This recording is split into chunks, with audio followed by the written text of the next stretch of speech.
Good morning. I'm Warren Buffett. This is Charlie Munger.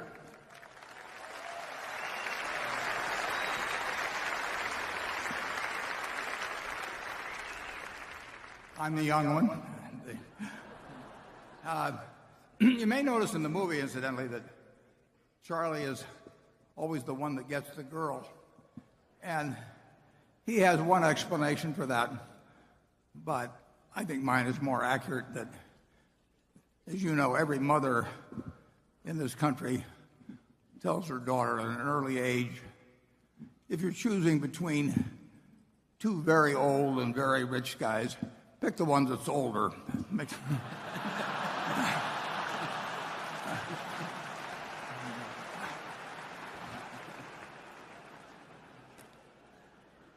I'd especially, we're webcasting this for the first time, so I'd especially like to welcome our visitors from all over the world.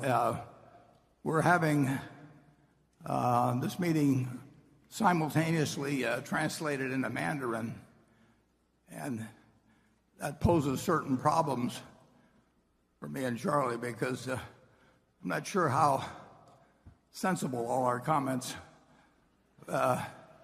will come out once translated into Mandarin. In fact, I'm not so sure how sensible they come out initially sometimes, but we're delighted to have people around the world joining us. Now, the drill today is that I'll make a couple of introductions and we'll show a couple of slides, and then we'll go on to questions from both our two panels and from the audience. We'll rotate them.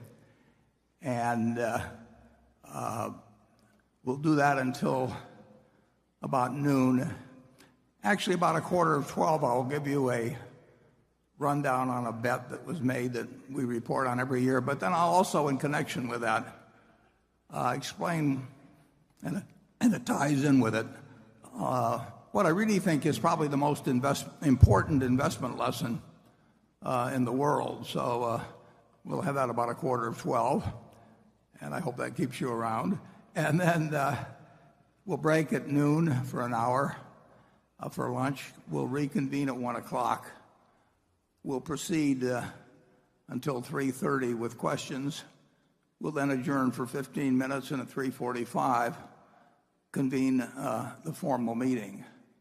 I'd like to just make a couple of introductions. I hope Carrie Silva is here. Do we have a spotlight? Carrie puts this whole meeting together. There she is. Wonder Woman. Carrie joined us as a receptionist about 6 years ago, and I just kept throwing more and more problems at her. And she put together the 50th anniversary book, which we've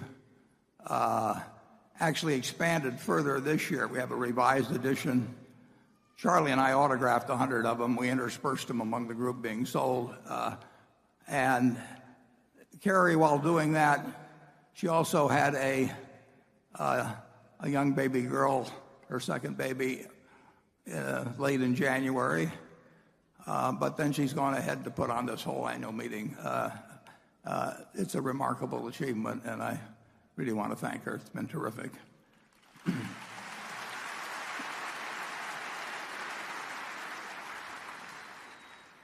Actually, we have one surprise guest. I think my youngest great-grandchild, who will be about 7 months old, is also here today. And if he happens to break out crying a lot, and don't let it bother you, it's just his mother is explaining to him my views on inherited wealth. And we also have our directors with us, and they're here in the front row. I'll introduce them. If they'll stand when introduced, withhold your applause, no matter how extreme the urge to applaud them individually. And when we've finished, then you can go wild. First of all, Howard Buffett, Steve Burke, Sue Decker, Bill Gates, Sandy Gottesman, Charlotte Diamond, Tom Murphy, Ron Olson, Walter Scott, and Merle Whitmer. And that's our wonderful group.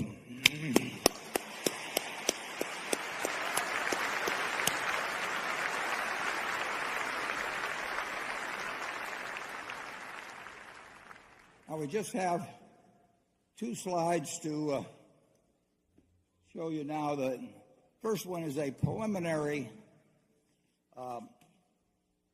summary figures for the first quarter.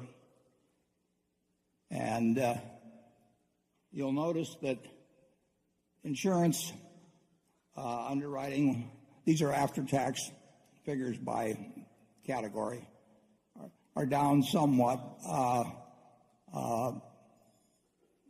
The basic underwriting at GEICO is actually improving, but we had some important hailstorms in Texas toward the end of the quarter. We've actually had some since the end of the quarter, too. So there were more cat losses in the first quarter than last year.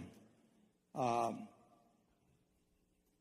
the railroad earnings are down significantly, and railroad car loadings throughout the industry, all of the major railroads, were down significantly in the first quarter and probably will continue to be down, almost certainly will continue to be down the balance of the year. We have 2 companies which we added to the manufacturing service and retailing field, Precision Castparts and Duracell, but they were added during the quarter, so their full earnings aren't shown in these figures. In the other category, we have, I don't like to get too technical here, and you should read the 10Q when it comes out next weekend. But when we borrow money in other currencies, and the only currency we've done that with is the euro, but we have a fair amount of money that we borrowed in euros, and the nature of accounting is that the change in value, the foreign exchange change in value each quarter, is actually shown in interest expense. So if the euro goes up, we have a lot of extra interest expense, or it's shown that way. It's not a realized factor, but it moves from quarter to quarter. And if the euro goes down, it offsets interest expense. It's a technicality to some extent because we have lots of assets in Europe, and they're expressed in euros. When they go up, it does not go through the income account. It goes directly to other comprehensive income. So that figure, which looks a little unusual, that's the reason for it. And we always urge you to pay no attention to the figures below operating earnings. They will bounce around from quarter to quarter, and we make no attempt to manage earnings in any way, to have them be smoother. We could do that very easily, but it'd be ridiculous. We make investment decisions solely on the basis of what we think the best investment decision is, not on the basis of how it will affect earnings in any quarter or in any year. And in the first quarter, we completed a transaction that was begun over a year ago, whereby we exchanged our Procter & Gamble stock for cash and for Duracell, and that accounts for the largely accounts for the large capital gain in the quarter. So those are the figures for the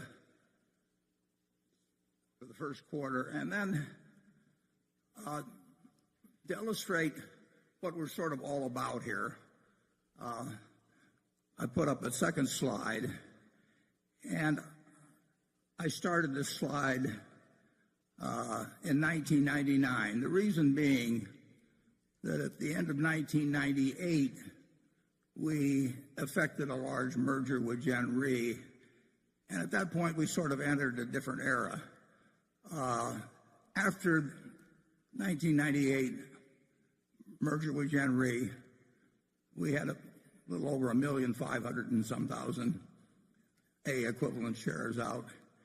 And our shares, up to that point, we'd increased the outstanding shares by more than 50% over the 30-some years preceding that point. Since that time, as I note here, we've only increased the number of shares over the next 17 years.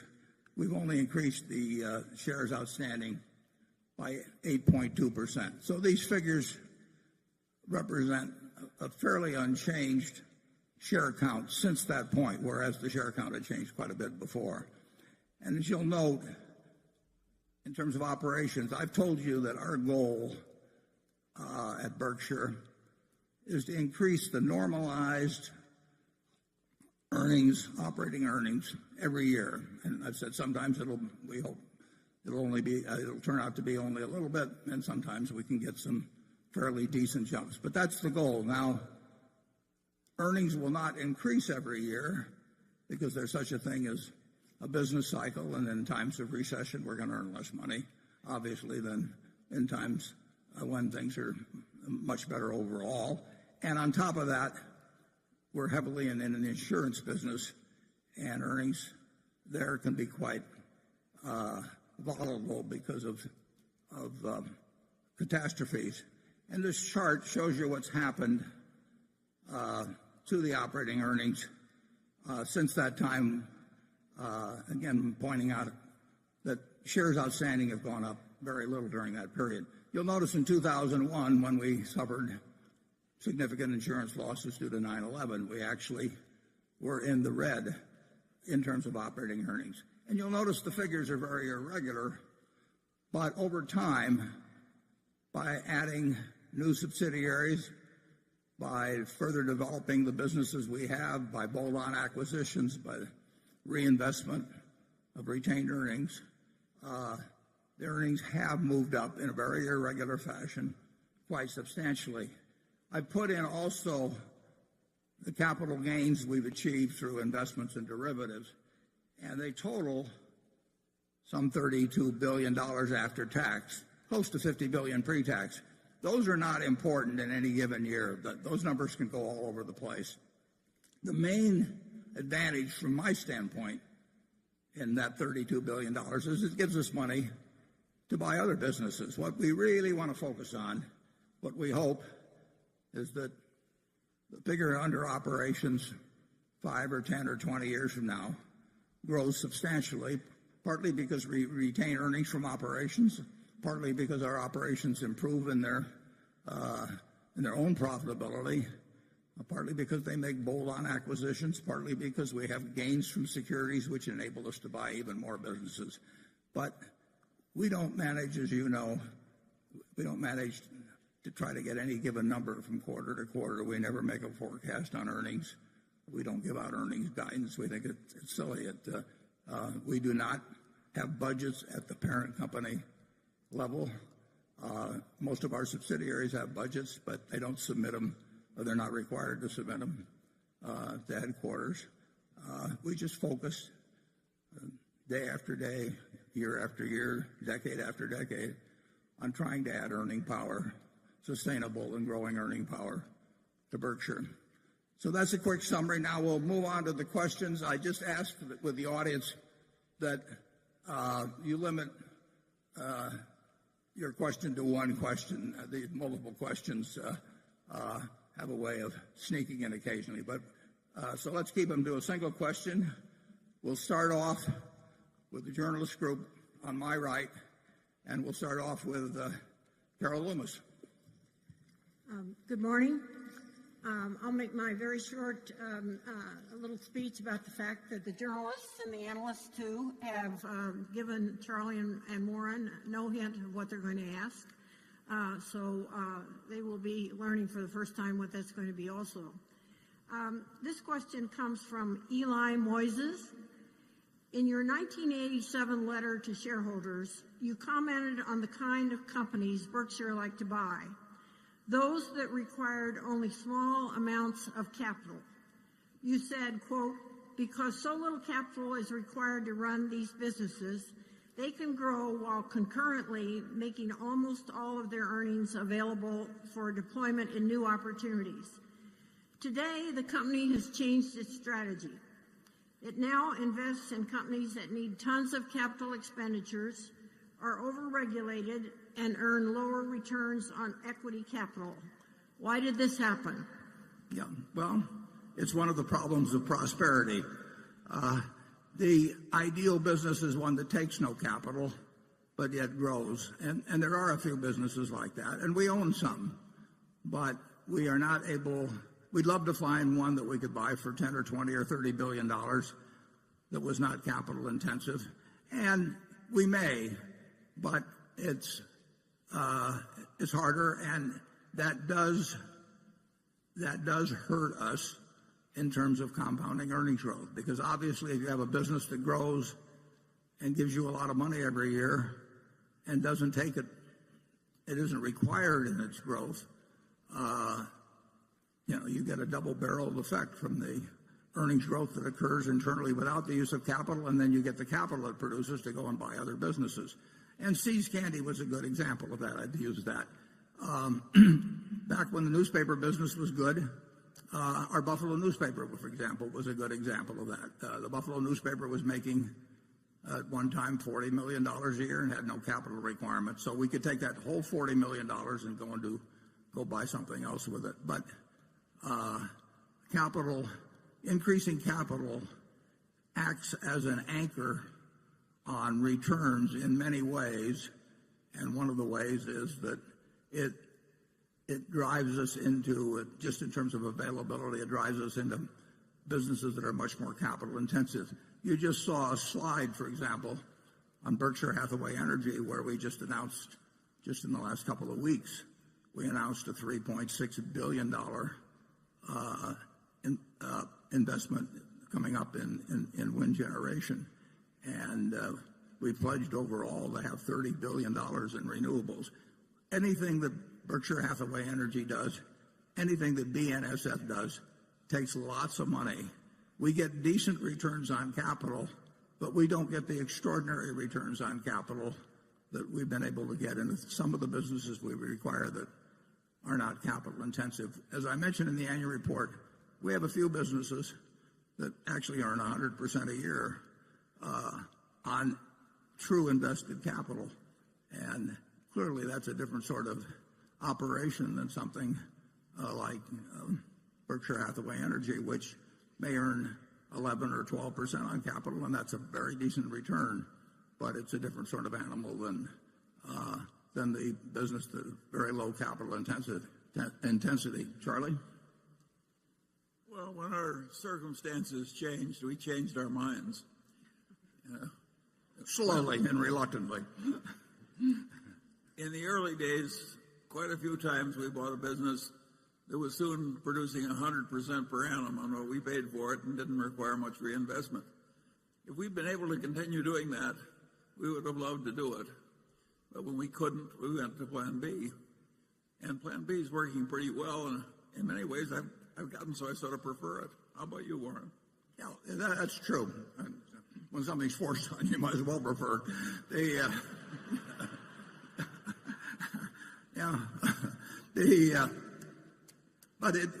knew that was going to happen, and the question is, does it lead you from what is a sensational result to a satisfactory result? And we're quite happy with a satisfactory result. The alternative would be to go back to working with very tiny sums of money, and that really hasn't gotten a lot of serious discussion between Charlie and me. Okay, from the analyst group, Jonathan Brandt. Hi, Warren. Thanks for having me again. Thanks for coming. My first question is about Precision Castparts. Besides your confidence in its talented CEO, Mark Donegan, what in particular do you like about their business that gave you the confidence to pay a historically high multiple? Are there ways Precision can be even more successful as essentially a private company? For instance, are there long-term investments to support client programs or acquisitions that Precision can make now that they couldn't realistically have done as a publicly traded entity?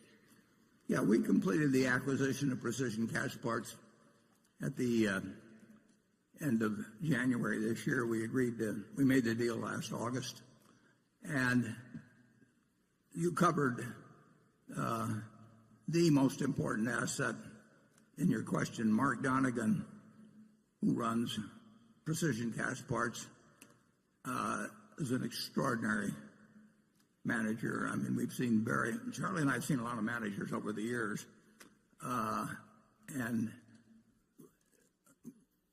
I would almost rank Mark as one of a kind. I mean, he is doing extremely important work in terms of primarily making aircraft parts. I would say that there's certainly no disadvantages to him to be working as and for that company to be a subsidiary of Berkshire and not be a public company.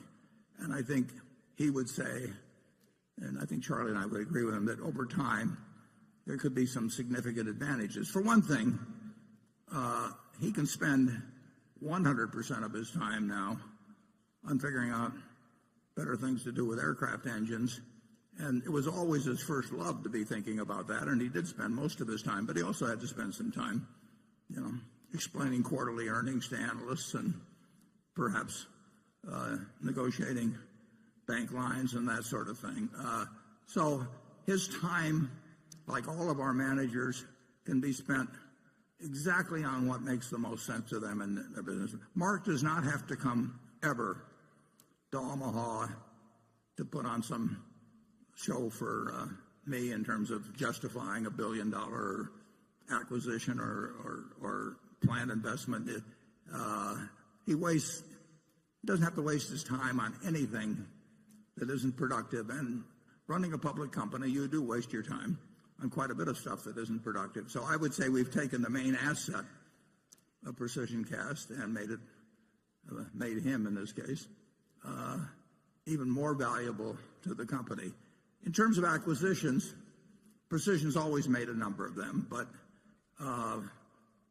as being part of Berkshire, there's really no limitations on what can be done. So there again, his canvas has been broadened, enlarged with the acquisition by Berkshire.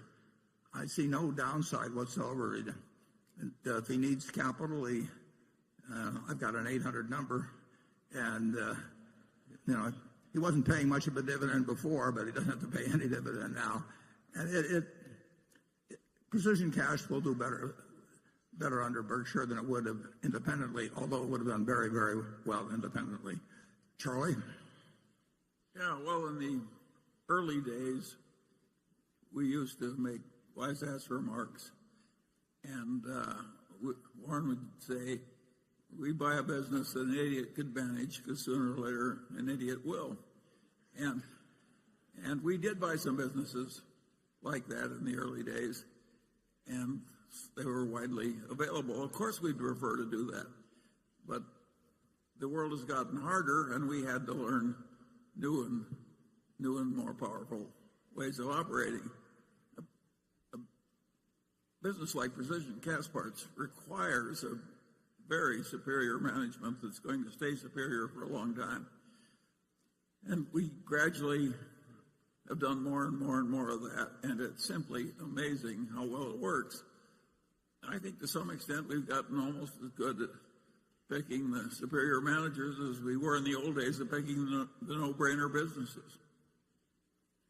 Yeah, we would love to we won't be able to find them because they're very rare birds, but we would love to find another 3 or 4 of a similar type to Precision Castparts, where they forever are going to be producing something where quality is enormously important, where the customers depend very heavily on them, when there's contracts that extend over many years, and where people don't simply just take the low bid in order to get this gadget of one sort or another. It's very important that you have somebody there that has enormous skill running the business, and their reputation among aircraft manufacturers, engine manufacturers, is absolutely unparalleled. Okay, now we go to the audience, and we'll go up to section 1. And if you'll give your name and where you're from, I'd appreciate it. Hi, good morning. My name is Gaspar. I'm Spanish, and I come from London. I admire you both in many ways, but I would like to know that when looking backwards, what would you have done differently in life in your search for happiness?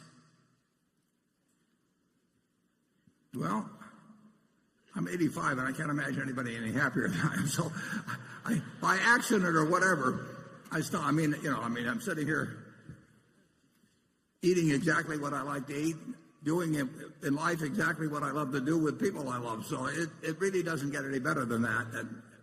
And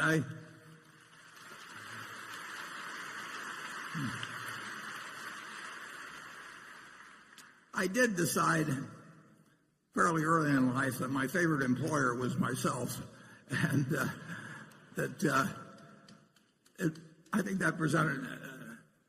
I've managed to avoid really aggravation of almost any sort. Really, if you or those around you that you love have health problems or something, I mean, that is a real tragedy, and there's not much you can do about it except it.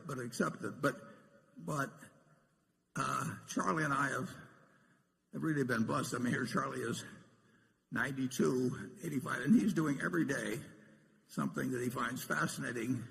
I think he probably finds what he is doing at 92 as interesting, as fascinating, as rewarding, as socially productive, as any period you could pick in his life. And so we've been extraordinarily lucky. We've been, we're lucky it's a partnership. It's more fun doing things as a partnership. So I've got no complaints. It'd be very churlish of me to have any kind of complaint. And I would say if you're talking about business life, I don't think I would have started with a textile company. Charlie?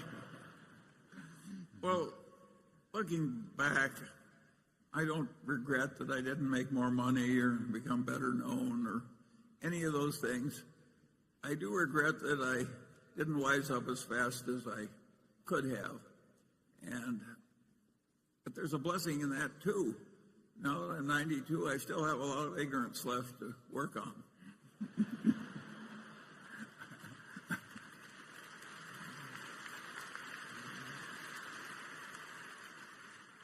Okay, Becky, quick. This question comes from Solomon Ackerman, who's in Frankfurt, Germany. He wants to know why Berkshire has significantly sold down their holdings in Munich Re, which is the world's biggest reinsurance company based in Germany, while sticking with their reinsurance operations within Berkshire, like Berkshire Hathaway Reinsurance and General Re. Would you reduce exposure to Berkshire Hathaway Reinsurance and General Re if they were listed companies? And he's hoping that this can bring out some of your insights as to what's happening in the reinsurance business right now. Yeah, I said in the annual report that I thought it was very likely that the reinsurance business would not be as good in the next 10 years as it has been in the last 10 years. I may be wrong on that, but that's just a judgment based on seeing the competitive dynamics of the reinsurance business now versus 10 or 20 years ago. Both Munich, we sold our entire holdings, which were substantial, of Munich Re and Swiss Re. We owned about 3% of Swiss Re, and we owned more than 10% of Munich Re. And last year, we sold those two holdings. They're fine companies. They're well-managed companies. I like the people that run them. I think their business, the business of the reinsurance companies generally, is less attractive for the next 10 years than it has been for the last 10 years. In part, that's because what's happened to interest rates. A significant portion of what you earn in insurance comes from investment of the float, and both of those companies, and for that matter almost all of the reinsurance industry, is somewhat more restricted in what they can do with their float because they don't have this huge capital cushion that Berkshire has, and also because they don't have this great amount of unrelated earning power that Berkshire has. Berkshire has more leeway in what it can do simply because it does have capital that's many times what its competitors have, and it also has earning power coming from a whole variety of of unrelated areas, unrelated to insurance. So it was not a negative judgment in any way on those two companies. It was not a negative judgment on their managements, but it was at least a mildly negative judgment on the reinsurance business. Now, we have the ability at Berkshire to actually rearrange to a degree. We are certainly affected by industry factors, but we have more flexibility in modifying business models, and we've operated that way over the years in insurance generally, and in particularly in reinsurance. So a Munich, a Swiss, all the major reinsurance companies except for us is pretty well tied to a given type of business model. They don't really have as many options in terms of where capital gets deployed or something. They have to continue down the present path, and I think they'll do fine. But I don't think they will do as fine in the next 10 years as they have in the last 10. And I don't think if we played the same game as we were playing the last 10, we would do as well. But we do have considerably more flexibility in terms of how we conduct all of our insurance operations, but particularly in reinsurance. We have an extra string to our bow that the rest of the industry doesn't have. The amount of capital that's come in to the reinsurance business, it is no fun running a traditional reinsurance company and having money come in, particularly if you're in Europe, and have money come in and look around you for investment choices and find out that a great many of the things that you were buying a few years ago now have negative yields. The whole idea of float is that it's supposed to be invested at a positive rate, and a fairly substantial positive rate. And that game has been over for a while, and it looks like it'll be at least unattractive, if not terrible, for a considerable period in the future. Charlie? Yeah, there's a lot of new capacity in reinsurance, and there's a lot of very heavy competition. A lot of people from finance have come over into reinsurance, and all the old competitors remain too. That's different from precision cast parts, where most of the customers would be totally crazy to hire some other supplier because precision cast parts is so much more reliable and so much better. Of course, we like the place with more competitive advantage. We're learning. To put it in terms of economics 101, basically in reinsurance, supply has gone up and demand has not gone up. And some of the supply is driven by investment managers who would like to establish something offshore where they don't have to pay taxes. And reinsurance is sort of the easiest what you might call beard behind which to actually engage in money management in a friendly tax jurisdiction. And you can set up a reinsurance operation with very few people by taking large chunks of what brokers may offer. It's not the greatest reinsurance in the world, and a couple of the operations that have done that have proven that statement to be right. But nevertheless, it is a very, very easy way to have a disguised investment operation in a friendly tax jurisdiction. But that becomes supply in the reinsurance field, and supply has gone up relative to demand, and it looks to me like that will continue to be the case. And couple that with the poor returns on float, and it's not as good a business as it was. Now we'll talk to an insurance man about it. Cliff Gallen. Thank you. In terms of growth and profitability, GEICO really got whooped by Progressive Direct over the last year. In 2015, Progressive Direct auto business grew policy count by 9.1%, GEICO only 5.4%. And in terms of profitability, the combined ratio at Progressive was a 95.1 and GEICO's was a 98.0. Is this evidence that Progressive's investments in technology like Snapshot, investments that GEICO has spurned, is it making a difference in a time of difficult loss trends? Why is GEICO suddenly losing to Progressive Direct? Yeah, well, I would say this over the last, well, I forget what year it was we passed Progressive and what year it was we passed Allstate, but GEICO's growth rate in the first quarter was not as high as in the past couple of first quarters, but it was quite satisfactory. Now, the first quarter is by far the best quarter for growth, but last year, both frequency, how often people had accidents, and severity, which is the cost per accident, in other words, just how much those accidents cost you. Both of those went up quite suddenly and substantially, and Progressive's figure showed that they were hit by that less than Allstate and GEICO and some others. But I don't think you'll see necessarily those same trends this year.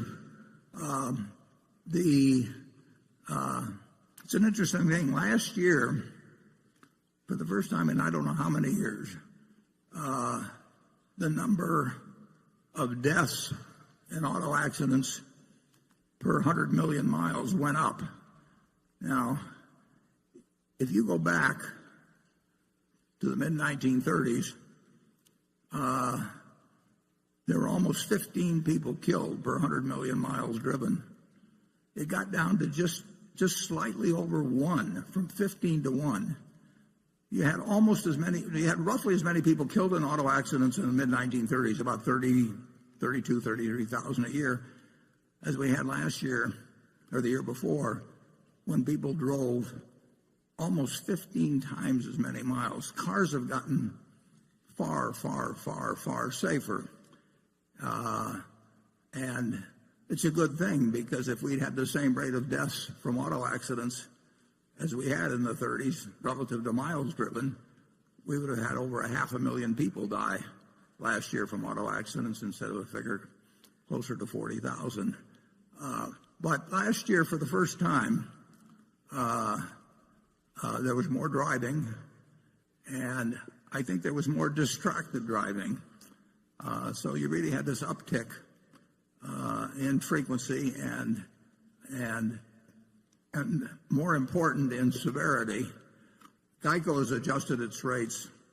As I mentioned, my own prediction would be that the underwriting margins at GEICO will be better this year than last year, although you never know when catastrophes are coming along.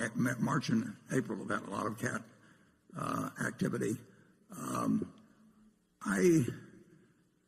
I made a bet a long time ago on a mental one on the GEICO model versus the Progressive model, and as I say, they were significantly ahead of us in volume a few years back, and we passed them, and we passed Allstate, and as I put in the annual report, I hope on my 100th birthday that the GEICO people announced to me that they passed State Farm, but I have to do my share on that too by getting to 100, so we'll see what happens on that particular one.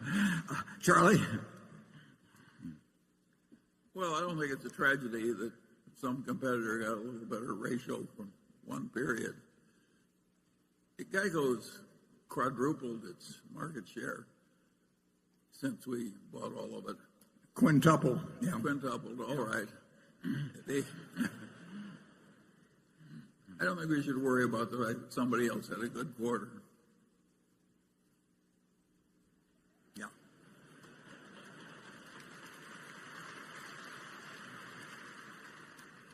I think it's far more sure that GEICO will pass State Farm someday than that I'll make it to 100, I'll put it that way. Okay, we'll go to the shareholder from Station 2. Greetings to all of you from the Midwest of Europe. I'm Norman Rentrop from Bonn, Germany, a shareholder since 1992. My question is about the future of salesmanship in our companies. Warren, you have always demonstrated a heart for direct selling. When we met you in the midst of a tornado warning in the barber shop, you immediately offered to write insurance for us. That's true. Now, they were all huddled down there in the barber shop, and there wasn't going to be any tornado, so I told them if they give me $1, they can go upstairs, and if anything happened to them, I'd pay them, I forget, $1 million or something of the sort.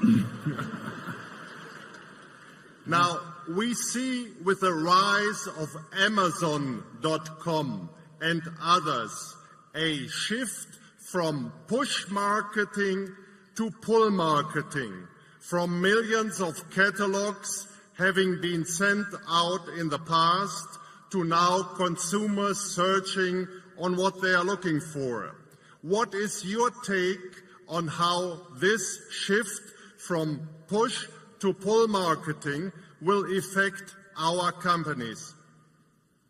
Well, Norman, the development you refer to is huge. I mean, really huge. And it isn't just Amazon, but Amazon is a huge part of it. And what they've accomplished in a fairly short period of time and continue to accomplish is remarkable. The number of satisfied customers they've developed. And we don't make any decision involving even the manufacturing of goods, the retailing, whatever it is, without thinking long and hard about what the world will look like in 5 or 10 or 20 years with that powerful trend, really hugely powerful trend that you just described. So we don't look at that as something where we're going to try and beat them at their own game. They're better than we are at that. And so Charlie and I are not going to out Bezos by a long shot. But we are going to think about that. It does not worry us, obviously, with the precision cast. It doesn't worry us in terms of the overwhelming majority of our businesses, but it is a huge economic trend that 20 years ago was not on anybody's radar screen, and lately has been on everybody's radar screen, and many of them have not, including us in a few areas, have not figured the way to either participate in it or to counter it. The Geico is a good example of a company that, in an industry that had to adjust to change, and some people made the change better than others.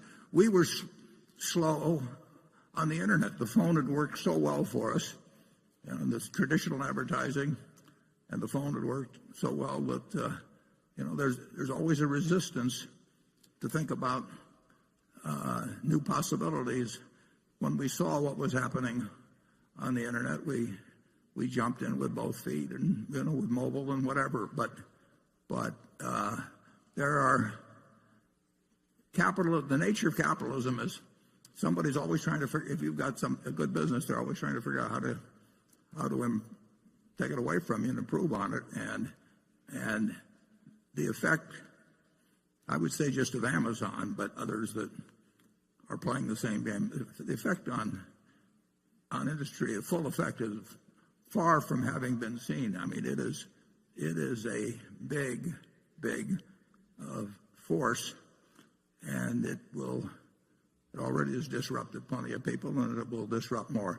I think Berkshire is quite well situated. For one thing, one big advantage we have is we didn't ever see ourselves as starting out in one industry. I mean, we didn't go into we went into department stores, but we didn't think of ourselves as department store guys, or we didn't think of ourselves as steel guys or tire guys or anything of that sort. So we've thought of ourselves as having capital to allocate. If you start with a given industry focus and you spend your whole time working on a way to make a better tire or whatever it may be, I think it's hard to have the flexibility of mind that you have if you just think you have a hopefully large and growing pile of capital, and trying to figure out what is the best next move that you can make with that capital. And I think we do have a real advantage that way. But I think Amazon's got a real advantage too, in this intense focus on having, hundreds of millions of generally very happy customers getting very quick delivery of something that they want to get promptly, and they want to shop the way they shop. And if I owned a bunch of shopping malls or something like that, I would be thinking plenty hard about what they might look like 10 or 20 years from now. Charlie? Well, I would say that we failed so thoroughly in retailing when we were young that we pretty well avoided the worst troubles when we were old. I think net Berkshire has been helped by the internet. The help at GEICO has been enormous, and it's contributed greatly to the huge increase in market share. And our biggest retailers are so strong that they'll be among the last people to have troubles from Amazon. I didn't get that dollar from you, Norman, actually, after I gave you that wonderful advice. Andrew? Thank you, Warren. Great to see you today. Got a lot of questions on this particular topic, and this question is a particularly pointed one. Warren, for the last several years at this meeting, you've been asked about the negative health effects of Coca-Cola products, and you've done a masterful job dodging the question by telling us how much Coke you drink personally. Statistically, you may be the exception. According to a peer-reviewed study by Tufts University, soda and sugary drinks may lead to 184,000 deaths among adults every year. The study found that sugar-sweetened beverages contributed to 133,000 deaths from diabetes, 45,000 deaths from cardiovascular disease, 6,450 deaths from cancer. Another shareholder wrote in about Coke, noted that you declined to invest in the cigarette business on ethical grounds, despite once saying, quote, it was a perfect business because it costs a penny to make, sell it for $1, it's addictive, and there's fantastic brand loyalty. Again, removing your own beverage consumption from the equation. Please explain directly why we Berkshire Hathaway shareholders should be proud to own Coke. Yeah, I think people confuse the amount of calories consumed. I mean, I happen to elect to consume about 700 calories a day from Coca-Cola. So I'm about 1/4 Coca-Cola, roughly. I'm not sure which quarter, and I'm not sure we want to pursue the question. But I think if you decide that sugar generally is something that the human race shouldn't have, I think the average person consumes something like 150 pounds of dry weight sugar a year, 125 pounds. I mean, what's in Coca-Cola largely, where the calories come from, is sugar.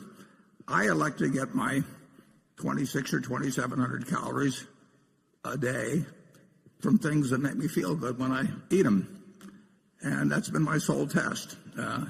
It wasn't a test that my mother necessarily thought was great, or my grandfather, but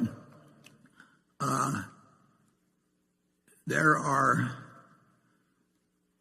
over 1.9 billion 8-ounce servings of some Coca-Cola drink. Now, they have an enormous range of products, I mean, there are a few that are called Coke, Diet Coke, Coke Zero, and that sort of thing. But they have literally thousands of products. 1.9 billion, what is that, that's 693,500,000,000 8-ounce servings a year, except it's a leap year. That's almost 100 8-ounce servings per capita for 7 billion people in the world every year. And that's been going on since 1886.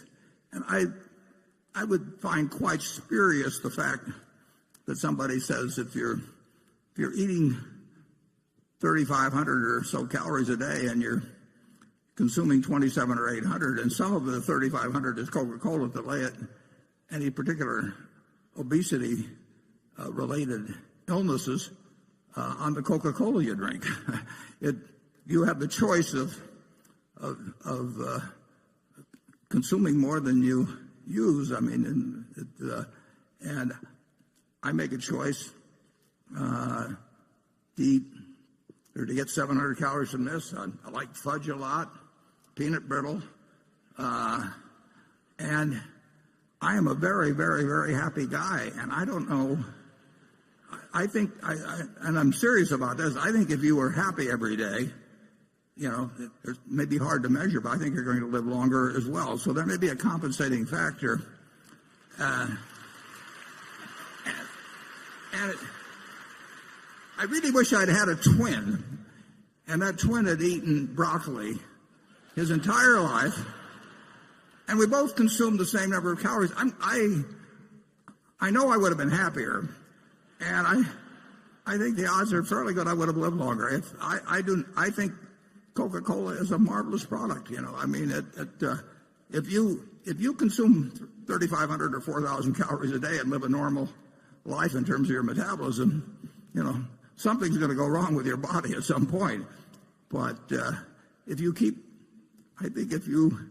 balance out the calories so that you don't become obese, I have not seen evidence that convinces me that I'll make it. It'll be more likely I reach 100 if I suddenly switch to water and broccoli. Incidentally, a friend of mine, R.J. Miller, a remarkable man, born about 100 miles from here west, 8th child, near Shelby, Nebraska. He said Shelby's population was 596 and it never changed because every time some girl had a baby, a guy had to leave town. It was a very stable. But R.J. went on to be president of Ford Motor Company from this farm near Shelby, and he had his 100th birthday on March 4th of this year. So I went out to see R.J. for his birthday on March 4th, and R.J. told me that there were 10,000 men in the United States that had lived to be 100 or greater, and there were 45,000 women that were 100 or greater.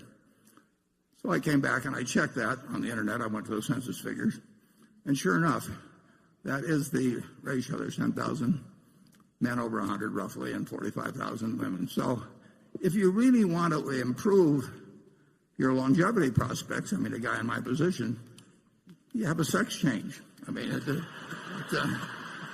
4.5 times more likely to get to be 100. That sounds like one of those studies that people put out. It's just a matter of fact, folks. I think I'll have Charlie go first, though, on that one. Charlie, do you have any comments? Well, have some fun. I like the peanut brittle better than the Coke. But I drink a lot of Diet Coke, and I think the people who ask questions like that one always make one ghastly error that's really inexcusable. They measure the detriment without considering the advantage. Well, that's really stupid. That's like saying we should give up air travel through airlines because 100 people die a year in air crashes or something. That would be crazy. The benefit is worth the risk. And if every person has to have about 8 or 10 glasses of water every day to stay alive, and it's pretty cheap and sensible and improves life to add a little extra flavor to your water and a little stimulation and a little calories if you want to eat that way, there are huge benefits to humanity in that. and it's worth having some disadvantage. We ought to have almost a law in the editorial. I'm sounding like Donald Trump, where these people shouldn't be allowed to cite the defects without citing the offsetting advantage. It's immature and stupid.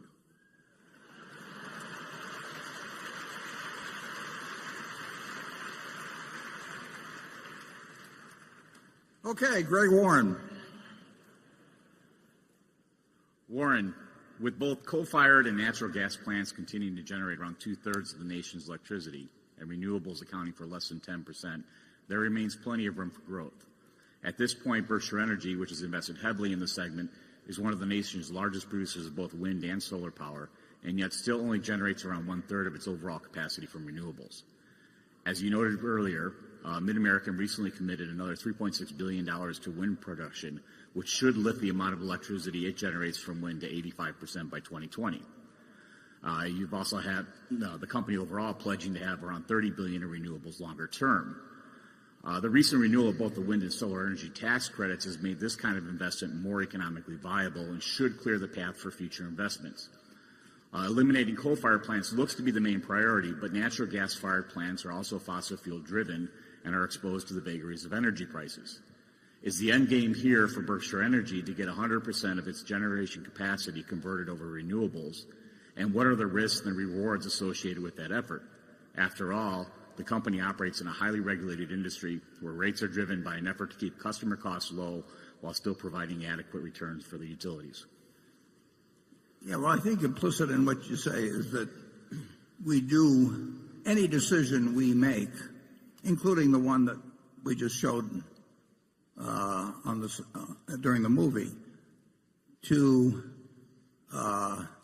on any decision about new generation, changes in generation, has to go through what's usually called the Public Utility Commission. They may have different names in a few states, but the utility industry is overwhelmingly regulated at the state level, and we cannot make changes that are not approved by the Public Utility Commission. We've had more problems, for example, in bringing in renewables in our western utility, Pacific Corp, because it's in effect regulated by 6 states, I believe in 6 states, and they don't necessarily agree on how the costs and benefits should be divided if we put in a bunch of renewables, and we have to follow their instructions.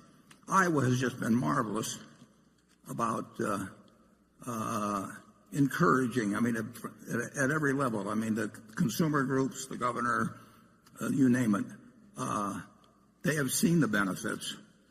And in Iowa, it's literally true that we have one major competitor called Alliant, and they have not either been able to, I don't know the reasons, but they have not pursued renewables the way we have. So our rates are considerably lower than theirs. And if you look at their budget projections, although they're substantially higher rates than we have now, they may well need a rate increase within a year or so. And with our latest expansion, we have said that we will not need a rate increase till 2029 at the earliest. That's 13 years off. So there have been great benefits if you have a regulation that works with you on that. But it is a determination that is made at the state level. Now, the federal government has encouraged in a major way the development of renewables by this production tax credit, which currently amounts to about 2.3 cents per kilowatt hour. We would not have the renewable generation that we have if it hadn't been for the fact that the building of those projects is subsidized by the federal government, because the benefits of reducing solar emissions or carbon emissions are worldwide and therefore it's deemed proper that the citizenry as a whole should participate in subsidizing the cost of reducing those emissions. And that is encouraged. In fact, it's allowed. Things like have happened in Iowa as well. But the degree to which the renewables replace primarily coal, although there's plenty of emissions connected with natural gas, if you trace it all the way through, will depend on governmental policy. And I think so far, I think it's been quite sensible in encouraging having the cost borne by society as a whole in terms of reduced tax revenues, and having the benefits, which is less CO2 into the atmosphere,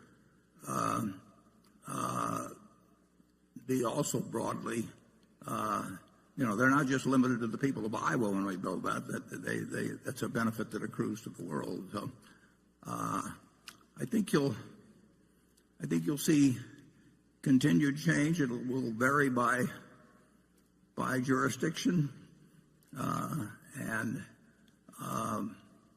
we would hope we've got the capital, we've got lots of taxes, federal taxes paid in our consolidated returns, so we're in a particularly advantageous position to take advantage of massive investments that companies with limited tax appetites couldn't handle.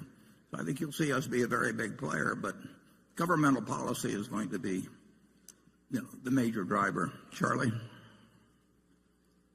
Yeah, I think we're doing way more than our share of shifting to renewable energy, and we're charging way lower energy prices to our utility customers than other people. If the whole rest of the world were behaving the way we are, it would be a much better world. I will say this about the subject, though, and that is that I think that the people who worry about climate change as the major trouble of Earth don't have my view. I think that I like all this shifting to renewables, but I have a different reason. I want to conserve the hydrocarbons, because eventually I think we're going to use every drop, humanity, for chemical feedstocks. And so I'm in their camp, but I got a different reason.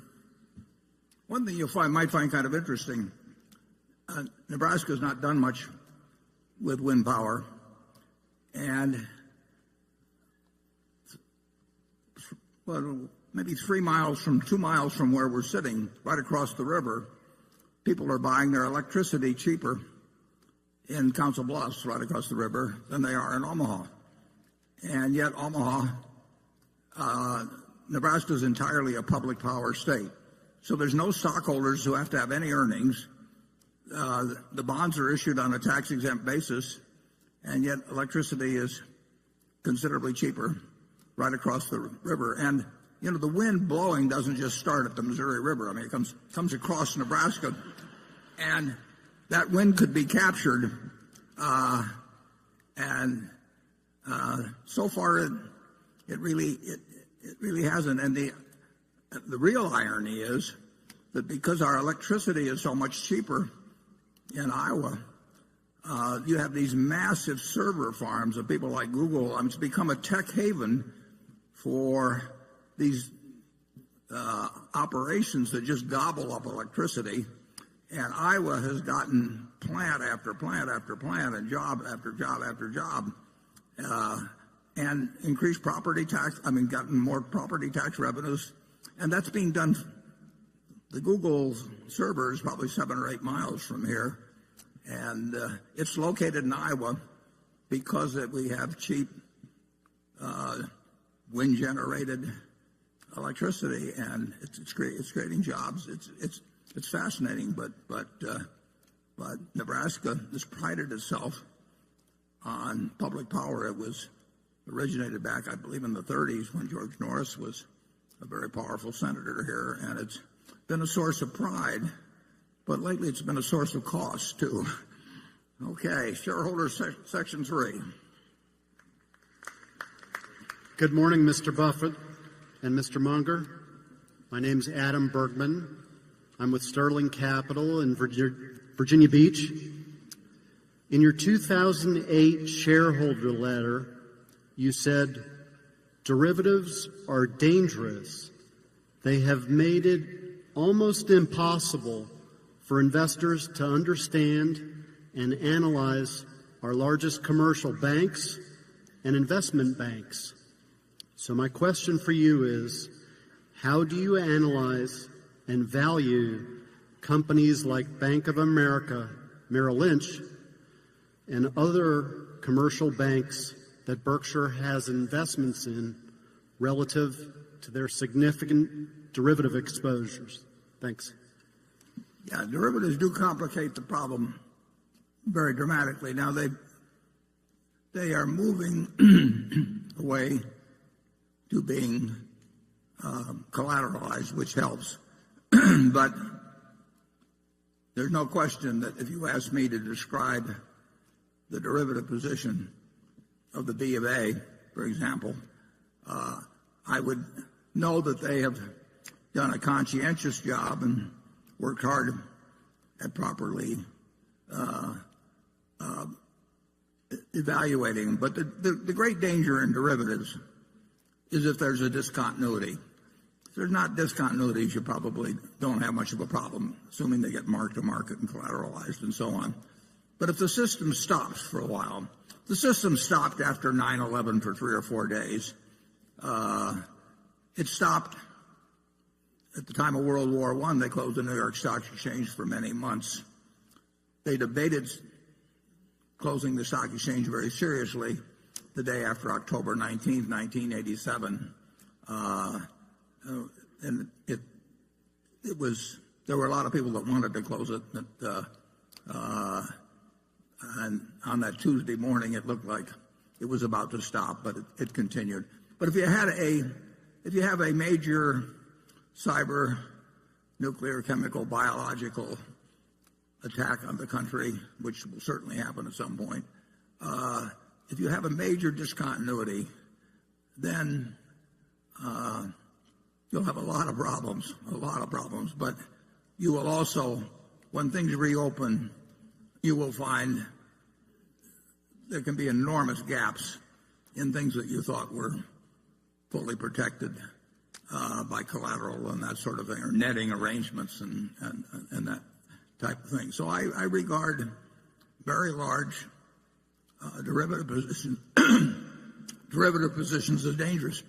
We inherited a modest-sized position at Genery, and in a benign market, we lost about $400 million just in trying to unwind it with no pressure on us whatsoever. So I do think it continues to be a danger to the system.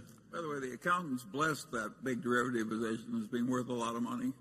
They were only off, what, many hundreds of millions. Yeah, well, Charlie found one position when he was on the audit committee at Solomon. I think it was mismarked by $20 million. And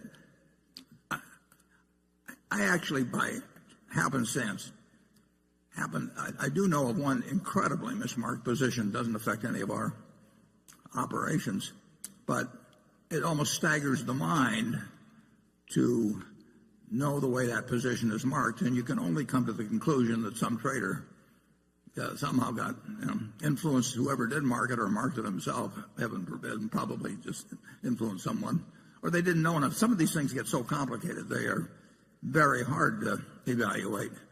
That's the kind that have the most profit in them usually, so they were quite enthusiastic about those when we were at Solomon. They can be extraordinarily hard to mark, and like I say, I know one that's so mismarked it would blow your mind. And the auditors, I don't think are necessarily capable of holding that behavior in check. It's very interesting because now there's really 4 big auditing firms, and obviously they're auditing companies where there's a derivative position and they're auditing company A that's on one side of the transaction, and they're auditing company B that's on the other side of the transaction. In some cases, it's the same auditor.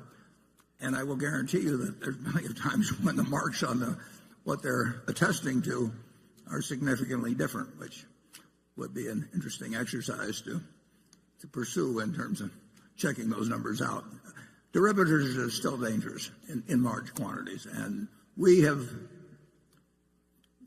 would not do them on a collateralized basis, because if there was a discontinuity, I don't know exactly where we would end up, and I'm never going to get us in a position where we could have money demanded of us and not be able to fulfill it with ease and with me sleeping well.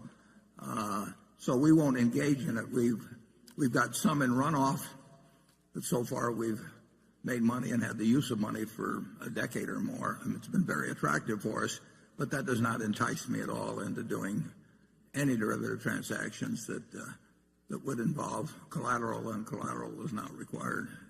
It's still a potential a time bomb in the system. Anything where discontinuities, and basically that means closing up, stopping trading markets from functioning, anything where discontinuities can exist can be real poison in markets. Kuwait, some years ago, went to a very delayed system on settlement of stock purchases, so that you didn't have to settle up for 6 months or thereabouts, and it caused all kinds of problems because you've got an IOU from somebody for 6 months, and if you got zillions of those, a lot of trouble can ensue.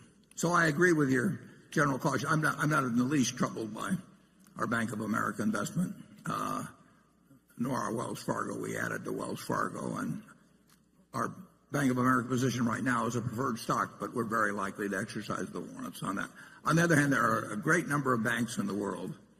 If you take the 50 largest banks in the world, we wouldn't even think about probably 45 of them. Wouldn't you say that, Charlie?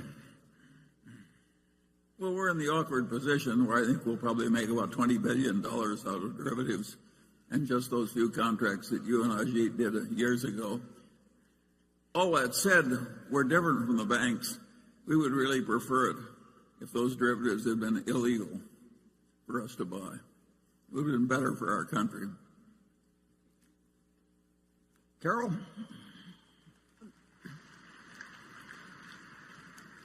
This question relates to something that Warren briefly said earlier today. The question comes from Lynn Palmer, who is just finishing her freshman year in a Houston, Texas high school.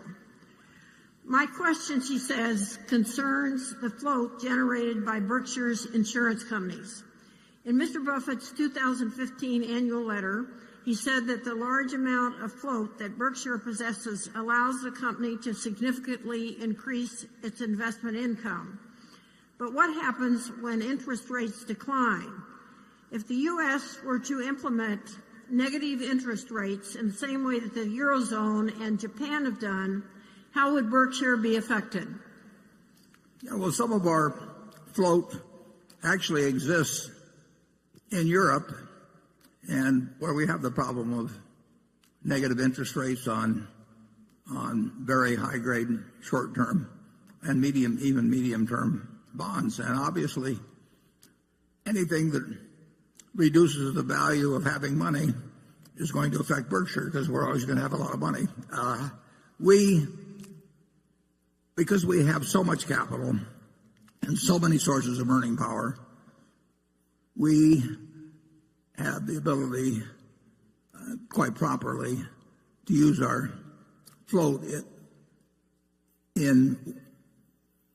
to a certain degree in ways that most insurance companies can't think about. So we can find things to do, but sometimes we've got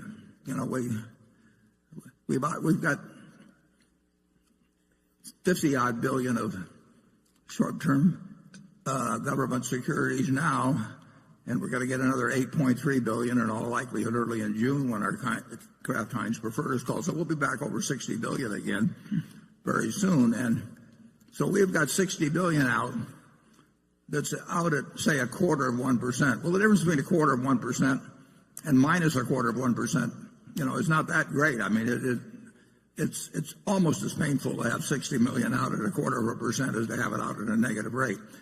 Float is not worth as much to insurance companies now as it was 10 years ago or 15 years ago. And that's true at Berkshire. I think it's worth considerably more to us than it is to the typical insurance company because I think we have a broader range of options as to what to do with it. But there's no question about it that having a lot of money around now, this is not just a problem for insurance companies, it's a problem for retirees. It's a problem for anybody that's stuck with fixed dollar investments and finds that their income now is a pittance or, in Europe, perhaps a negative rate. And that was not something in their calculation at all 15 years ago. We love the idea, however, of increasing our float. I mean, that money has been very useful to us over time. It's useful to us today, even under present conditions, and it's likely to be very useful to us in the future. It's shown as a liability, but it's actually a huge asset. Charlie? I've got nothing to add. Well, he's now at full swing.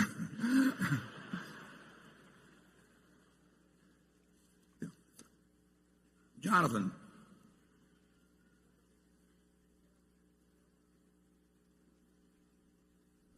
We can't hear you. No mic. Testing. The railroad industry seems right now to be suffering from exposure to some of the weakest parts of the economy, with volume declines of varying magnitudes in coal, oil, sand, and metals. Even intermodal, usually a steady source of growth, has been relatively weak of late. How much of the weakness is cyclical? How much is secular? In the last 15 months, the other Western railroads' market capitalization is down by 35% as projections of future growth have come down. Is your estimate of BNSF's intrinsic value down by a material amount during this same period, or is your view of the value of BNSF's irreplaceable network unaffected by these short-term wiggles? Well, I would certainly the decline in coal, which is a very important commodity, it's about 20% of revenues. That's secular. Now, there's other factors that may cause the line of decline to jiggle around. We had a very mild winter, and we went into the winter with utilities carrying unusual amounts of coal. And ironically, part of the reason was that our service the year before had been bad, and they'd gotten low on coal, so then they compensated by bringing in more than they needed just to catch up. And because the weather was mild, electricity use was poor in the wintertime. And so they continue at this point to have considerably more coal on hand than they would like. So they are not only, they're trying to underorder what they will be using, and that has a little effect. But the decline in coal, for sure, is secular. And at 20% of revenues, that's a significant factor. But, and it's true that the market generally got very enthused about railroad stocks a year or two ago, so they sold up a lot, and now that people have seen that car loadings are down and earnings are down in some places, that equity valuations have come down. We love the fact we own BNSF. We think we bought it at an attractive price. We'd love to be able to buy a second thing exactly like it at that price. We'd do it in a second. We'd even pay a little bit more probably. But we don't mark up and down our wholly owned businesses based on stock market valuations. Obviously, stock market valuations are some factor in our thinking, but we are not marking our wholly owned businesses to market because we're going to hold them forever. And we regard the BNSF as a very good business to hold forever. But it will lose coal volume, and it may lose in other areas, but it'll gain in other areas. It's a terrific and valuable asset, and it will earn a lot of money this year, but it won't earn as much money as it earned last year. Charlie? I've got nothing to add. Okay, station 4. Hi, Warren and Charlie. Great to see you. This is Cora and Dan Chen from Talgard Investments of Los Angeles. This annual meeting reminds me of the magical world of Hogwarts, of Harry Potter. This arena is our Hogwarts. Warren, you are our headmaster and Professor Dumbledore. I haven't read Harry Potter, but I'll take it as a compliment.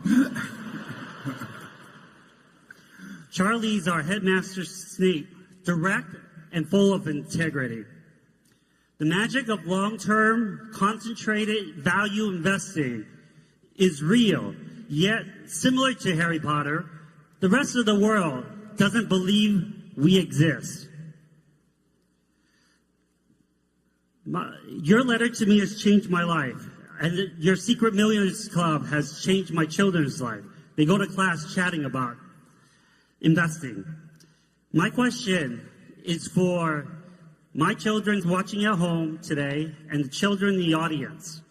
How should they look at stocks when every day in the media they see companies that have never made a dime in their life go IPO, they're dilutive, and they see a lot of very short-term spin. The cycle is getting shorter and shorter. How should they view stocks, and what's your message for them? Finally, Cora and I would love to thank you in person and shake your hand personally today. I'll repeat what I said last year. Thank you for setting the seeds for my generation to sit under shade, and for my children's generation to sit under shade with the Secret Millionaires Club. I truly walk amongst giants. Thank you. Mm-hmm. Would you mind repeating the whole thing? The Secret Millionaires Club, we want to give great credit to Andy Hayward on that. I think it has helped. I know it's helped thousands and thousands of children, and it was Andy's idea, and it grows in strength, and having young children learn good lessons in terms of handling money and making friendships and just generally behaving as better citizens it's a great objective, and Andy makes it easy for him to do. So on his behalf, I accept your comments. You don't have to really worry about what's going on in IPOs or people making money. People win lotteries every day, but there's no reason to have that affect you at all. You shouldn't be jealous about it. I mean, if they want to do mathematically unsound things, and one of them occasionally gets lucky and they put the one person on television in the million that contributed to the winnings with a big slice taken out for the state, don't get on there. It's nothing to worry about. Just all you have to do is figure out what makes sense, and you look at buying. When you buy a stock, you get yourself in the mental frame of mind that you're buying a business. And if you don't look at a quote on it for 5 years, that's fine. You don't get a quote on your farm every day or every week or every month. You don't get it on your apartment house if you own one. If you own a McDonald's franchise, you don't get a quote every day. You want to look at your stocks as businesses and think about their performance as businesses. Think about what you pay for them as you would think about buying a business, and let the rest of the world go its own way. You don't want to get into a stupid game just because it's available. And I'm going to say a little bit more about that close to the break. But with that, I'll turn it over to Charlie. Yeah, well, I think that your children are right to look for people they can trust in dealing with stocks and bonds. Unfortunately, more than half the time, they will fail in a conventional answer. So they really they have a hard problem. If you just listen to your elders, they'll lie to you and spread a lot of folly. But they really have an easy problem. But in the sense that American business as a whole is going to do fine over time. So the only way that they They're can... not the average client of a stockbroker. Well, we'll get to that later. The stockbroker will do fine. Yes, that's true. But they don't have to do that, and we can talk. Well, I'd rather address that just a little later. But just you don't want to worry. You don't want to be. A lot of problems are, Charlie would say, are caused by envy. You don't want to get envious of somebody who's won the lottery or bought an IPO that went up. You have to figure out what makes sense and follow your own course. Becky? This question comes from a shareholder named Elisa Kang Lee in Singapore, and this has to do with NV Energy's issue with solar energy in Nevada. Can the chairman help his environmentally conscious shareholders understand why NV Energy has lobbied for new rules in Nevada that make it prohibitive for households to use solar energy? Is there a good reason that we haven't yet heard about? And can the chairman or vice chairman share their views on whether there's a need to implement an environmental, social, and governance policy on Berkshire investments going forward? I understand that Berkshire Hathaway typically lets the underlying operating companies and CEOs manage their own policies autonomously, but should Berkshire's board influence better environmental protection policies going forward? Well, the public utility and the pricing policies, everything in Nevada as well as other places, but they're determined by a public utility commission. So there are, I believe, 3 commissioners that decide what's proper. The situation in Nevada is that in terms of rooftop power was that for the last few years, if you had a solar project on your roof, you could sell back excess power you generated to the grid at a price that was far, far, far above what we as a utility could buy it for elsewhere. So you could sell it back, we'll say, at roughly 10 cents a kilowatt hour, and about 17,000, maybe a few more now, about 17,000 people had rooftop installations. Now there were federal credits involved, but those usually got sold to other people in terms of tax credits. So they were being subsidized by the federal government, and that encouraged solar generation as it's encouraged us to do solar generation and wind generation as well. But the people who had these 17,000 rooftop installations were selling back to the grid at 10 cents roughly a kilowatt hour energy we could purchase or produce either, but purchase elsewhere too, for 3.5 cents or thereabouts.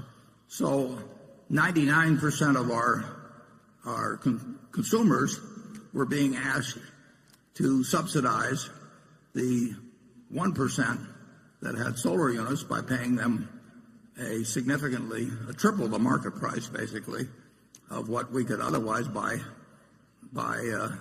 electricity to sell to the 99%. So then it's just a question of whether you wish to have the 99% subsidize the 1%. And the Public Utility Commission in Nevada, they had originally let this small amount of rooftop solar generation be allowed as an experiment with this roughly 10 cent rebate. And they decided that they did not believe that the 99% should be subsidizing the 1%. There's no question that for solar to be competitive, just like wind, it needs subsidization. The costs are not yet at a level where it becomes competitive with natural gas, for example. And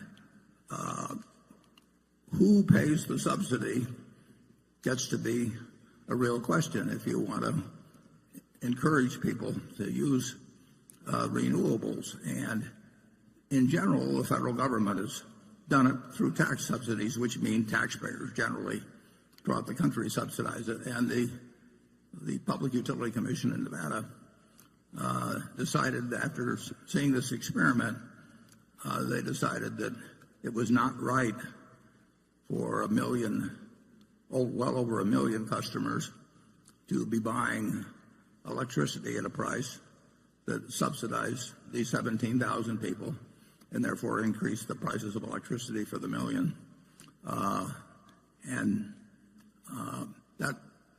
That question of who subsidizes renewables and how much, is going to be a political question for a long time to come. And I personally think that if society is the one that's benefiting from the lack of reduction of greenhouse gases, that society should pick up the tab. And I don't think that somebody sitting in a house in some place in Nevada, we'll call it Las Vegas, but it could be other cities because we serve most of Nevada, should be picking up the subsidy for their neighbor, and the Public Utility Commission agrees with that. I think we have Greg Abel here, who NB Energy is a subsidiary of of Berkshire Hathaway Energy. Greg, was there anything you want to add? Can we get a spotlight down here? Maybe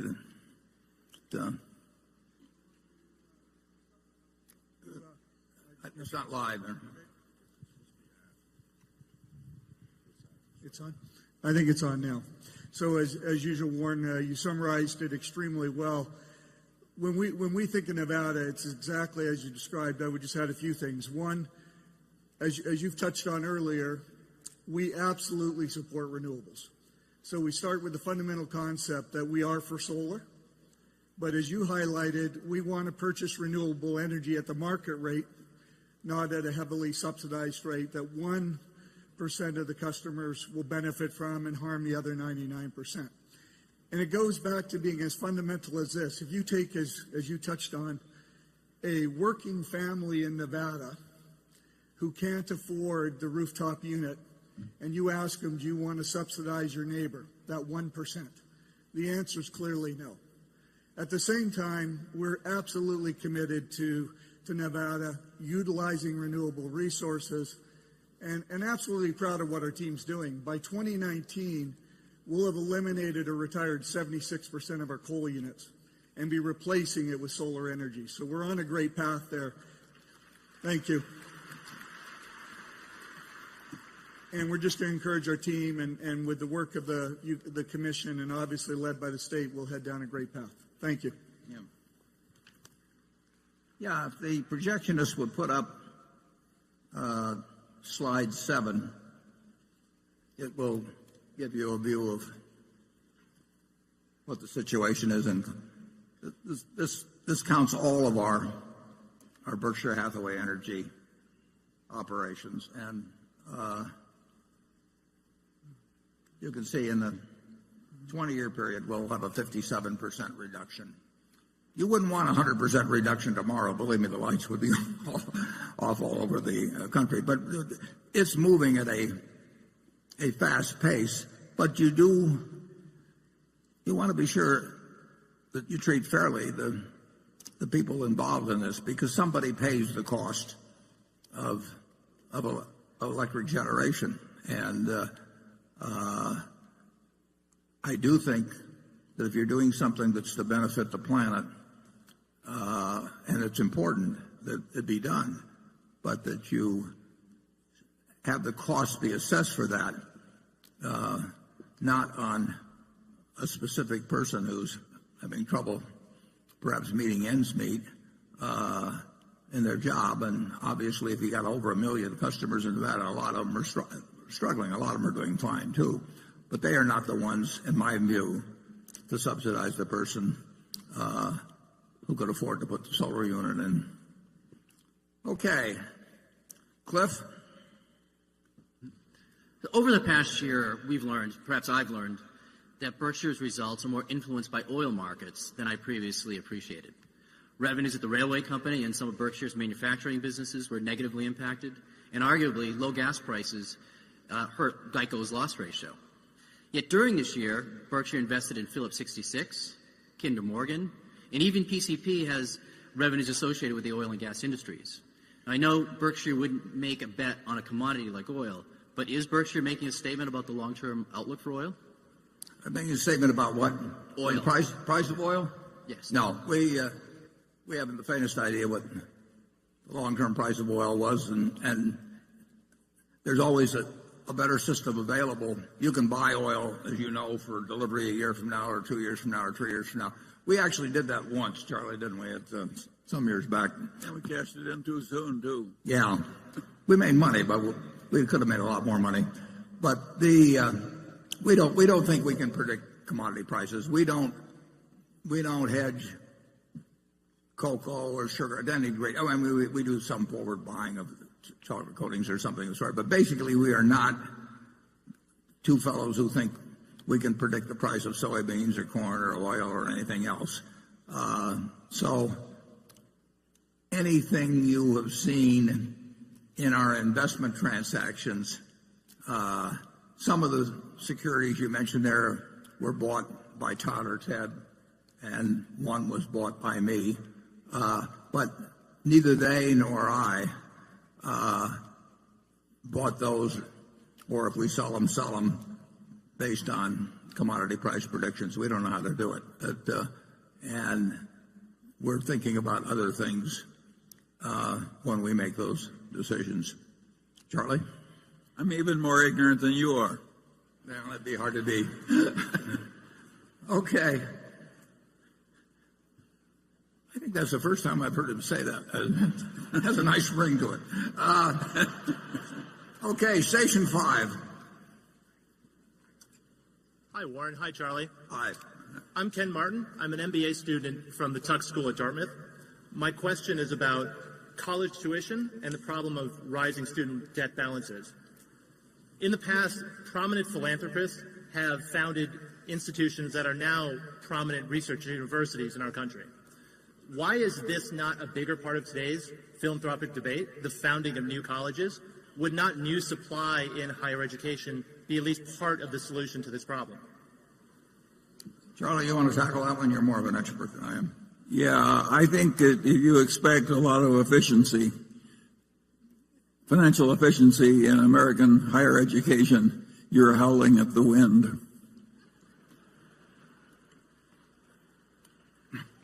Well, I think he's also talking about just more philanthropy delivered there. Am I right? Or want to give him the light back on there? Yeah, that's right. What's the question again? The question about is maybe whether more philanthropy ought to be devoted to that relatively because of the cost. But well, I do a lot more than Warren does in this field, and I'm frequently disappointed. But the monopoly has and bureaucracy have kind of pernicious effects everywhere, and the universities aren't exempted from it. But of course they are the glory of civilization. And if people want to give more to it, well, I'm all for it. Yeah, you've got the option of very good state schools, and we spend a lot of money on education in this country. If you take kindergarten through 12, it's interesting. People talk about entitlements in this country. It's terrible. We have all these entitlements for Social Security and everything. We have entitlements for the young. We spend $600 billion a year educating 50 million kids in the public schools between kindergarten and 12th grade. And just think of what that is as an entitlement. Nobody ever seems to bring that up. But it's a huge, and I believe in it, obviously. But, the people in their working ages, generally speaking, I think in a rich society have an obligation to both the young and the old. And based on the amount we spend,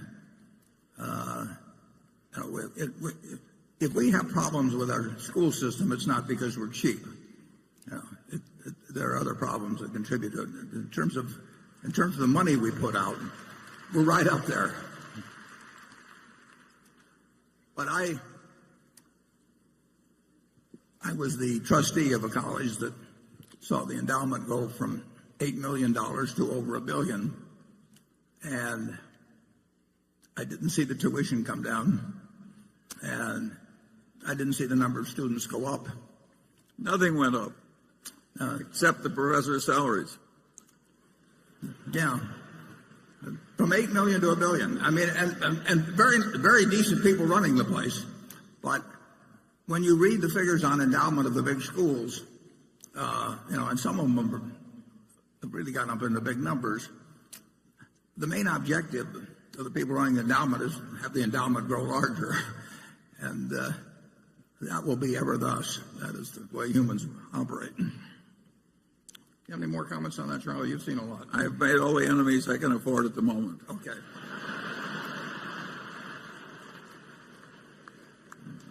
That's never slowed them down in the past. Andrew. Thank you, Warren. This from a shareholder who asked to remain anonymous. If Donald Trump becomes the President of the United States, and recognizing your public criticism of him and your public support for Hillary Clinton, what specific risks, regulatory, policy, or otherwise, do you foresee for Berkshire Hathaway's portfolio of businesses? That won't be the main problem.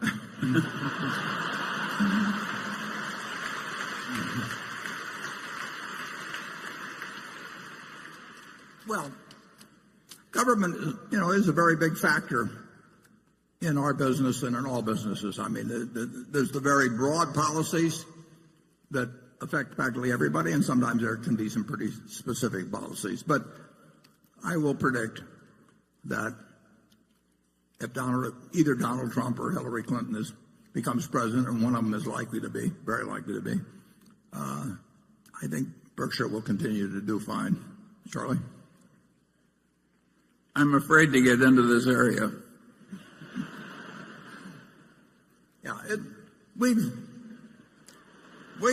operated under we've operated under price controls. I mean, we've had 52% federal taxes applied to our earnings for many years.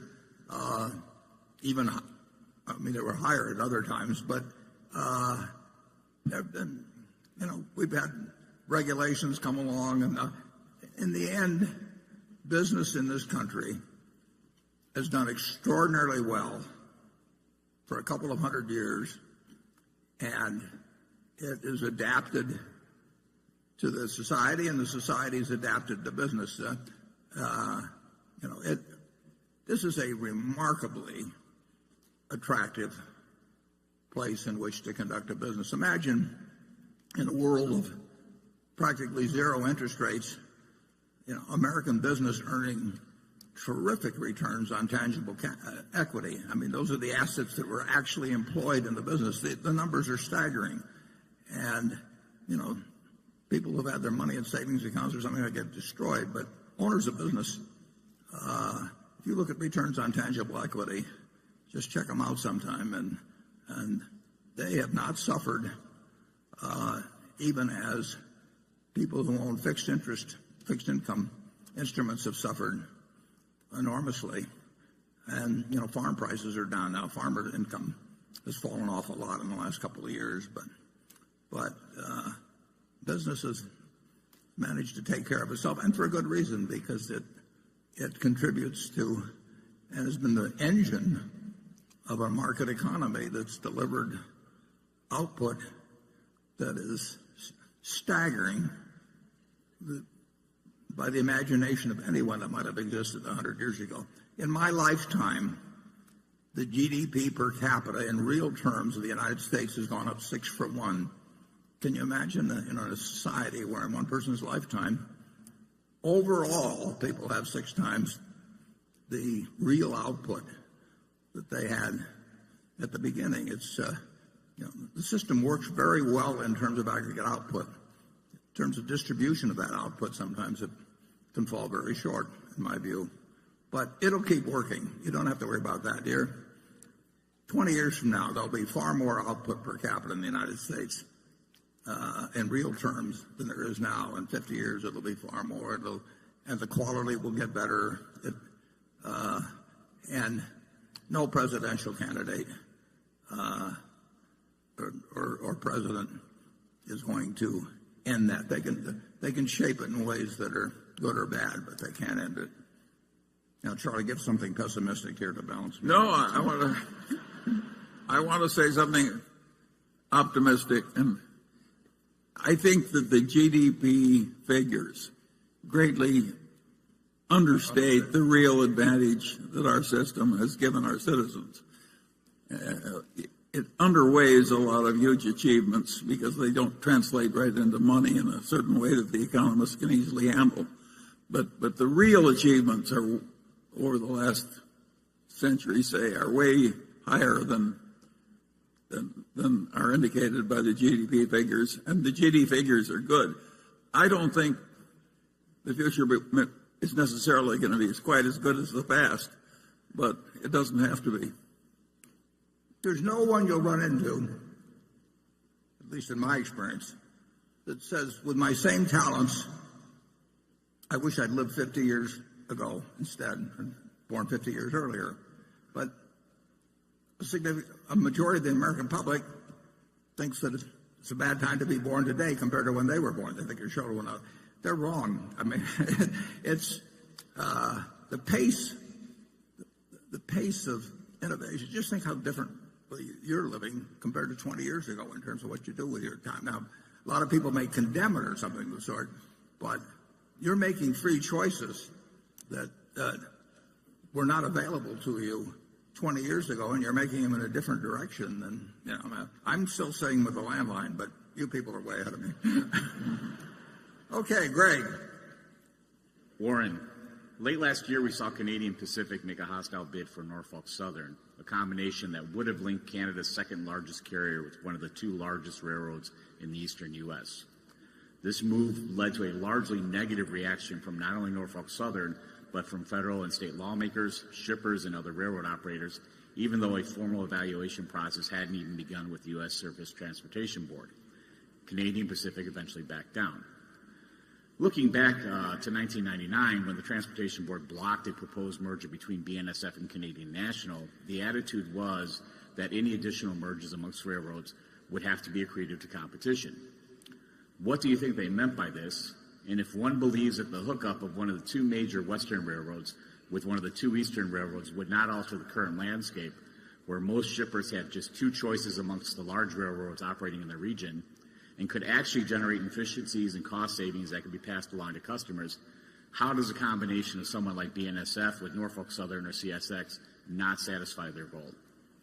I think now and Matt Rose, is he here? He can probably answer that, some of that better than I can, certainly. He can answer all of it better than I can.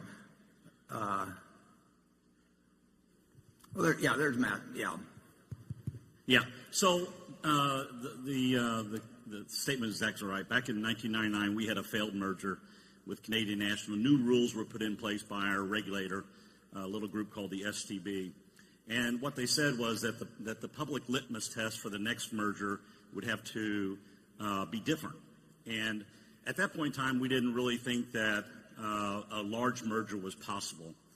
And so when Canadian Pacific announced their merger of the Norfolk Southern, when we think about our four constituencies, and those four are our customers, the labor groups, the communities in which we serve, and shareholders, which our shareholder, of course, is BRK, we didn't see any interest in the final round of these mergers occurring outside of the shareholder community. And so our position was simply to say, if the rest of the shipping community believes that we ought to see this final round, that's fine. We'll participate, but we don't see it occurring right now. We do believe that when that final round occurs, there will be great efficiencies made for shippers and communities. But right now, we don't see the dynamics in place. So what are those dynamics? It'll be as the country continues to grow in population from where we are today, 315 million people, to say 320, 330, 350. Transportation becomes more scarce, and the railroads will need to do more. And that's really when we think the next round will occur. Okay, Station 6.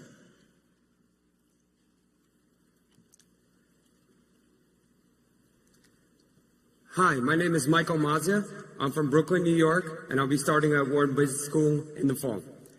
In an interview with Bloomberg Markets recently, Jamie Dimon defended the role banks play in financial markets, saying banks aren't markets. The market is amoral. You're a trade to the market. A bank is a relationship. But banks, namely investment banks, have struggled as regulators have favored market-based solutions, and many of those relationships investment banks have worked so hard for have proven to be less lucrative, especially compared to the growing fixed costs of supporting them. As it relates to our marketable securities portfolio, how do you feel about the investment banking component, particularly as Wells moves into that space? Would you feel differently if the cost basis was higher? And Warren, Charlie, thank you so much for doing this every year. Thank you. Well, I didn't totally get that, but does he feel the investment banking firms are being disadvantaged?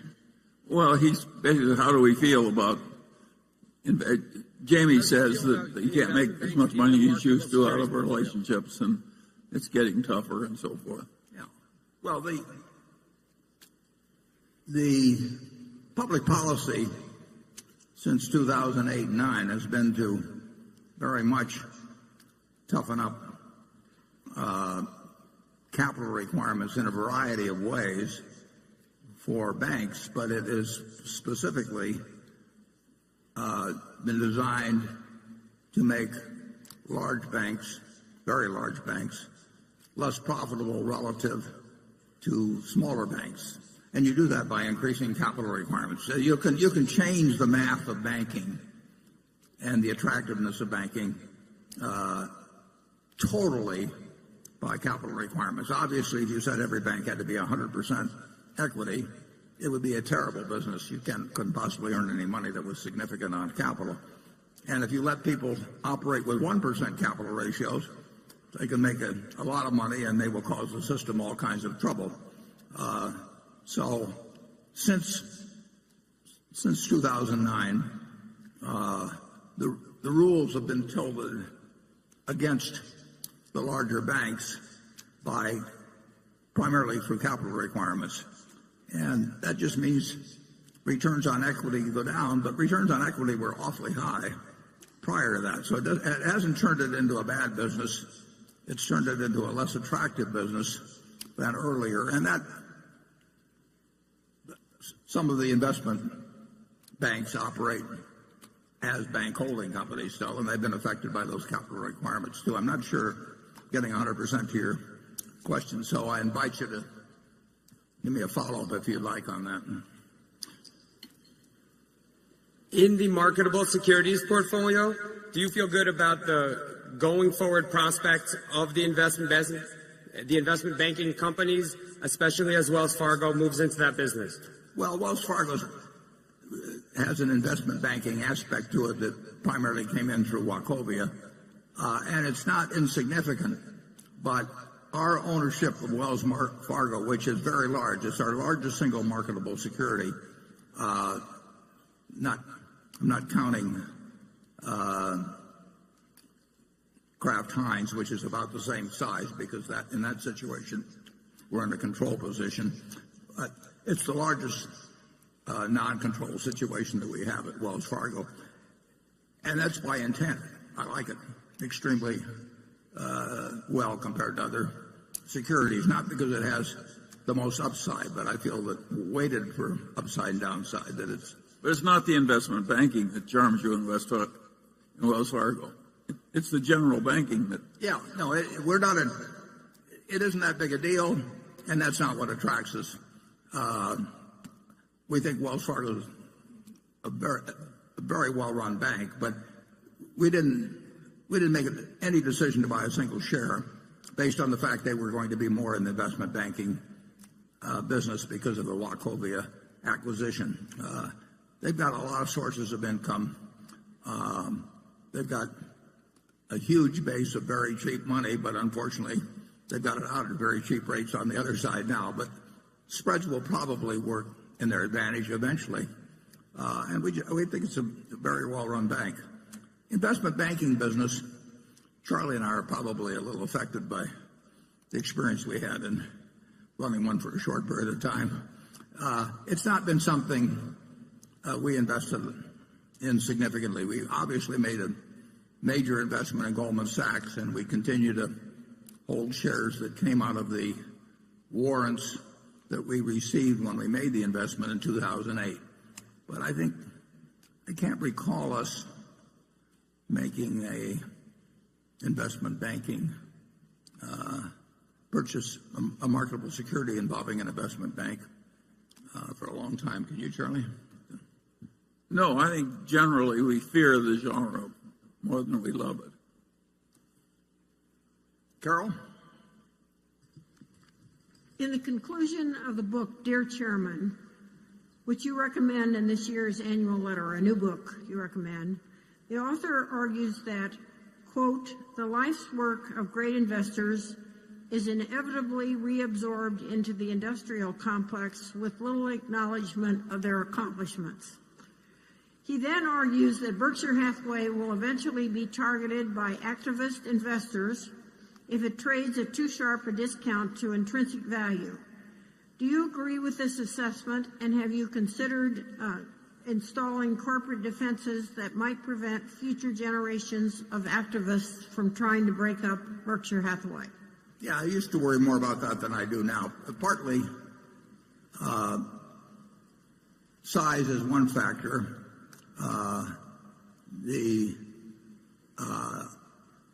I think the more important factor would be that Berkshire will always be in a position to repurchase very significant amount of stock, and as long as it's willing to buy that stock at some price, and it should be, close to intrinsic value, there should not be a large margin in terms of anybody that might come along and think there'd be a lot of money to be made by breaking up. There would be money lost by breaking it up in terms of there'd be certain advantages lost. Mid-American Energy could not have done what it has done in renewables without Berkshire being the parent. I mean, if it had been split off, it would have been the parts would have been worth less than the whole. And there are I could give you significant instances of that in other cases. So I don't think there will be a spread that will be enticing to anyone. And beyond that, I think the numbers involved would be staggering. And I think we have a shareholder base that recognizes the advantages of both the Berkshire businesses and its culture. And so I think it's very, very unlikely. But there have been periods in business history where stocks sold where practically all stocks sold at dramatic discounts from what you might call intrinsic value. And it's interesting that very little activity occurred there. And in the 1974 period, 1973 and 74, there were really good companies, one of which was Cap Cities, for example, that Tom Murphy ran. It was selling at a huge discount to what it was worth. But people did not come along then. So to some extent, when the discounts are huge, money is hard to get. It's not a huge worry with me. Actually, in my own case, because of the way my stock will get distributed to philanthropies after I die, it's very likely that my estate for some years would be by far the largest shareholder of Berkshire in terms of votes, even with this distribution policy that occurs. It's not something I worry about now. I used to worry about it some, but it's not a factor now. Charlie? Well, I think we have almost no worries at all on this subject, and that most other people have a lot of thoroughly justifiable worry, and I think that helps us. So I look forward on this subject with optimism. You want to explain how it helps us, Charlie? Well, if you're being attacked by people you regard as evil and destructive and so on, and you want a strong ally, how many people would you pick in preference to Berkshire? My name is Warren Buffett, and I approve of that message. Jonathan. Leasing has quietly become an important contributor to Berkshire's earnings, with its several leasing units logging about $1 billion in combined annual pre-tax income. Could you talk about Berkshire's competitive advantages in its various leasing businesses, including containers, cranes, furniture, tank cars, and rail cars? Are there other leasing businesses you would be interested in entering, for instance, airplanes or commercial auto fleets? Plane leasing companies in particular seem to sell for reasonable prices and are often available. Yeah, well, we've got a very good truck leasing business in Extra, and we've got a good primarily tank car leasing business at Union Tank Car and Procar. And we expanded it by $1 billion when we bought the GE fleet recently. Leasing generally isn't something that we have to bring something to the party. At Extra, that's much more than just handing people a trailer and taking a check every month. There's important service advantages brought to that. But pure leasing of new cars, which is a huge business, the math is not that attractive for us. The banks have an advantage over us because their cost of funds is so low now. It's not quite as low as it looks, but I think Wells Fargo, I think the last figure was, down around 10 basis points. And when somebody has, maybe $1 trillion or so, and they're paying 10 basis points for it, I don't feel very competitive at Berkshire in that situation. So pure money type leasing is not an attractive business for us when we've got other people with a lower cost of funds. I mean, they've got the edge, and we have got rail car leasing involves a lot more than just a financial transaction. I mean, we've got huge activity in the repair field, and those cars require servicing in the same way in our trailer business. But you will not see us get in. Aircraft leasing doesn't interest me in the least. We've looked at that a lot of times, had various aircraft leasing companies offered to us, and that's a scary business. And some people have done well in it in recent years by using short-term money to finance longer-term assets which have big residual risks, and that just isn't for us. Charlie? I think you've said it pretty well. We're well located now, but I don't think we've got huge opportunities. Okay. Station 7.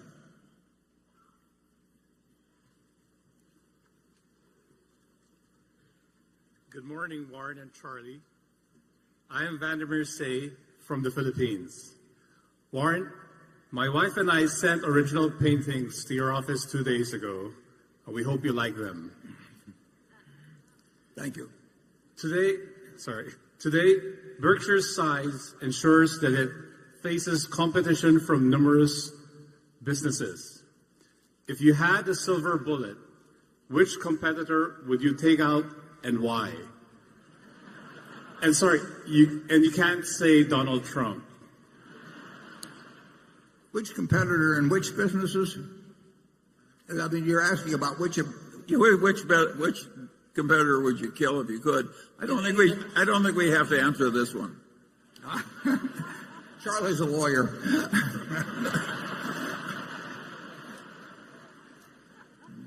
But I've thought about the question.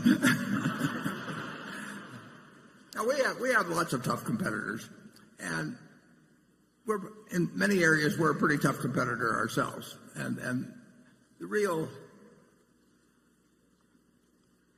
what we want our managers to be doing, is thinking every day about how to achieve a stronger competitive position. We call it widening the moat. But we want to turn out better products. We want to keep our costs down to a minimum. We want to be thinking about what our customers are likely to be wanting from us, a month, a year, 10 years from now. And generally, if you take care of your customer, the customer takes care of you. But But there are cases where there is some force coming along that really is, you may not have the answer for, and then, you get out of that business. We had that department store in Baltimore in 1966, and if we kept it, we would have gone out of business. So recognizing reality is also important. I mean, you do not want to try and fix something that's unfixable. And we're not targeting competitors for destruction. We're just trying to do the best we can everywhere. Spoken like an antitrust lawyer. Okay. We really hope to be the ones that the other guys want to use the silver bullet on. Becky? This question comes from Ram and Raji Tarakad from Sugar Land, Texas. He writes, my wife and I have the vast majority of our net worth invested in Berkshire and in shares of the Sequoia Fund. Mr. Buffett, you have endorsed the Sequoia Fund on more than a few occasions. Recently, the Sequoia Fund has been in the news because of its large position in Valiant Pharmaceuticals. Mr. Munger has termed Valiant's business model highly immoral. Mr. Buffett, do you agree with Mr. Munger's assessment? Have your views about Sequoia Fund changed? Also, as you know, Sequoia is an admirer and large holder of Berkshire stock.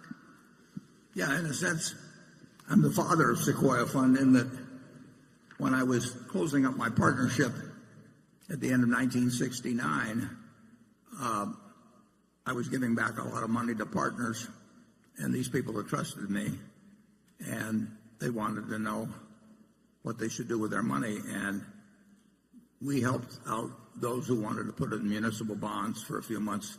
Bill Scott and I stayed around and helped those people come up with those, but most of them were equity-oriented type investors. And we said there were two people that we admired enormously in the investment business, not simply because they were terrific investors, but they were terrific people. And they would be the kind of people that you'd make trustee of your will. So those two, one of whom is in the room, Sandy Gottesman, our director, and one was Sandy and one was Bill Ruane. They were friends themselves. So Sandy took on a number of our clients, a number of our partners, and they became clients and very happy clients of his, and I'll bet some of them are still clients or their children or grandchildren are to this day. Others went with Bill. A lot of them went with both of them, actually. In fact, I wouldn't be surprised if the majority who had a lot of money gave some to Sandy and gave some to Bill.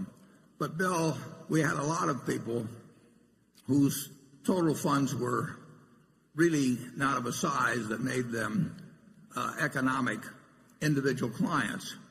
And so Bill, who would not have otherwise set up a fund, Bill said, I'll set up a fund, and it actually had an office in Omaha. John Harding, who used to work for me, became the employee here, and a number of our ex-partners, my ex-partners, joined Sequoia Fund as a way to find an outstanding investment manager, like I say, both for ability and for integrity, and could deploy small sums with him. And Bill ran Sequoia until, I think, roughly 2005 when he died, and did a fantastic job. And even now, if you take the record from inception to now, with the troubles I've had recently, I don't know of a mutual fund in the United States that has a better record. There probably is one, maybe or two, but it's far better than the S&P, and you won't find many records that go for 30 or 40 years that are better than the S&P. So Bill did a great job for people. And Bill died in 2005, and the record continued to be good until a year or so ago. And at that time, the management company, or the manager, I should say, took an unusually large position in Valiant, and despite the objection of some people on the board, not only maintained that position, but actually increased it after a fair amount of doubt had been expressed by the board about the advisability of doing that. The record, like I say, to date, still from when started, is significantly better than average. My understanding is that the manager who made the decision on Valiant is no longer running the operation, and that other people at Ruane Cunniff are doing so, and I have every reason to believe that I know that they're very smart, decent people who are good, are probably way better than average analysts in terms of Wall Street. So I think it was a very unfortunate period when the manager got overly entranced with a business model, which if you, I watched the Senate hearings a couple of days ago when Senator Collins and Senator McCaslin interrogated three people from Valiant, and it was not a pretty picture. In my view, the business model of Valiant was enormously flawed. It had been touted to us. We had several people who urged us strongly to buy Valiant, wanted us to meet Pearson, all that sort of thing. But it illustrated a principle that Pete Keywood, I think, said many, many years ago. He said, if you're looking for a manager, find somebody that's intelligent, energetic, and has integrity. And he said, if they don't have the last, be sure they don't have the first two. If you've got somebody who lacks integrity, you want them to be dumb and lazy, you know. And if you get an intelligent, energetic guy or woman who is pursuing a course of action which, if put on the front page, you know, would make you very unhappy, you can get in a lot of trouble. It may take a while. But Charlie and I have seen, and we're not remotely perfect at this, I don't mean that, but we've seen patterns. You get pattern recognition gets very important in evaluating humans and businesses. And the pattern recognition isn't 100%, and none of the patterns exactly repeat themselves, but there are certain things in business and securities markets that we have seen over and over and that frequently come to a bad end, but frequently look extremely good in the short run. One which I talked about last year, I'm not referring to Valiant in this regard, is the chain letter scheme, the disguised chain letter. You're going to see chain letters the rest of your life. Nobody calls them chain letters because that has a connotation that will scare you off, but they're disguised chain letters, and many of the schemes in Wall Street that are designed to fool people have that particular aspect to it. And there were patterns at Valiant that I think certainly if you go and watch those Senate hearings, I think you'll decide that there were patterns there that really should have been picked up on, and it's been very painful to the people of Sequoia. And I personally think that the people that are running Sequoia now are able people, and I'll get into in a second the difficulty of managing money. But first I'll give Charlie a chance to comment on this. Well, I totally agree with you that Sequoia, as reconstituted, is a reputable investment fund, and that the manager, as reconstituted, is a reputable investment advisor. And I've got quite a few friends and clients that use Ruane Cunniff, and I've advised them to stay with the place as reconstituted. And I believe you've done the same thing, haven't you? Right. So we trust, we think the whole thing is fixed. Now, Valiant, of course, was a sewer, and those who created it deserve all the opprobrium that they got.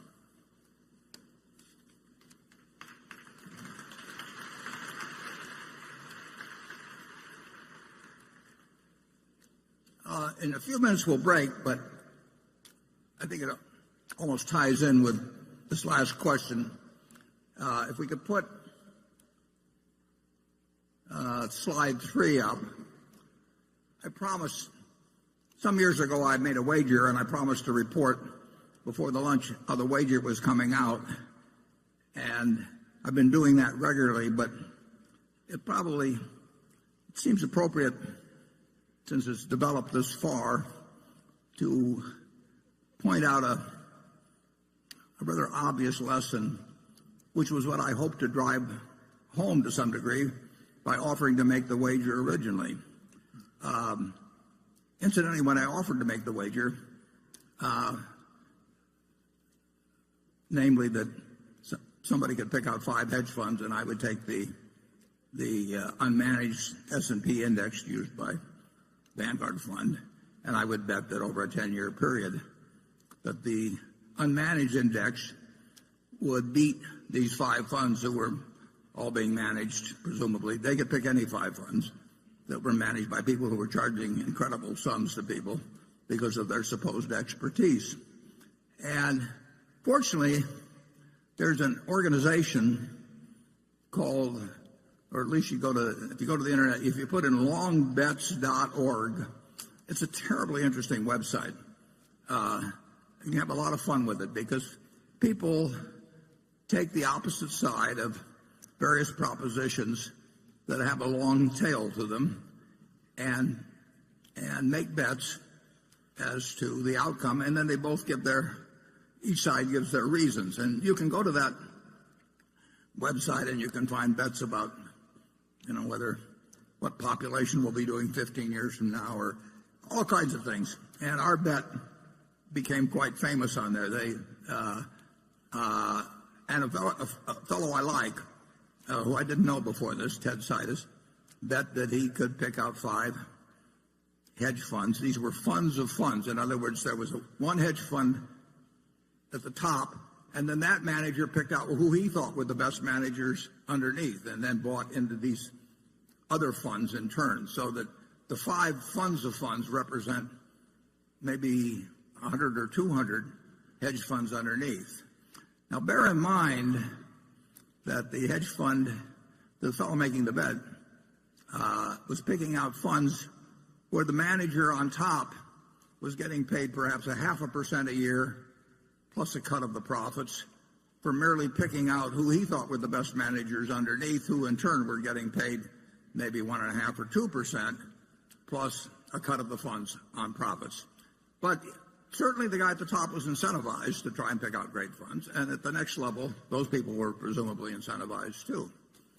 So the result is, after 8 years, and several hundred hedge fund managers being involved, is that now the totally unmanaged fund by Vanguard, with very, very, very minimal costs, is now 40-some points ahead of the group of hedge funds.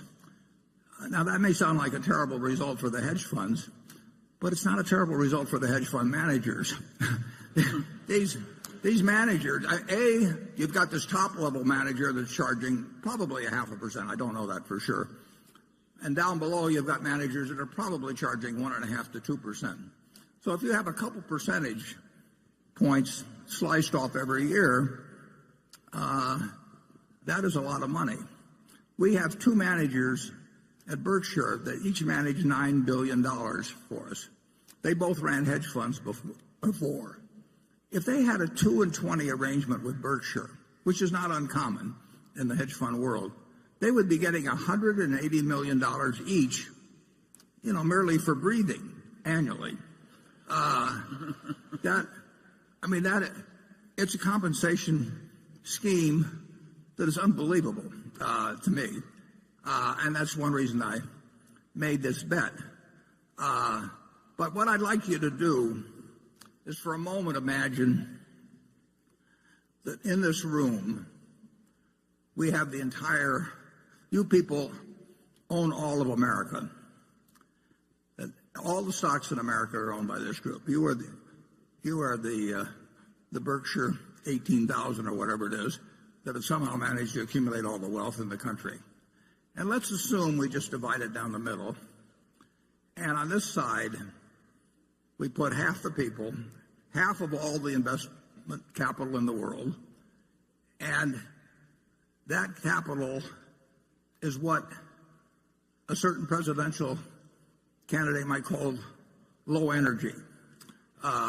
In fact, they have no energy at all.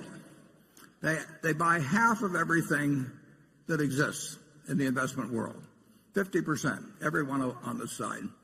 And so now half of it is owned by these no energy people. They don't look at stock prices. They don't turn on business channels. They don't read the Wall Street Journal. They don't do anything. They are a slovenly group that just sits for year after year after year owning half of the country, half of America's business. Now, what's their result going to be? Their result is going to be exactly average as how American business does, because they own half of all of it. They have no expenses, no nothing. Now, what's going to happen with the other half? The other half are what we call the hyperactives. And the hyperactives, their gross result is also going to be a half, right? They can't, the whole has to be the sum of the parts here, and this group by definition can't change from its half of the ultimate investment results. This half is going to have the same gross results. They're going to have the same results as the no energy people. And they're also going to have terrific expenses, because they're all going to be moving around, hiring hedge funds, hiring consultants, paying lots of commissions and everything. And that half as a group has to do worse than this half. The people who don't do anything have to do better than the people that are trying to do better. And that's simple. And I hoped through making this bet to actually create a little example of that. But that offer was open to anybody. And I would make incidentally the same offer now, except, being around in 10 years to collect gets a little more problematic as we go through life. But it seems so elementary. But I will guarantee you that no endowment fund, no public pension fund, no extremely rich person wants to sit in that part of the auditorium. They just can't believe that because they have billions of dollars to invest, that they can't go out and hire somebody who will do better than average. I hear from them all the time. So this group over here, supposedly sophisticated people, generally richer people, hire consultants, and no consultant in the world is going to tell you just buy an S&P index fund and sit for the next 50 years. You don't get to be a consultant that way, and you certainly don't get an annual fee that way. So the consultant's got every motivation in the world to tell you, this year I think we should concentrate more on international stocks, or this year this manager's particularly good on the short side. And so they come in and they talk for hours, and you pay them a large fee, and they always suggest something other than just sitting on your rear end and participating in American business without cost. And then those consultants, after they get their fees, they in turn recommend to you other people who charge fees, which, as you can see over a period of time, cumulatively eat up capital like crazy. So I would suggest that what I felt sure, I didn't feel sure because nothing, can't tell for sure about any 10-year period, but I certainly felt very probable, or I wouldn't have stuck my neck out. It just demonstrates so dramatically. I've talked to huge pension funds, and I've taken them through the math, and when I leave, they go out and hire a bunch of consultants and pay them a lot of money. And it's just unbelievable. And the consultants always change the recommendations a little bit from year to year. They can't change them 100% because then it didn't look like they knew what they were doing the year before. So they tweak them from year to year, and they come in, and they have lots of charts and PowerPoint presentations, and they recommend people who in turn are going to charge them a lot of money. And they say, well, you can only get the best talent by paying 2 and 20 or something of the sort. And the flow of money from the hyperactive to what I call the helpers is dramatic. Well, this group over here sits here and absolutely gets the record of American industry. So I hope you'll realize that for the population as a whole, American business has done wonderfully, and the net result of hiring professional management, is a huge minus. And at the bookstore, we have a little book called Where Are the Customer's Yachts? Written by Fred Schwett. I read it when I was about 10 years old. Been updated. It hadn't been updated, but new editions have been put out a few times. But the basic lessons are there. That lesson is told in that book from 1940. It's so obvious. And yet all the commercial push is behind telling you that you've got to think about doing something today that's different than you did yesterday. You don't have to do that. You just have to sit back and let American industry do its job for you. Charlie, do you have anything to add to my sermon? Well, you're talking to a bunch of people who have solved their problem by buying Berkshire Hathaway. That worked even better. And there have been a few of these managers of managers who've actually succeeded. There are a few in the universities who are really good, but it's a tiny group of people. It's like looking for a needle in a haystack. And when I was given the job of naming two in 1969, I knew two. I knew a couple of others. Charlie wasn't interested in managing more money then, and my friend Walter Schloss would not scale up well, although he had a fabulous record over 45 years or thereabouts. But, that was all I could come up with at that time. And fortunately, I did have a couple. And the people who went with Sequoia Fund have been well served if they stayed for the whole period. But the people, there's been far, far, far more money made by people in Wall Street through salesmanship abilities than through investment abilities. There are a few people out there that are going to have an outstanding investment record, but there are very few of them, and the people you pay to have identify them don't know how to identify them, and they do know how to sell you, and that's my message. We'll come back at 1 o'clock. Thanks.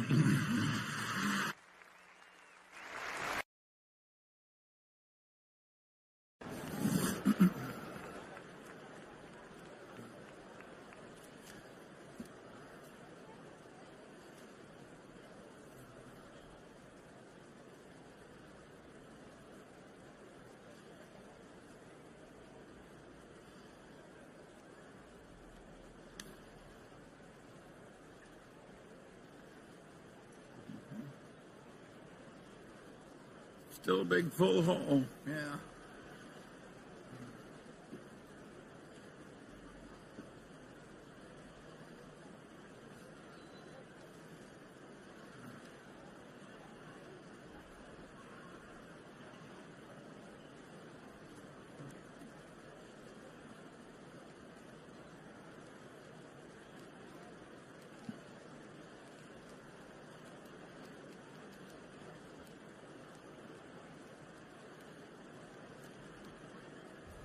Okay, if you'll take your seats, we'll get underway.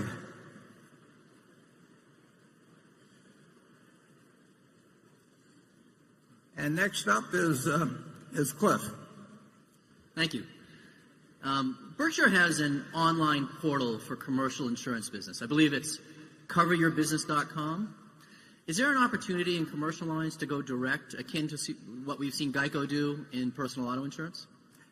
Yeah, well, the answer to that is we'll find out. We have actually two online arrangements. I'm not sure whether they're both up yet. One is called, I believe it's called BIG. I think we got that domain name, BIG. And that will be run by the Applied Underwriters, which is a subsidiary of ours that writes workers' comp. And the other is run by Ajit. And then actually, we do commercial auto, some commercial auto, through Geico as well. So we will learn soon. I guess my message about inherited wealth is getting delivered here.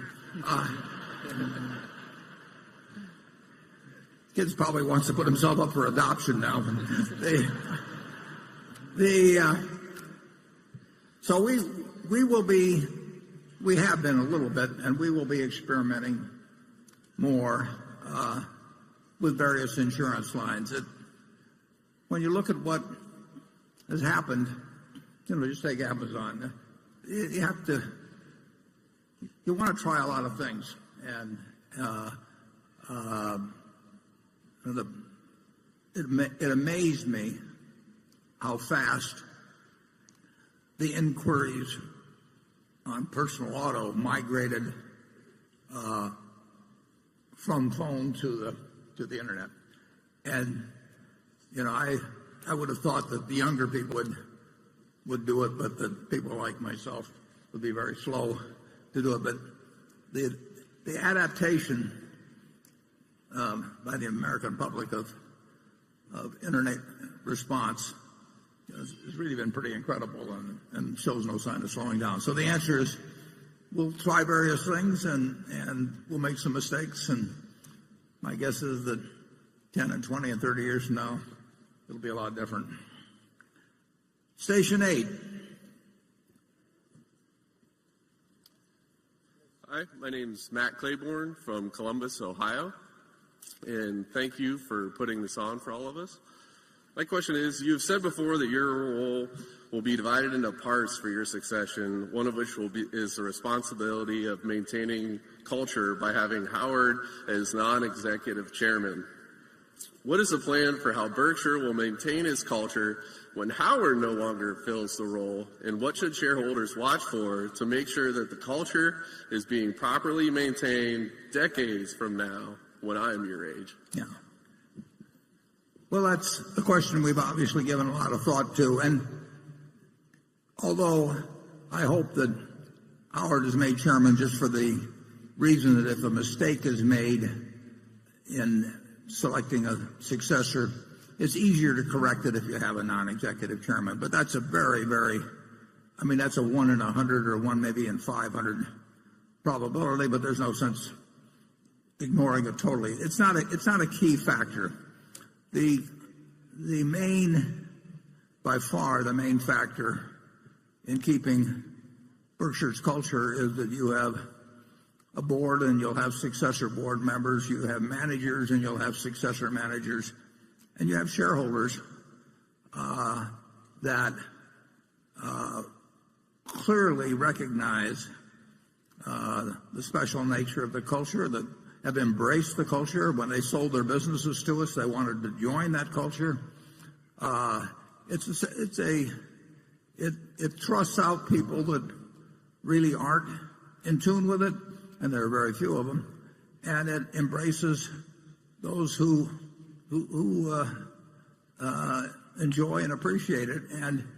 And I think to some extent we don't have a lot of competition on it, so it becomes very identifiable. And it works. So I think the chances of us going off the rails in terms of culture are really very, very, very slight, regardless of whether there's a non-executive chairman or not. But that's just a small added prediction. So I think that the main problem that Berkshire will have will be size. And I thought that when I was managing money, when I first started managing money, size is the enemy of performance to a significant degree. But I do think that the culture of Berkshire adds significantly to the value of the individual components viewed individually. And I don't see any evidence that there'd be any board member, any managers or anything that could in any way really move away from what we have now for many, many decades. Charlie? I'm even more optimistic than you are. I've never noticed it. I really think the culture is going to surprise everybody by how well it lasts and how well they do. They're going to wonder why they ever made any fuss over us in the first place. It's going to work very well. We've got so many good ingredients in place just in terms of the businesses and the people already here, That's what I'm saying. There's just so much power in place. Another thing that's interesting is how little turnover we get in it too. So that the number of managers that have been needed, we've had to replace in the last 10 years are very few.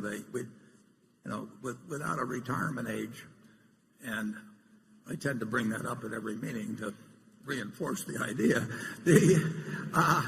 But without a retirement age and with people working because they love their jobs and they like the money as well, but their primary motive is that they really like accomplishing what they do in their jobs. And that means that we get long tenure out of our managers, so the turnover is low. The directors are not here for the money. And so we have great tenure among the directors, and I would argue that's a huge plus. It's going to go on a very long time.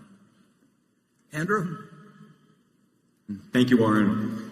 The following question comes from Aritz Galdos, and several other shareholders asked similar questions that are part of this as well.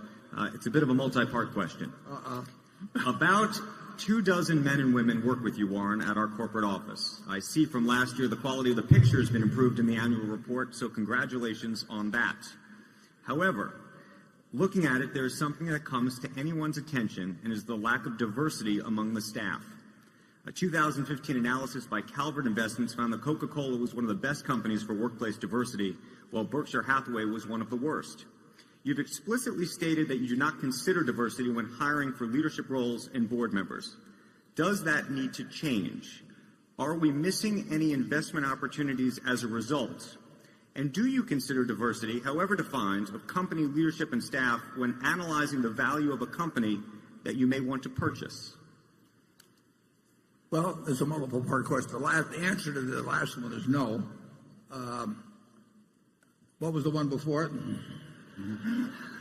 You've explicitly stated you do not consider diversity when hiring for leadership roles and board members. Does that need to change, and are we missing any investment opportunities as a result? No, we will select board members, and we lay it out, and we've done so for years, and I think we've been much more explicit than most companies. We are looking for people who are business savvy, shareholder oriented, and have a special interest in Berkshire. And we found people like that. And as a result, I think we've got the best board that we could have. They're not in it. They're clearly not in it for the money. I get called by consulting firms who've been told to get candidates for directors for other companies. And by the questions they ask, it's clear they've got something other than the three questions we ask in terms of directors in mind. They really want somebody whose name will reflect credit on the institution, which means a big name. One organization recently, the one that did the blood samples with small pricks, they got some very big names on their board. And Theranos, I think, is that the way you pronounce it, Charlie? Theranos? Yeah. Yeah, and the names are great, but we're not interested in people that want to be on the board because they want to make $200,000 or $300,000 a year, for 10% of their time. And we're not interested in the ones for whom it's a prestige item, and who want to go and check boxes or that sort of thing.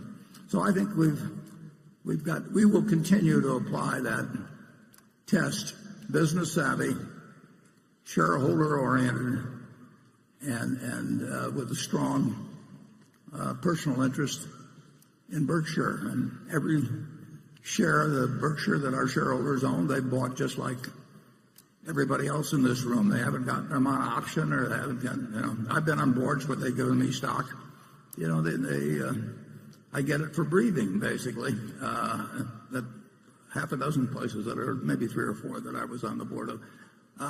We want our shareholders to walk in the shoes, our directors to walk in the shoes of shareholders. We want them to care a lot about the business, and we want to be smart enough so that they know enough about business that they know what they should get involved in and what they shouldn't get involved in. The people in the office, I'm hoping that when we take the Christmas picture again this year, they're exactly the same 25 that were there last year, even though we might have added 30,000 employees elsewhere and maybe 10 billion of sales or something like that. It's a remarkable group of people. And just take this meeting. Virtually every one of the 25, our CFO, my assistant, they've been doing job after job connected with making this meeting a success and a pleasant outing for our shareholders. It's a cooperative effort. The idea that you would have some department called annual meeting department, and you'd have a person in charge of it, and he would have an assistant, and then they would go to various conferences about holding annual meetings and build up, and then they hire consultants to come in and help them on the meeting. We just don't operate that way. And it's a place where everybody helps each other.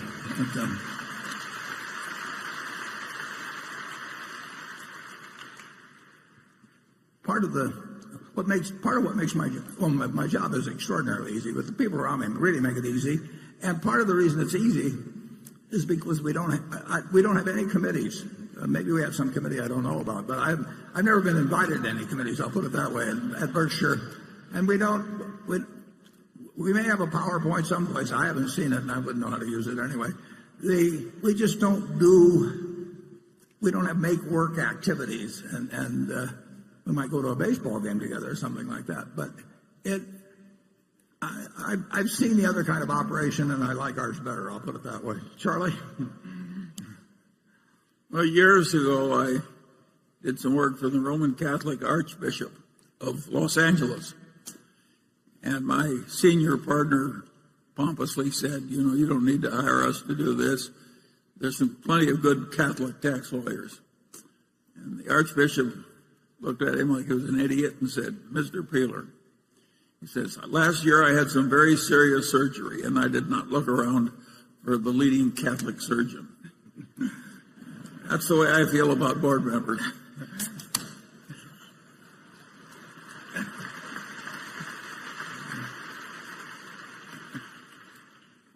Okay, Greg.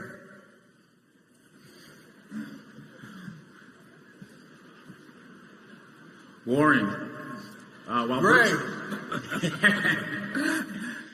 Berkshire has authorized a share repurchase program originally aimed at buying back shares at prices no higher than 10% premium to the firm's most recent book value per share, a figure that was subsequently increased to repurchase shares at prices no higher than 20% premium to book value, there has been relatively little share repurchase activity during the last 4.5 years. Even as the shares dipped down below the 1.2 times book value threshold during both January and February of this year, if you base it on a buyback price calculated on Berkshire's book value per share at the end of 2015, a number that had not yet been published when the stock did dip that low. Given your belief that Berkshire's intrinsic value continues to exceed its book value, with the difference continuing to widen over time, are we at a point where it makes sense to consider buying back stock at a higher breakpoint than Berkshire currently has in place? And would you ever consider stepping in and buying back shares if they did dip down below 1.2 times book value per share, even if that prior year's figure had not yet been released? Yeah. Greg, you mentioned that it sold below 1.2, and I don't think that's correct. I keep a pretty close eye on that. And it's come fairly close to 1.2, but I can almost guarantee you that it has not hit 1.2, or we would have done it. And I'd be happy to send you figures on any day that you might feel that it did hit the 1.2. Clearly, in my view, Charlie's view, the board's, the stock is worth significantly more than 1.2, but it should be worth significantly more, or we wouldn't have it at that level. On the other hand, we did move it up from 1.1 to 1.2 because we had acquired more businesses over time that were the differential between our carrying value and the book and the intrinsic value really had widened from when we set the 1.1. I have mixed emotions on the whole thing, in that from strictly a financial standpoint and from the standpoint of the continuing shareholders, I love the idea of buying it at 1.2, which means I probably would love the idea of buying it a little higher than 1.2. On the other hand, I don't take, and it's the surest way of making money per share there is. I mean, if you can buy dollar bills for anything less than $1, there's no more certain way of making money. On the other hand, I don't particularly enjoy the actual act of buying out people who are my partners at a price that is well below what I think the stock is worth. So, but we will buy stock almost certainly. We don't make it a 100% pledge because there'd be a lot of ramifications to that. But the odds are extremely high that we would buy a lot of stock at 1.2 times or less. But we would do it in a manner where we were not propping the stock at any given level. And if it happens, it will be very good for the stockholders to continue. It is kind of an interesting situation, though, because if it's true that we will, and are eager even from a financial standpoint to buy it at that price, it's really like having a savings account where if you take your money out as a dividend or as an interest payment on a savings account, you get $1, but if you leave it in, you're almost guaranteed that we'll pay you $1.20. I mean, why would anybody want to take money out of a savings account if they could cash it in what they left at 120%? So it acts as a backstop for ensuring that a no dividend policy results in greater returns than it would be if we paid out $1 and people got $1. If they leave $1 in, they're going to get at least $1.20, in my view. At least it's not a total guarantee, but it's a pretty strong probability. So would we increase that number? Perhaps if we run out of ideas, and I don't mean day by day, but if it really becomes apparent that we can't use capital effectively within the company in the quantities with which it's being generated, then at some point the threshold might be moved up a little because it could still be attractive to buy it. And you don't want to keep accumulating so much money that it burns a hole in your pocket. And it's been said actually that that a full wallet's a little like a full bladder, that you may get an urge very quickly to pee it away, and we don't want that to happen. But so far that hasn't happened, and we will look at, if it ever gets to where we have $100 billion or $120 billion or something like that around, we might have to increase the price. Anytime you can buy stock in for less than it's worth, it's advantageous to the continuing shareholders, but it should be by a demonstrable margin. You can't, intrinsic value can't be that finely calculated that you can figure it out to 4 decimal places or anything of the sort. Charlie? Well, you'll notice that elsewhere in corporate America, these buyback plans get a life of their own. And it's gotten quite common to buy back stock at very high prices that really don't do the shareholders any good at all. I don't know why people exactly are doing it. I think it gets to be fashionable. It's fashionable, and they get sold on it by advisors. And that's true, too. Yeah, can you imagine somebody going out and saying, we're going to buy a business and we don't care what the price is? We're going to spend $5 billion this year buying a business, we don't care what the price is.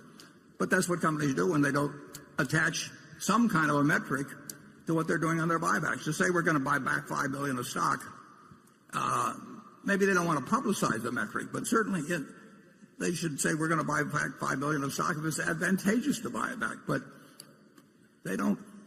If they say we're going to buy the XYZ company, they say we'll buy it at this price, but we won't buy it at 120% of that price. But I have very rarely seen Jamie Dimon is very explicit about saying he's going to buy back the stock when he's buying it below what he considers intrinsic value to be. But I have seen hundreds of buyback notices, and I've sat in boards of directors one after another where they voted buybacks, and basically, and they said they were doing it to prevent dilution or something like that. It's got nothing to do with preventing dilution. I mean, if your dilution by itself is a negative, and buying back your stock at too high a price is another negative. So it has to be related to valuation. And as I say, you will not find a lot of press releases about buybacks that say a word about valuation. We're always behaving a lot like what some might call the Episcopal prayer. We prayerfully thank Lord that we're not like these other religions who are inferior. And I'm afraid there's probably too much of that in Berkshire, but we can't help it. Okay, station 9. Good afternoon, Mr. Buffett. Hi. My name is Sean Montgomery from Fort Worth, Texas. The Nebraska Furniture Mart's been open for about a year in Dallas. Right. I was just curious how sales have been, how they compare to your other stores, and what you think they'll be in the future. Thank you. It's our largest store in volume, but we had a problem there that we had in Kansas City, and we'll probably have every time we open a store, in that we generate so much initial volume that we had a delivery problem. Like I say, it was worse in Kansas City when that was the first one we opened. So we really had to take our foot off the gas pedal, because the last thing in the world we want to do, is make first impressions with delivery problem, accompanied by delivery problems. So it's our largest store in volume. The deliveries have gotten far better. They actually are meeting our company standards that we have in Omaha. But that wasn't the case for some months. And it's hard to go open up. We opened up the largest home furnishing store in the United States, and we did it in an area where we naturally thought we trained the drivers as well as we could and everything. But delivery with 100 plus units out there in a new operation, taking in carpet and people getting lost and routing being bad and all kinds of, there was plenty of work to be done, and it's been done. So I expect that store, which already is the largest store we have, but I think it will be $1 billion annual store before very long. We're getting ready to step on the gas. It's a terrific area. We have 20 plus auto dealerships there. The locate in the Dallas-Fort Worth area. We probably have 3 or 4 of them in the area where our Furniture Mart is. They can't build fast enough down there. Toyota's moving there. Lexus. It already is a great store, but it's going to be something even far beyond that. We've opened up about 4 food places so far. We got 4 or 5 more in the works, and they're doing terrific volumes. I'm starting to sound like Donald Trump here, tremendous, terrific, fantastic. I've never seen anything like it. Just wait till next year. I'll come back. I'll really be in shape then. It's doing well. We couldn't have picked a better area. We have over 400 acres that we were very fortunate in corralling a whole bunch of land, and we're bringing prices and variety like nobody's seen, and now we just got to bring delivery like nobody's ever seen. Okay, Carol. This question comes from Chris Gotcho of New York. Mr. Buffett, you have expressed concern about cyber, biological, nuclear, and chemical attacks, but preventing catastrophe is not getting enough attention. For example, a bill passed the House unanimously to harden the electric grid against a high-altitude nuclear explosion. Not too many bills passed unanimously these days, but then the bill got bottled up in the Senate. Have you considered funding? Wouldn't it be a good idea for you to consider funding a lobbying and educational campaign to promote the public good in this area and counteract industry lobbyists who are often more interested in short-term profits? Yeah, well, in my view, there's no problem remotely like the problem of what I call CNBC, cyber, nuclear, chemical, and biological attacks that either by rogue organizations, even possibly individuals, rogue states. I mean, you know, if you think about, you can think about a lot of things, and it will happen. I think we've been both lucky and, frankly, the people have done a very good job in government, because government is the real protection on this. In not having anything since 1945. We came very, very close during the Cuban Missile Crisis, and I don't know what the odds were, but I do think that if there had been, I can think of many people that if they'd been in place of either Kennedy or Khrushchev, we would have had a very different result. And it's the ultimate problem. It's, as I put in the annual report, it's the only real threat to Berkshire's external threat to Berkshire's economic well-being over time. And I just hope when it'll happen, I hope when it happens that it's minimized. But the desire of psychotics and megalomaniacs and religious fanatics and whatever to do harm on others is a lot more when you have 7 billion people on Earth than when you had 3 billion or so, which is the case when I was born, less than 3 billion. And unfortunately, there are means of doing it. You know, if you were a psychotic back far enough, you threw a stone at the guy in the next cave, and there was a sort of linear relationship of damage to psychosis. But and that went along, you know, through bows and arrows and spears and cannons and various things. And in 1945, we unleashed something like the world had never seen, and that is a pop gun compared to what can be done now. So there are plenty of people that would like to cause us huge damage. And I came to that view when I was in my 20s, and in terms of my philanthropic efforts, I decided that that was one of two issues that I thought should be the main issue. And I got involved with all kinds of things like the concern. You supported the Pugwash Conference year after year after year, frankly, all by yourself. Yeah, Union of Concerned Scientists, and I've given some money to the Nuclear Threat Initiative that is going to create a sort of a Federal Reserve System, a bank to uranium that will take away some of the excuse for countries to develop their own highly enriched uranium. So, but it's overwhelmingly a governmental problem when you're dealing, and it should be, and I think it actually has been the top priority for president after president. It's not the thing they can go out and talk about every day, and they don't want to scare the hell out of everybody, and they also don't want to tip people's hands as to what they're doing. But being in the insurance business, you don't have to even be in the insurance business.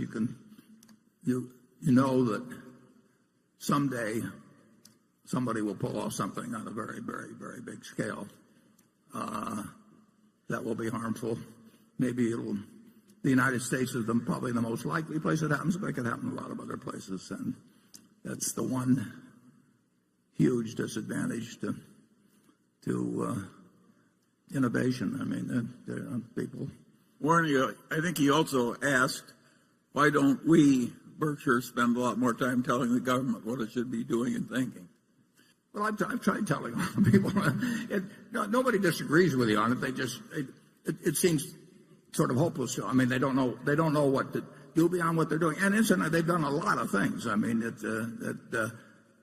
not all gets publicized, but and I think Kennedy and Khrushchev, I mean, Khrushchev shouldn't have been sending it over to Cuba, but at least he had enough sense when he knew Kennedy meant business to turn the ships around. But you can't count on there being Kennedys and Khrushchevs all the time in charge of things, and the mistakes that are made. I see the mistakes that are made in business or human behavior, where people act so contrary to their own long-range self-interest that humans are very, they've got a lot of frailties.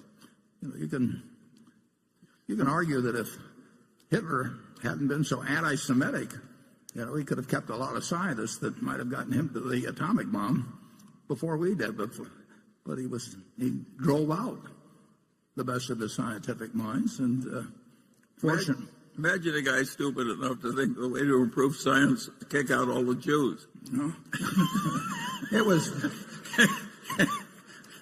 the hero of the 20th century may have been Leo Szilard. I mean, Leo Szilard is the guy that got Einstein to co-sign a letter to Roosevelt and say, one side or the other is going to get this, and we better get it first. Basically, he said it much more elegantly than that. You can go to the internet and look up the letter, but we've both been good and we've been lucky. But if you remember post 9/11, people started getting a few envelopes with anthrax, and they went to like the National Enquirer and Tom Brokaw and Tom Daschle. I can't remember. I mean, who knows what mind when you've got a mind that's going to send anthrax to people, how that decision making is made is just totally beyond comprehension. And that person did not end up doing a lot of damage, but the capability for damage is absolutely incredible. I don't know how Berkshire does anything about it. I don't know how to do it philanthropically. If I knew how to reduce the probabilities of the CNBC type mass attack, if I knew how to reduce the probability by 5%, all my money would go to that. No question about that. Maybe 1%. But hasn't it been true we haven't been very good at getting the government to follow any of our advice? Yeah, but this one's important.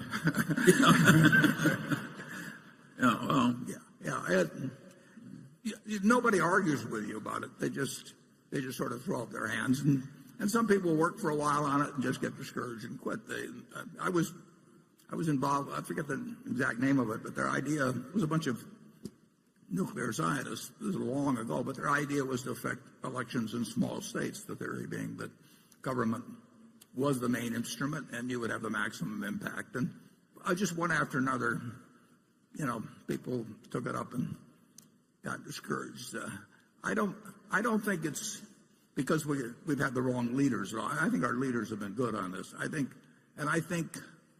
that any candidate. I do not worry about the fact that either Clinton or Trump would regard that as the paramount problem of their presidency. But I just don't know. And the offense can be ahead of the defense, and you can win the game 99.99% of the time, but eventually anything that has any probability of happening, will happen. I wish I could give you a better answer. Charlie, have you got any? I have no hope of giving a better answer. That's what they all say to me. Yeah. Jonathan. The Lubrizol lubricant additives business is one of your 6 largest non-insurance units, but there's been relatively little disclosure about its performance since it was acquired nearly 5 years ago. Can you please update us on how the core business has done and how the competitive landscape and end markets have evolved since it was acquired? I know the core business is not a growth business, but has the increase in miles driven helped their top line at all? Could you also talk about the performance of one or two of their more important bolt-on acquisitions, whether it be ChemTool, the pipeline flow improver company, Warwick, Weatherfield, or Lipotech? Yeah. The additive business, there's 4 companies in it. basically, and it's a no growth but very good business, and we're the leader. So it has performed almost exactly as you would anticipate since purchase, and other specialty companies have, some of which might have growth possibilities, but they're small. So Lubrizol overall, on an operational basis, has been very much as we anticipated, or you would have anticipated if you looked at the prospectus at the time we bought it. They made one large acquisition, which was a big mistake, and that was in the oil field, especially chemical area, and was made just about the time that, or even a little after that oil took a nosedive. So we've had some decent acquisitions there, but the biggest acquisition should not have been made. We still got the fundamental earning power of the additives business and everything. That has not disappointed us in any way. It's a very well-run operation that way, but it's not a growth operation. Charlie? Nothing to add. Okay. Station 10. Hello. Hello, Mr. Buffett and Mr. Munger. Thank you so much for your insights, teaching, and being great role models. My name is Eric Soberger, a violinist based in New York City. My question for both of you is related to psychological biases. Through Berkshire Hathaway's operations, you get a very good read on macroeconomic factors, yet Berkshire does not make investment decisions based upon macroeconomic factors. How do you control the effect of information, such as knowing macroeconomic factors, or the anchoring effect of knowing stock prices, because after a while, it's hard not to once you've analyzed them before? And how does that influence your rational decision-making, whether you should ignore it or whether you should try to use it in a positive way? Well, Charlie and I are certainly, we read a lot. So and we're interested in economic matters and political matters for that matter. And so we know a lot, or we're familiar a lot, I should say, with almost all the macroeconomic factors. Doesn't mean we know where they're going to lead. We don't know where zero interest rates are going to lead, but we do know what's going on if we don't know what is likely to. Warren, there's a confusion here. It says microeconomic factors. We pay a lot of attention to those. Oh, yeah. If you talk about macro, we don't know any but anybody else. Yeah. He summed it up. In terms of the businesses we buy, and when we buy stocks, we look at it as buying businesses, so they're very similar decisions. We try to know all, or as many as we can know, of the microeconomic factors. I like looking at the details of a business, whether we buy it or not. I mean, I just find it interesting to study the species, and that's the way you do study it. So I don't think there's any lack of interest in those factors or denying the importance of them. So am I getting at this question or not, Charlie? Well, there hardly could be anything more important than the microeconomics. That is business. Business and microeconomics are sort of the same term. I guess microeconomics is what we do, and macroeconomics is what we put up with. Yeah. The anchoring effect, I mean, how do you deal with that as well? Well, we're not anchored to what we're ignoring. I see. But Charlie and I are the kind that literally find it interesting in every business. Well, we like to look at microfactors. When we buy a See's Candy in 1972, there may have been 140 shops or something. We'll look at numbers on each one, and we'll watch them over time, and we'll see how third-year shops behave in the second year. We really like understanding businesses.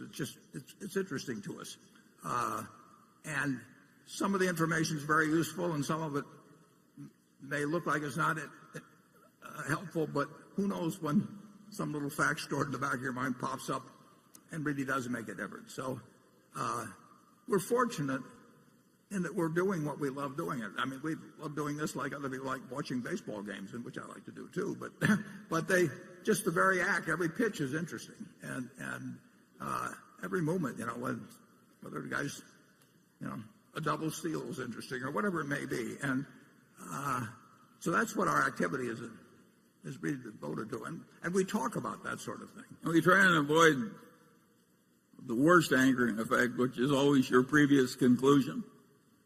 We really try and destroy our previous ideas. Charlie says that if you disagree with somebody, you ought to be able to state their case better than they can. Absolutely. And at that point, you've earned the right to disagree with them. Otherwise, you should keep quiet. It would do wonders for our politics if everybody followed my system.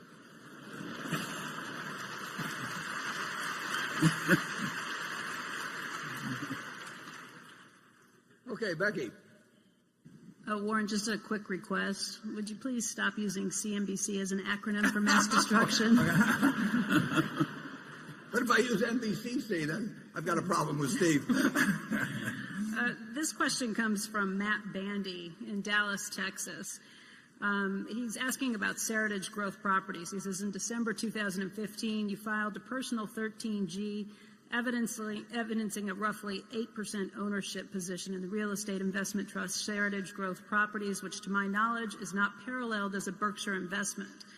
Alternatively, in September 2015, Warren filed a personal 13G evidencing ownership in Phillips 66, which is paralleled as a Berkshire investment. My question is, how do you decide when making a personal investment for your own account versus an investment for Berkshire? I understand market cap and ownership sizing are the likely factors, but does it still not behoove him to invest for the shareholders' benefit in a company like Seritage that might have significant upside? And where are you putting your personal money to work? Right. I do not own a share, or never have owned a share of Phillips 66. I'm not sure where that person, what he's referring to. It may be that there's some way when the form is filled out that because I'm CEO of Berkshire, that on some line it imputes ownership to me or something. But the answer is I've never owned a share of Phillips. And Seritage is a real estate investment trust that had a total market value of under $2 billion when I bought it. And my situation is that I have about 1% of my net worth outside of Berkshire and 99% in it, and I can't be doing things that Berkshire does. So a Seritage with a $2 billion market cap is not really something that is of a Berkshire size. Plus, we've never owned a real estate investment trust to my knowledge or my memory in Berkshire at all. I mean, it's just not a... So I could buy that and not have any worry about a conflict with Berkshire. As a practical matter, my best ideas I hope they're my best ideas, are off limits for me because they go to Berkshire if they're sizable enough to have a significance to Berkshire. We will not be making investments unless it's something very odd. We will not be making investments in companies with a total market cap of a couple billion. Well, we're our present size. But so every now and then I see something that's sub-sized for Berkshire that I'll put that 1% of my net worth in, and the rest of the stuff is off limits, basically, unless Berkshire's all done buying something. Or I own some wells that I bought a long, long time ago, and Berkshire was not interested in.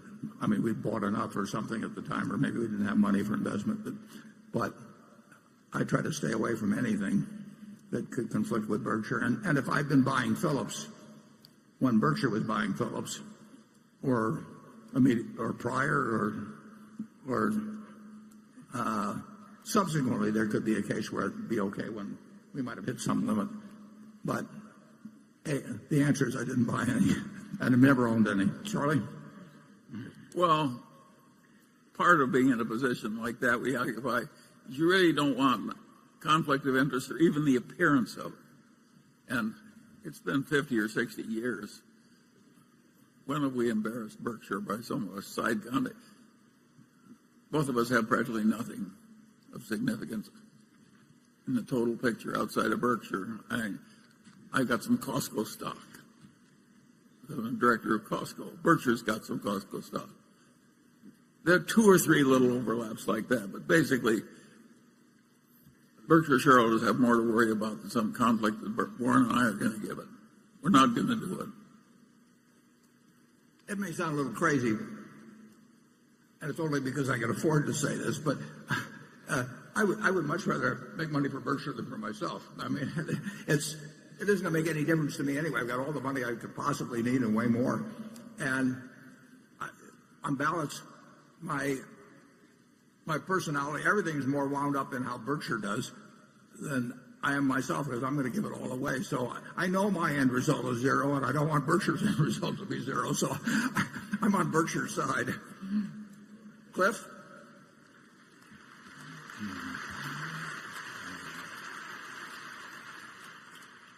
One of the great financial characteristics of Berkshire today is its awesome cash flow. While a simple earnings, less CapEx formula yields an annual free cash flow calculation, I figure of around 10 to 12 billion. In reality, it seems to be much higher, closer to 20 billion, and I think in part due to changes in the deferred tax asset year to year. What is the outlook for free cash flow, and can investors continue to expect similar dynamics going forward? Yeah, there's a lot of deferred tax that's attributable to unrealized appreciation in securities. I don't have the figure, but let's just assume that's 60 billion of unrealized appreciation in securities. Well, then there would be 21 billion of deferred tax. That isn't really cash that's available. It's just an absence of cash that's going to be paid out until we sell the securities. Some arises through bonus depreciation. The railroad will have depreciation for tax purposes that's a fair amount higher than for book purposes. But overall, I think of primarily the cash flow of Berkshire as a practical matter relating to our net income plus our increase in float, assuming we have an increase. And over the years, float has added $80 billion plus to make available for investment beyond what our earnings have allowed for. And that's the huge element. We're going to spend more than our depreciation in our businesses, primarily being, number one, because of the railroad and Berkshire Hathaway Energy are 2 entities that will spend quite a bit more than depreciation in all likelihood for a long time. And the other businesses, unless we get into inflationary conditions, it won't be a huge swing one way or the other. So our earnings, the 17, not counting capital gains, but our earnings, which were whatever they were, around 17 billion, plus our change in float, is the net new available cash. But of course, we can always sell securities and create additional cash. We can borrow money and create additional cash. But it's not a very complicated economic equation at Berkshire. People didn't, for a long time, they didn't appreciate the value of float. We kept explaining it to them, and I think they probably do now. The big thing, the goal, what Charlie and I think about, we want to add every year something to the normalized, the normalized earning power per share of the company. And we think we can do it because we should be able to do it. We have retained earnings to work with every year to get that job done. Sometimes it doesn't look like we've accomplished much, and we haven't accomplished much. And other years, something big happens, and we don't know ahead of time which year is going to be which. Charlie? Well, there are very few companies that have ever been similarly advantaged in the whole history of Berkshire Hathaway, we've lived in a torrent of money, and we were constantly deploying it in dispersed assets, and we were rising up as we went along. That's a pretty good system. It's allowed. We're not going to change it. It's allowed for a lot of mistakes. I mean, that's the interesting thing. American business has been good enough that you don't have to really be smart to get a decent result. And if you can bring a little bit of intellect, then you should get a pretty good result. Mm-hmm. What you got to do is be aversive to the standard stupidities. If you just keep those out, you don't have to be smart. Thank God. Yeah.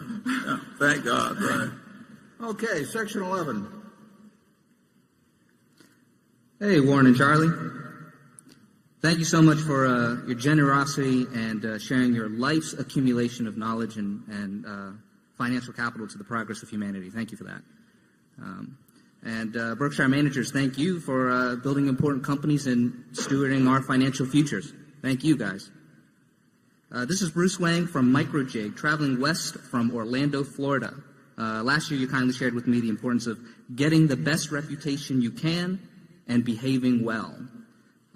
This year, I'd like to ask and preface with Bill Gates wrote, Warren's gift is being able to think ahead of the crowd. It requires more than taking his aphorism to heart to accomplish that, although Warren is full of aphorisms well worth taking to heart. And he also added that I've never met anyone who thought in business in such a clear way. Warren, what elusive yet obvious to you truth has allowed you to think ahead of the crowd and build a clear mental framework to produce a historically significant institution, powerhouse brand? And Charlie, same to you, what obvious truth presents itself so clearly to you, but many would fervently disagree with you upon? I think I got the question, and I owe a great deal to Ben Graham in terms of learning about investing, and I owe a great deal to Charlie in terms of learning a lot about business, and then I've also been around. I mean, I've spent a lifetime, looking at businesses and why some work and why some don't work. As Yogi Berra said, you can see a lot just by observing, and that's pretty much what Charlie and I have been doing for a long time. And you do. I mentioned pattern recognition earlier. And I would say it's important to recognize what you can't do. So we may have tried the department store business and a few things, but we've generally tried to only swing at things in the strike zone, and our particular strike zone. And it really hasn't been much more complicated than that. You do not need, you don't need the IQ in the investment business that you need in certain activities in life. But you do have to have emotional control. I mean, we see very smart people do very stupid things, and it's fascinating how humans do that. Just take the people that get very rich and then leverage themselves up in some way that they lose everything. I mean, that they are risking something that's important to them for something that isn't important to them. Well, you can say you can figure that one out in first grade, but people do it time after time. And you see that constantly, self-destructive behavior of one sort or another. I think we've probably, and it doesn't take a genius to do it, but I think we've sort of avoided the self-destructive behavior. Charlie? Well, there's just a few simple tricks that work well, and particularly if you've got a temperament that has a combination of patience and opportunism in it. And I think that's largely inherited, although I suppose it can be learned to some extent. Then I think there's another factor that accounts for the fact that Berkshire's done as well as it has, is that we're really trying to behave well. And I had a great-grandfather, when he died, the preacher gave the talk, and he said, none envied this man's success so fairly won and wisely used. Now, that's a very simple idea, but it's exactly what Berkshire's trying to do. There are a lot of people who make a lot of money, and everybody hates them, and they don't admire the way they earn the money. And I'm not particularly admirable at making money running gambling casinos, and we don't own any, and we've turned down businesses, including a big tobacco business. So I don't think Berkshire would work as well if we were just terribly shrewd, but didn't have a little bit of what the preacher said about my grandfather Ham. We want to have people think of us as having won fairly and used wisely. It works.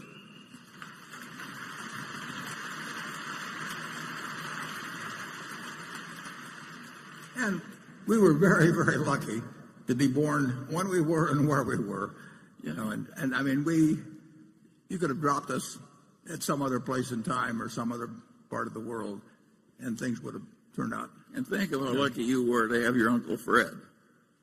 Warren had an uncle who was one of the finest men I ever knew. I used to work for him, too. A lot of people have terrible relatives. That's not an unimportant point. Just yesterday, we had a meeting of all my cousins and a whole bunch that we just get together at annual meeting time. There are probably 40 of us or 50 of us there, and they were pulling out some old pictures, and I had 4 aunts. They're all in these pictures, and every one of them, I mean, you were so lucky if you had one like that, and I had 4. I mean, they just were, in every way, they reinforced a lot of things that needed some reinforcement in my case. I wish you'd had a couple more. But we'd be doing even better. But he mentioned my Uncle Fred, but my Aunt Katie worked in the store, too. My Aunt Alice worked in the store. And you just couldn't have been around better people. I think Charlie would agree with that. Yeah, well, we were very lucky. Yeah. My grandfather was a little tough, however. Tell him what my grandfather used to do when he paid you on Saturday, Charlie. Well, that was very interesting. Warren's a Democrat, but he came from different antecedents.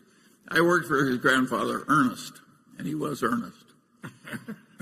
And when they passed Social Security, which he disapproved of because he thought it reduced self-reliance, and he paid me $2 for 10 hours' work. There was no minimum wage in those days on Saturday, and it was a hard 10 hours. At the end of the 10 hours, I came in, and he made me give him 2 pennies, which was my contribution to Social Security. And he gave me 2 $1 bills and a long lecture about the evils of Democrats and the welfare state and the lack of self-reliance, and it went on and on and on and on. So I had the right antecedents, too. I had Ernest Buffett telling me what to do. Okay, enough family history. I haven't overstated that, have I? No, you haven't overstated it at all. No. You can't believe it, people. And he thought he was doing his duty by the world to do that. But we were lucky that the people we were around when we were young, we were very lucky. Andrew? Warren and Charlie, you're famous for making a deal over a day or two with nothing more than a handshake. You pride yourself on the small overhead of doing the diligence mostly yourself. Other successful acquisitive companies use teams of internal people, outside bankers, consultants, and lawyers to do diligence, often over many months, to assess deals. Speed may be a competitive advantage. You've done some amazing deals. But does your diligence process also put us at greater risk?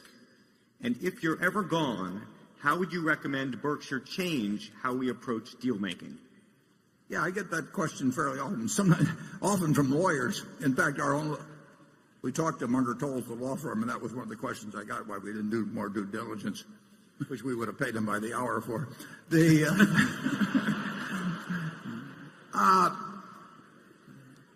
It's interesting. We've made plenty of mistakes in acquisitions, plenty, and we made mistakes in not making acquisition. But the mistakes are always about making an improper assessment of the economic conditions in the future of the industry or the company. They're not a bad lease. They're not a specific labor contract. They're not a questionable patent. They're not the things that are on the checklist, for every acquisition by every major corporation in America. Those are not the things that count. What counts is whether you're wrong about whether you really got a fix on the basic economics and how the industry is likely to develop, or whether Amazon's likely to kill them, in a few years, or that sort of thing. And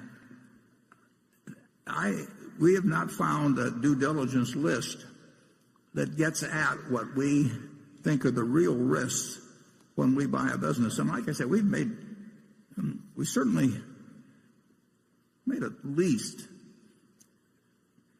a half a dozen mistakes, and probably a lot more if you get into mistakes of omission. But none of those would have been cured by a lot more due diligence. They might have been cured by us being a little smarter. It just isn't the things that are on the checklist that really count. Assessing whether a manager who I'm going to hand $1 billion to for his business, and he is going to hand me a stock certificate, assessing whether he's going to behave differently in the future in running that business than he has in the past when he owned it. That's incredibly important. But there's no checklist in the world that's going to answer that. So if we thought there were items of due diligence, and incidentally there are a few that get covered. I mean, you want to make sure that they don't have twice as many shares out as you're buying or something of the sort. But if we thought there were things that we were missing that were of importance in assessing the future economic prospects of the business, we would by all means drill down on those.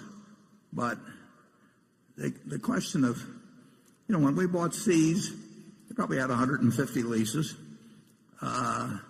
When we buy Precision Cash Parts, they have 170 plants. There's going to be pollution problems at some place, and that is not what determines whether a $32 billion acquisition is going to look good 5 years from now or 10 years from now. And we try to focus on those things.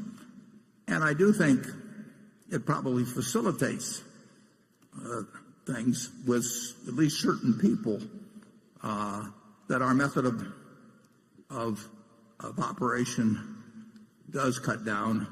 You get into squabbles on small things. I've seen deals fall apart because people start arguing about some unimportant point, and their egos get involved, and they draw lines in the sand and all of that. I think we gain a lot when we start to make a deal. It usually gets done. Charlie? Well, you start to think about it. Business quality usually counts on something more than whether you crossed a T in some old lease or something. And the human quality of the management who are going to stay are very important. And how are you going to check that? As by due diligence, And I don't know anybody who's had a generally better record than Berkshire in judging business quality and the human quality of the people who are going to lead the business after it's acquired. And I don't think it would have improved at all by using some different method. So I think the answer is that, for us at least, we're doing it the way we should. Negotiations that drag out have a tendency, they're more likely to blow up for some reason. I mean, people, they can get obstinate about very small points, and it's silly to be obstinate, but people get silly sometimes. So I like to keep things moving. I like to show a certain amount of trust in the other person, because usually trust comes back to you. But the truth is there's some bad apples out there, and spotting them is not going to come from looking at documents. You really have to size up whether that person who's getting a lot of cash from you how they're going to behave in the future, because we're counting on them. And that assessment is is as important as anything involved. We know all the figures and everything going in, and we know what we'll pay, and so we don't want things to get gummed up in negotiations. And I'm perfectly willing to lose small points here and then on the deal if I have the deal on the right terms. I don't believe in making and Tom Murphy taught me this. I mean, you just don't try and win every point. It's a terrible mistake. But you make a decent deal, and if you find something that bends a little different some way, that's okay. If you think it's bad faith and gives an indication of the character of the person you're dealing with, then you got another problem, and you're lucky if you find that out early. Charlie, any more? How many people in this room who are happily married carefully check their spouse's birth certificate and so on? My guess is that our methods are not so uncommon as they appear. Yeah. I'll think about that. Okay, Greg. Warren, the announcement earlier this month that Ajit Jain would be taking over responsibility for all of Berkshire's reinsurance efforts once Tad Montross retires from General Re has raised some questions about not only the change in leadership structure but succession planning. Given the state of the reinsurance market, it makes sense to have Ajit overseeing both businesses, especially if the pricing environment is expected to be difficult for another 10 years, and there are duplicative efforts that can be streamlined. Given this move and the change in responsibilities we've seen at several of Berkshire's subsidiaries the last few years, I was just wondering if you could give us some color on how succession planning is handled at the subsidiary level, and any insight you could give us into what led you to finally decide to have Ajit oversee both of Berkshire's reinsurance arms, and whether or not it will change the amount of work he'll be doing on the specialty side of the business would be greatly appreciated. Yeah. Well, Tad Montross, after 39 years, has done an absolutely sensational job for Berkshire. Originally, Gen Re was a problem child for a while, as you know, and some brought on by itself and some external. But Tad he's sensational. And I tried several times, maybe successfully in terms of months, but not in terms of years, to get them to stay out longer. As you say, it makes sense to have the reinsurance operation under Ajit. Ajit's ability to handle more and more things in insurance. He oversees a company called Guard, which most of you have never heard of, and we bought it a few years ago, and it's doing terrifically. It's based in Wilkes-Barre, Pennsylvania, but it's doing a great job with small business policies, primarily workers' comp, around the country, and it's flourished, being put under Ajit. He started the specialty operation a couple of years ago, and under Peter, that is going gangbusters. And I have found, and this is interesting, but it's true, I have found with really able people, they can handle so much. They almost, just take Kerry Soul with it. Put this meeting together. If you have some preconceived notion that an annual meeting that's going to have 40,000 people therefore needs, to spend millions of dollars with all kinds of organizational planning and meetings and meetings and meetings, but really able people, my assistant, Debbie Bosani, she can do anything. So there's just no limit to what talented people can accomplish. And if I had something else in insurance tomorrow that needed doing, I'd probably call Ajit on that too. So it has no, in terms of my succession, that's something. We'll have a board meeting on Monday, but we'll talk about it as we always do at every meeting. And when we haven't, our thoughts are as one on that, and everybody knows why it makes the most sense. But 5 years from now, something different could make sense. We'll that's one reason for not announcing any names. I mean, who knows what happens in terms of the time when it happens, or what happens to the person involved. Maybe their situation changes. So there are no tea leaves to read in the fact that Ajit is supervising Gen Re from this point forward. Charlie? Well, and there's an obverse side of that. Not only can the able people usually do a lot more, but the unable people, by and large, you can't fix. So I think you're forced to use our system if you have your wits about you. And we don't feel the need to follow any kind of organizational common view as to, you do this and you have only so many people can report to you, or any of the sort of thing.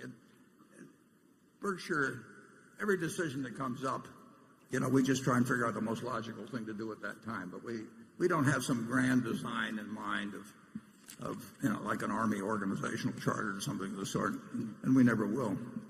Warren and I once reached a decision we wouldn't pay more than X dollars for something.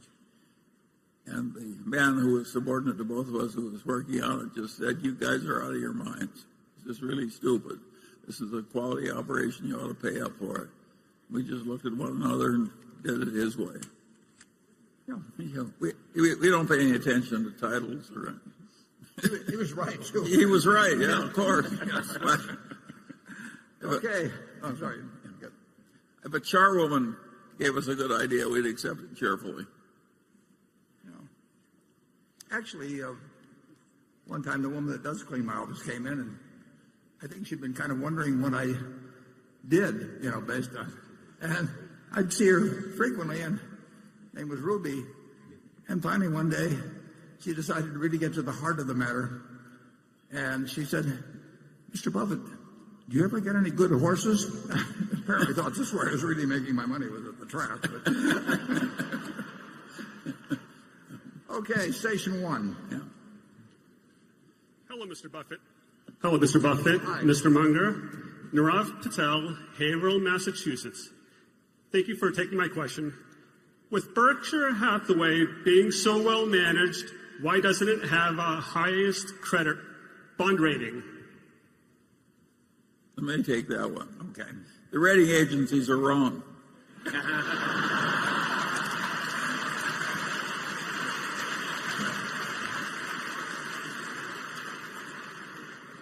And set in their ways. And we don't fit their model very well. Yeah. I mean, we don't look like anything exactly they see otherwise. But that's the answer. Yeah. And I'll say this, though. What I do when they come in the door, I always say, let's talk quadruple A. I believe in starting to negotiate from that standpoint. I never get any place. Okay, Carol. Questions continue to come in about the financing and working relationship that Berkshire formed with 3G a couple of years ago, and this is one of those questions. While 3G has been very successful in cutting costs and increasing margins at Kraft Heinz, the company has seen volumes and revenues decline. As a long-term investor, how do you judge when a management is cutting muscle as well as fat? Can a business increase revenues while cutting costs? And I forgot to say this came from Rick Smith at New York City. Well, the answer is yes. That sometimes you can cut costs that are a mistake to cut, and sometimes you can keep costs that are a mistake to keep. Tom Murphy had the best approach. I mean, he never hired a person that he didn't need, and therefore they never had layoffs. And you might say that at headquarters at Berkshire, we followed a similar approach. We don't take on anybody. Now, I think it is totally crazy when companies are now if you're in a cyclical business, you may have to cut a workforce because there aren't as many carloads of freight moving or something like that, so you cut back on crane crews and all that. But the idea that you give up your staff, whatever it may be, economists or something like that, because business has slowed down. If you didn't need them if you don't need them now, you didn't need them in the first place. I mean, the people that are there just because somebody started a department and they hired more people and so on.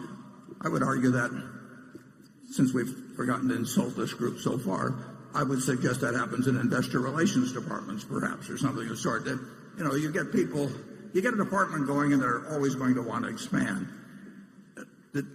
The ideal method is not to do it in the first place, but there are all kinds of American companies that are loaded with people that aren't really doing anything or are doing the wrong thing. And if you cut that out, it should not really have any significant effect on volume. On the other hand, if you cut out the wrong things, you could have a big effect. I mean, it can be done in a dumb way or a smart way. My impression from everything I've seen, and I've seen a fair amount so far, is that 3G, in terms of the cost cuts that they've made, have been extremely intelligent about it and have not done things that will cut volume. It is true that in the packaged goods industry, volume trends for everybody, whether they're fat or lean in their operation, volume trends are not good. And the test will be over time, 3-5 years, are the operations which have had their costs cut, do they do poorer in terms of volume than the ones that, in my judgment, look very fat? So far, I see no evidence of that whatsoever. I do think at Kraft Heinz, for example, we've got certain lines that will decline in volume. I think we've got certain lines that will increase. But I think overall, the packaged goods industry is not going to go anyplace in terms of physical volume, and it may decline just a bit. I've never seen anybody run anything more sensibly than 3G has in terms of taking over operations where costs were unnecessarily high and getting those costs under control in a hurry. And the volume question we'll look at as we go along. But believe me, I look at those figures every month, and I look at everybody else's figures every month. And I'm always looking for any signs of underperformance because of any decisions made, and I've seen none. Charlie? Yeah, and sometimes when you reduce volume, it's very intelligent because you're losing money on the volume you're discarding. It's quite common for a business not only to have more employees than it needs, but it sometimes has 2 or 3 customers that would be better off without.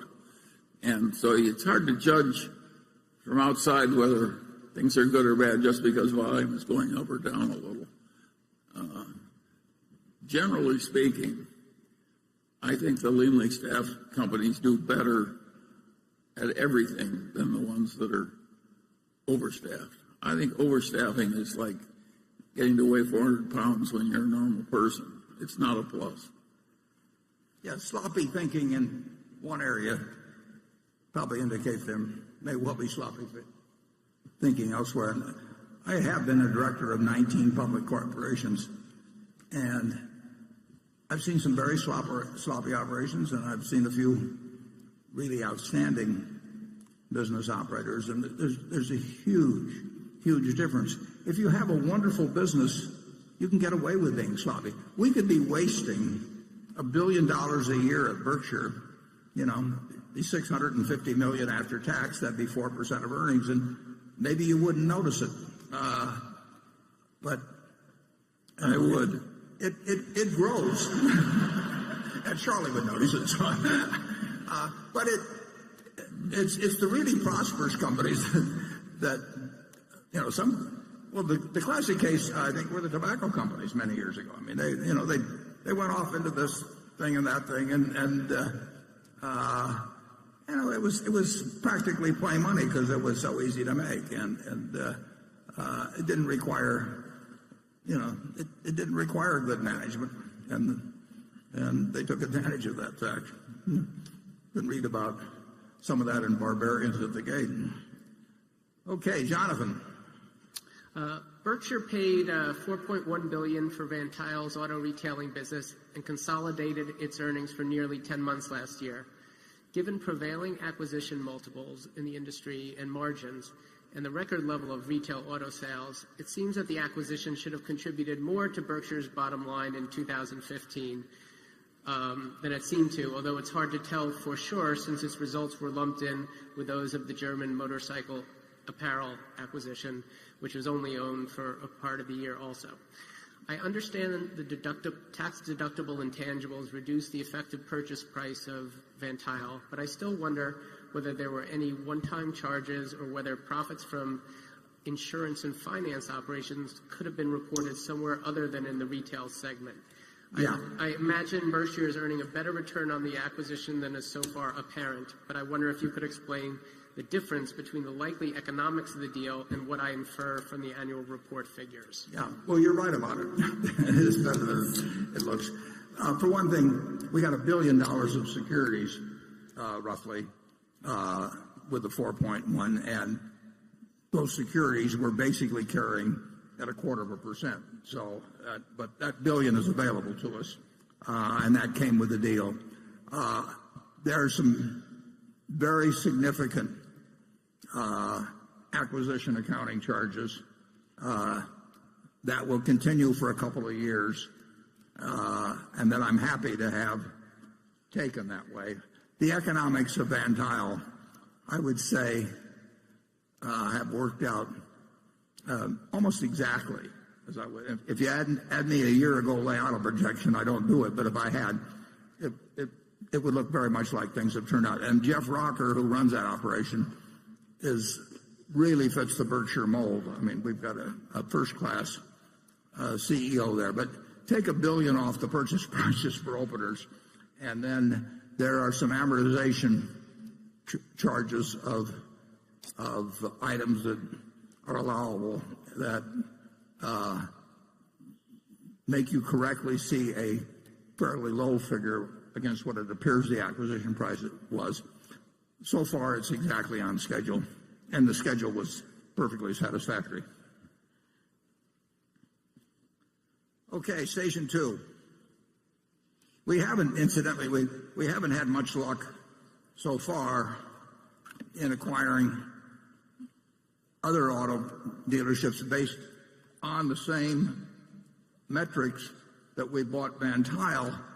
And I think to a small degree, that's because people think we paid more for Van Tile than we did. They're not seeing certain factors in it, so they think we paid X, and therefore they're entitled to X, and we didn't pay X, so we haven't made. We've bought very little so far. I hope that changes in the future, but we're not going to change. We're not going to change our metrics in terms of how we value auto dealerships. Okay, station 2. Good afternoon, Mr. Buffett and Mr. Munger. I'm John Gorey from Iowa City, Iowa. When interest rates go from zero to negative in a country, how does that change the way that you value a company or a stock? Do you choose a high valuation because the discount rate is low? Or on the other hand, do you choose a low valuation because the cash flow is likely to be poor? Well, going from, which we haven't done in this country yet, but going from 0 to -0.5 is really no different than going from 4 to 3.5. I mean, it has a different feel to it. Obviously, if you have to pay 0.5 point to somebody, but if you have your yield or your base rate reduced by 0.5 point, it's of some significance, but it isn't dramatic. What's dramatic is interest rates being where they are generally. I mean, whether it's 0, +0.25, -0.25, +0.5, -0.5, we are dealing with a situation that's essentially very close to zero interest rates, and we have been for a long time and longer than I would have anticipated. The nature of it is that you'll pay more for a business when interest rates are zero than if they were like 15% when Volcker was around, and you can take that up and down the line. I mean, we don't get too exact about it because it isn't that exact a science, but very cheap money makes me pay a little more for businesses than when money was at what we previously thought was normal rates, and very tight money would cause me to pay somewhat less. I mean, we had a rule for 2,600 years that Aesop lived around 600 BC, but he didn't happen to know it was BC, but, you can't know everything. And it was that a bird in the hand is worth two in the bush, but a bird in the hand now is worth about 9/10 of a bird in the bush in Europe, because it depends on how far out the bush is, but it keeps getting worth less as you go along. So these are very unusual times that way. And if you ask me whether I paid a little more for precision cast parts because interest rates were around zero than if they'd been 6%, the answer is yes. I try not to pay too much more, but it has an effect. If interest rates continue at this rate for a long time, if people ever really start thinking something close to this is normal, that will have an enormous effect on asset values. It already has some effect. Charlie? Yeah, but I don't think anybody really knows much about negative interest rates. We never had them before. And we never had periods of stasis like except for the Great Depression. We didn't have things like happened in Japan. Great modern nation playing all the monetary tricks, Keynesian tricks, stimulus tricks, and mired in stasis for 25 years. And none of the great economists who studied this stuff and taught it to our children understand it either. So we just do the best we can. And they still don't understand it. No. And our advantage is that we know we don't understand it. It's interesting though. I mean, we are, it makes for an interesting movie. And it does modestly affect what we pay for businesses. I don't think anybody expected it to last this long, do you, Charlie? Virtually? I don't think everybody, if you're not confused, you haven't thought about it correctly. Yeah. I thought about it correctly then. Becky? Warren, in the past, you've talked about GEICO working with IBM's Watson. Yeah. And this shareholder, Guillermo Bermudez, writes in and wants to know, would IBM be able to offer insurance industry competitors of GEICO the solutions developed with GEICO help and expense? I would think that there would be confidentiality provisions to protect GEICO because inasmuch as GEICO educates IBM as to insurance issues, GEICO could be at jeopardy of competitors gaining or equaling its advantage if they purchase solutions jointly developed by GEICO and IBM. Yeah, I would say the answer to that is that both parties have thought about that matter and very intensively and extensively, and neither would be in a position to talk about it. I don't like to not answer any questions, but there's some things that it doesn't pay to answer. Am I right, Charlie? Yes, of course you're right. I like that. Cliff? You've long stressed the importance of taking a long-term view when investing, and over the decades, your substantial returns in American Express seem to support your point. And you've talked in the past about the ability of American Express to reinvent itself over time, but today it seems to be a company that doesn't have alternative businesses, and its brand doesn't seem to have the same cachet as it once did. Shouldn't Berkshire periodically reassess its reasons for owning an investment? Well, we reassess our reasons for owning all investments on almost a continuous basis, and both Charlie and I do that, and we're usually in a general range of agreement, but sometimes we are a fair distance apart, perhaps.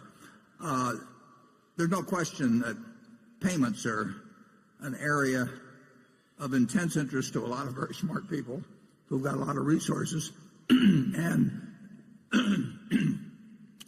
rapid change. Yeah, and rapid change, and it will change. And I personally feel okay about American Express. And I'm happy to own it.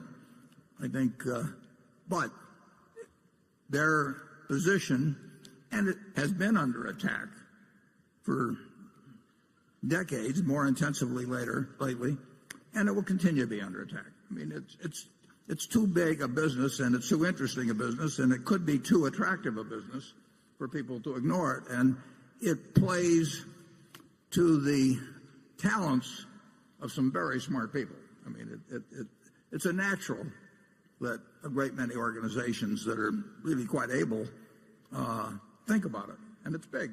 So a lot of great businesses aren't quite so great as they used to be. The packaged good business, the Procter and Gamble's and so forth, the General Mills, they're all weaker than they used to be at their peak, and the auto companies. I mean, when auto companies. Oh my God! Yeah. When I think of the power of General Motors when I was young, and what happened, they wiped out all the shareholders. I would no more have predicted that. When I was young, General Motors loomed over the economy like a colossus. It looked totally invincible. Torrents of cash, torrents of everything. And trying to hold down market share. Yes, because they were afraid they'd be too monopolistic. And so the world changes, and we can't make a portfolio change every time something is a little less advantaged than it used to be. But you have to be alert. You have to be thinking all the time and Yes. alert to whether there's been something that really changes the game in a big way. And that's not only true for American Express. That's true for other things we own, including things we own 100% of. And we'll be wrong sometimes. We'll be late sometimes. We'll be wrong sometimes. But we'll be right sometimes too. But it's not that we're not cognizant of threats, but assessing the probabilities of those threats being a minor problem or a major problem or a life-threatening problem. It's a tough game, but that's what makes our job interesting. I think anybody in payments probably who's an established long-time player with an old method has more danger than used to exist. It's just there's more fluidity in it. Okay, station 3. Hi, Mr. Buffett. Hi. Hi, Mr. Munger. I'm from Flagstaff, Arizona. My name is Mick Kelly. My family runs some cattle ranches down in Arizona, and that's kind of what my question pertains to. I'm curious on your thoughts as it relates to the expanding global population and investing in cattle, and if you think it's wise. Thank you. Charlie? I think it's one of the worst business I can imagine for somebody like us. There's nothing personal about this. Yeah. Not only is it a bad business, we have no aptitude for it. Some people have done well in it, Charlie. Boy, yeah, they have one good year every 20 years or something. I know you guys like steak. Very much. But not owning cattle. Yeah. No, Ed, actually, I know a few people that have done reasonably well in cattle, but they usually own banks on the side or something. But I wish you the best in it. Yeah. And I'm in Kiewit Plaza if you want to send anything along. Somebody has to occupy the tough niches in the economy. We need you. Yeah, thank you. Thank you. Yeah.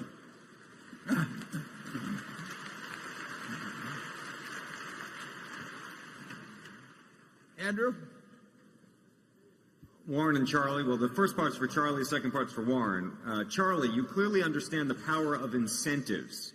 How do you apply this at Berkshire when designing compensation formula? Without naming names or dollar amounts, please illustrate for us with examples of a couple of examples of how Berkshire's operating managers get paid for performance in different industries. The second part is for Warren, which is you once said you'd write about how we should compensate the next Berkshire CEO. Can you describe exactly how we should do it now? Well, I wouldn't worry about the next CEO. But when it comes to the system, our incentive systems are different, and what they try and adapt to is the reality of each situation. And the basic rule on incentives is you get what you reward for. So if you have a dumb incentive system, you get dumb outcomes. And one of our really interesting incentive systems is at GEICO, and I'll let Warren explain it to you because we don't have a normal profits type incentive for the people at GEICO. Warren, tell them because it's really interesting. Yeah, well, at GEICO, we have two variables, and they apply to well over 20,000 people. I think you have to be there a year, but beyond that point, anybody's been there a year or more, and I could be wrong on the exact period, is subject and understands that these two variables will determine bonus compensation. And as you go up the ladder, it has a multiplier effect. It's still the same two variables, but it gets to be larger and larger in terms of bonus compensation as a percentage of your base. But it's always significant. It's always significant. And those two variables are very simple. I care about growing the business, and I care about growing it with profitable business. So we have a grid which consists of growth in policies in force on one axis, not growth in dollars, because that's reflected by average premiums, which are outside their control, but growth in policies in force.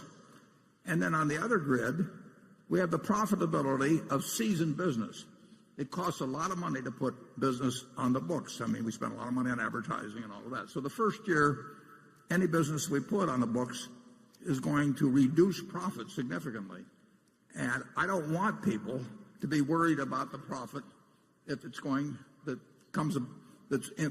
might be impaired by growing the business fast. So profit of seasoned business, growth of policies in force. Very simple. We've used it since 1995. We put a tiny little tweak or two in for new businesses or something. But it's overwhelmingly a simple system. Everybody understands it. In February or so, it's a big day when the two variables are announced and people figure out how they come out on it. And it totally aligns the goals of the organization in terms of compensation with the goals of the owner. And that's a simple one. The interesting thing about it's simple, but other people might reward something like just profits. And so the people don't take on new business. They should take it on because it hurts profits. So you got to think these things through. And of course, Warren's good at that. And so is Tony nicely. Yeah.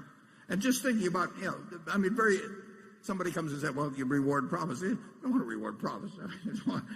Alone, it'd be the dumbest thing you could do.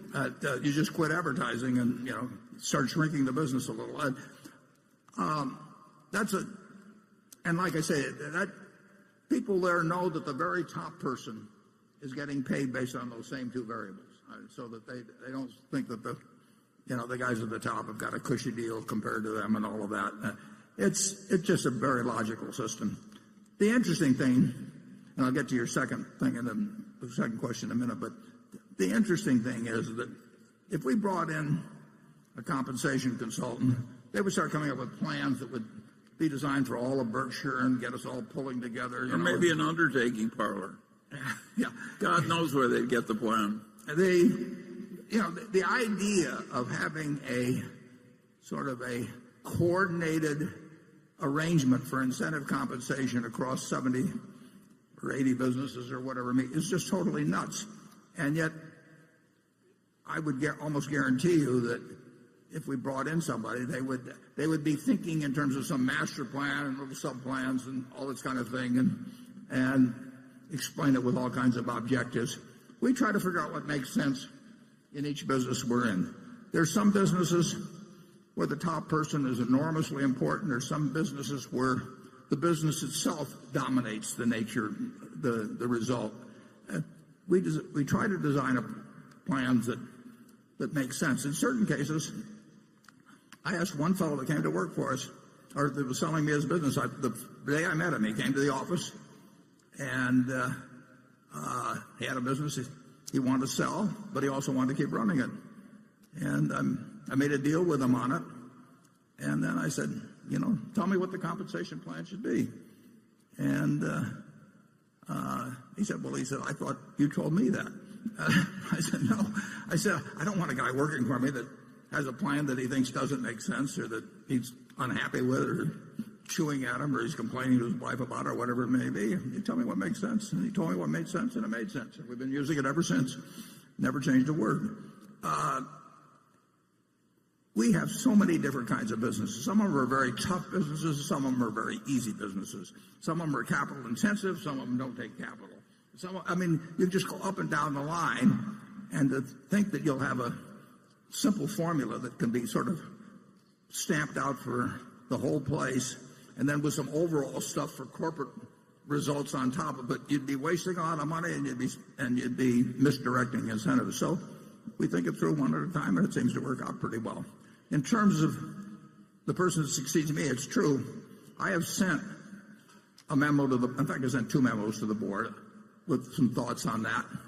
Maybe I'll send a third one, but I don't think it would be wise to disclose exactly what's in those letters. But it's the same principle as I've just gotten through describing. And he wanted more bad examples. A lot of the bad examples of incentives come from banking and investment banking. And if you reward somebody with some share of the profits, and the profits are being reported using accounting practices that cause profits to exist on paper that are not really happening in terms of underlying economics, then people are doing the wrong thing, and it's endangering the bank and hurting the country and everything else. And that was a major part of the cause of the great financial crisis, is that the banks were reporting a lot of income they weren't making, and the investment banks were too. The accounting allowed for a long time a lender to use his bad debt provision his previous historical loss rate. So an idiot could make a lot of money by just making way gamier loans at high interest and accruing a lot of interest and saying, I'm not going to lose any more money on these because I didn't lose money on different loans in the past. That was insane for the accountants to allow that. And literally insane. That's not too strong a word. And yet nobody's ashamed of it. I've never met an accountant that's ashamed of it. Another thing, possibility, is when you get the very greedy chief executive and who wants an enormous payoff for himself, and to justify it, designs a pyramid so that a whole bunch of other people down the line get overpaid in some relation, or get paid in relation to something they have no control over, just so it doesn't look like he's all by himself in terms of that fantastic payoff he's arranged for himself. There's a lot of misbehavior. We saw it. You saw it in pricing of stock options. I mean, people that, I literally would hear conversations in a boardroom where they hoped they were issuing the options, at a terribly low price. Well, if you got people interested in having options issued at a terribly low price, they may even occasionally do something that might cause that. And it's certainly, what could be dumber than a company looking for a way to issue shares at the lowest price? But compensation isn't as complicated as the world will like to make it, but if you were a consultant, you want to make people think it's very complicated and that only you could solve this terrible problem for them that they couldn't solve. We want it simple and right, and we don't want it to reward what we don't want. If you have those of you with children, just imagine how your household would work if you constantly rewarded every child for the bad behavior. The house would be ungovernable in short order. Okay, great. During the past several years, Burlington Northern has spent more than just about every railroad on capital expenditures. While the company reduced its CapEx budget from $5.7 billion during 2015 to $4.3 billion this year, it still represents around 20% of annual revenue, which we believe is at least a bare minimum for most railroads to continue to invest indefinitely. Other than maintenance CapEx, which is likely to account for around 60% of that total, what do you believe are the most likely additional investment opportunities for BNSF, realizing that the secular decline in coal, which has accelerated of late, and the complicated nature of crude oil shipments, where BNSF has already invested heavily the past few years, are likely to push it more towards other parts of the business? Now, as I mentioned in the annual report, in the case of all railroads, merely spending their depreciation expense will not keep them in the same place. So depreciation is an inadequate measure of the actual steady state capital expenditure needs of a railroad, even in these fairly non-inflationary ways. And that's an important consideration in buying the business. We knew that going in, and it's been reinforced since. We spent a lot of money in 2015 because we had a lot of problems to correct, and that was when we spent the $5.7 billion.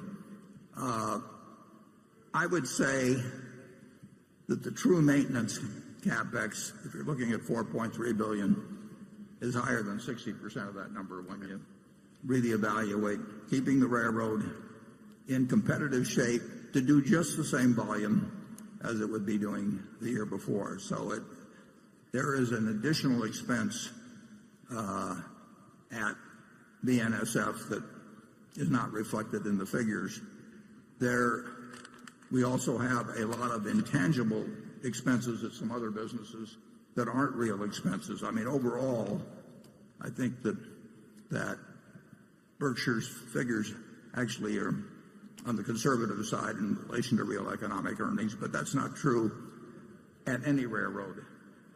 They've also had something called positive train control, which amounts to a lot of money for the industry. I think we may be a little further along than most of them in paying for that, but that's $200 or $300 million a year, and maybe, I don't know whether it'd be close to $2 billion or something like that in aggregate. So it is a very capital-intensive business.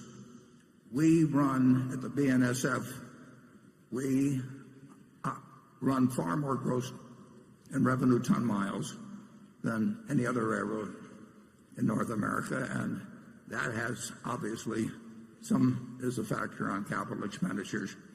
But I would say that it's very likely that we will spend more than depreciation, unfortunately quite a bit more than depreciation, to stay in the same place for a long, long time, as will other railroads. And that's a negative in the picture.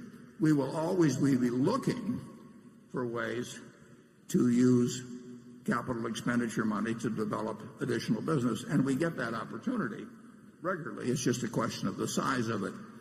And we did a lot of that in the Bakken, and we got benefits from it. We're not getting benefits as much as we thought we would at this point when the price of oil has fallen off. But that was a very sensible capital expenditure, and I hope we get the opportunity to do more. What's happening in coal with the decline, I mean, that doesn't really have anything to do with our overall capital expenditure budget, except we won't be spending a whole lot of money to expand in that arena. Does that answer your question okay? No, I was just thinking maybe with intermodal as well, if that's a longer term opportunity to invest more heavily there. Well, we're always open to it, but we would want, you have to see a fair amount of revenue coming from. We had a proposition very recently, which we worked on for many, many years, in terms of making the port at Long Beach considerably more efficient, and we spent a lot of money on that and spent a lot of time, and we would have spent a lot more money, a whole lot more money, if it had been approved. And recently, the court came out with a decision that was negative on it, and whether that kills the chance to do that or we look someplace else, we'll have to look at the situation. Our competitors there pretend to be environmentalists. It's a common practice now. Yeah, in any event, we thought we had something that made a lot of sense for both the area and for the transportation system of the country, but we were trying to do the right thing, and so far we've lost. But we're still willing to spend a lot of money if we can find things that make the railroad more efficient or make it larger. I mean, either way. Okay, section 4. Good afternoon, Mr. Buffett and Mr. Munger. My name is Marcus Douglas. I'm an investment advisor from Houston, Texas. Where I'm from, there are a lot of people losing their jobs, mostly due to the sharp decline of crude oil prices. My question pertains to the overall state of the union, more so than my dear city. Keeping in mind that crude oil is primarily bought and sold in American dollars, do either of you believe the major fluctuations in the supply of crude oil influence the future monetary policy decisions? Sorry. Well, that's yours, Charlie. Well, my answer would be not much. Yeah, it's an important industry, obviously, and the decline in the price of oil has had a lot of effects. Very good for the consumer, millions and hundreds of millions of consumers, and very bad for certain of the businesses, like the one we bought in Lubrizol, and some others to a degree. Net, it should be good for the United States overall to have low prices for oil. We're a net oil importer. I mean, just like it's good for the United States to have low prices for bananas. We're a banana importer. Anything we net buy is a plus when prices fall. But the oil is big enough and extends into so many areas that it also hurts plenty when the price of oil falls, and it particularly hurts capital values. So the consumer gets the benefit when he or she goes to the filling station, every 2 or 3 weeks or something like that, and it comes in relatively small increments. The capital value contraction, which is huge if you project out lower price oil for a while, hits immediately. I mean, an oil field that was worth X may be worth half X or a third of X or no X overnight. And so there are certain big factors. Well, in terms of our chemical operation, people just stop ordering. So you have this big impact on capital values immediately, and you have the benefits move in over time. But net, the United States is better off, and Saudi Arabia is worse off when prices of oil are lower. Oil is a big part of the economy, but our economy has continued to make progress overall during the oil price decline. But obviously, given regions suffer disproportionately, just was like they boomed. They got a real boom during the period when it was at $100 and when fracking came in big time. Charlie? Well, I think that will do it for this subject. Okay, Carol. Thank you. The question is from Larry Lebowitz of Boston. The year-end balance sheet for our manufacturing, service, and retailing operations shows total current assets of $28.6 billion, of which cash and equivalents are $6.8 billion. Meanwhile, total current liabilities are $12.7 billion, implying net working capital of $15.9 billion. It has become increasingly common for companies like Apple and Dell to finance their business via their suppliers, in some cases with negative working capital. Why is it necessary for these Berkshire businesses to have so much working capital, particularly so much cash? More generally, how do you think about efficiently managing the working capital of a business segment so large, sprawling, and decentralized as this one? Yeah, well, we have excess cash every place at Berkshire. So we don't, at present, it really doesn't make any difference whether we have it at certain subsidiaries or other subsidiaries. So we have excess cash. As I've pointed out in the past, we'll never go below $20 billion of cash, and we'll actually stay comfortably above it. But allowing for the preferred that's going to of Kraft Heinz will be again over $60 billion of consolidated cash. We don't really worry much about what pocket it's in. It's not making anything anyway at these levels. Now, if rates move higher, we've actually got the mechanics in process to do sweep accounts and that sort of thing. So I would pay no attention to the particular cash that's being held in that category there. The cash in Berkshire Hathaway Energy, the cash in the railroad, we have independent levels that we don't guarantee their debt, and they run with ample cash, and we would not look at sweeping that down to a minimum. But if you talk about 40 or 50 of our miscellaneous subsidiaries, we will go to a sweep account when rates get where it really makes any difference to do it. But right now, when you're getting zero, it doesn't really make much difference where you get zero. So I think the fellows overanalyzed it a little bit, but I understand why he did it. Warren, one of his ideas is, why don't we imitate some of these other people and pay our suppliers a lot more slowly so we have more working capital? Yeah. Well, that's a big thing in business now. And last year, Walmart, for example, went to almost all of their suppliers, as I understand, and certainly the companies that we supply, and they basically had a list of half a dozen things that they wanted present suppliers to agree to, and one of those things was more extended terms.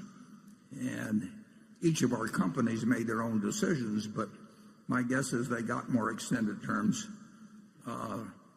from most of their suppliers, maybe a very high percentage of their suppliers, and they may have gone from, I don't remember the exact requests, but whether they went from 30 to 60 days or what it was, but they got a meaningful extension.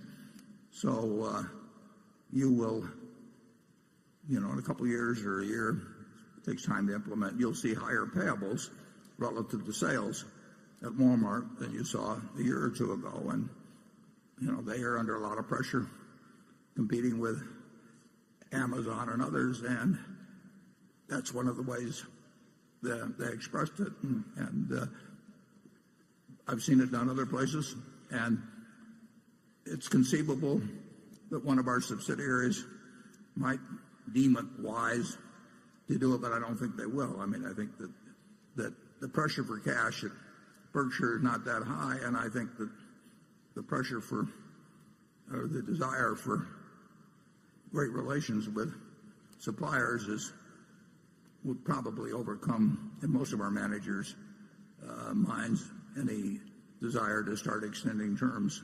Yeah, I think it's hard to do that brutally when you're rich and your supplier isn't, and think that your supplier is going to love you. And so I think there's something to be said for leaning over backward to have a win-win relationship with both suppliers and customers, always. It's never been pushed at Berkshire. You can argue we got a pretty good thing going in float anyway, so. Yeah, and we don't need it. Let somebody else set the record on that one. Okay, Johnny. Most American corporations separate out supposedly one-time restructuring costs, whereas Berkshire doesn't. Berkshire's reported operating earnings are therefore, in my opinion, of higher quality. Have you ever calculated how much higher operating earnings on average would be if Berkshire separated out plant closing costs, product line exits, severance pay, and similar items? Is it a material number, or does Berkshire not incur much in the way of these types of costs typically because most of your acquisitions are standalone? Let me take that one. That's a question like asking, why don't you kill your mother to get the insurance money? We don't do it. We're not interested in manipulating those numbers, and we haven't had a restructuring charge ever, and I don't think we're about to start. Yeah. I would say this too, Johnny. We don't do that.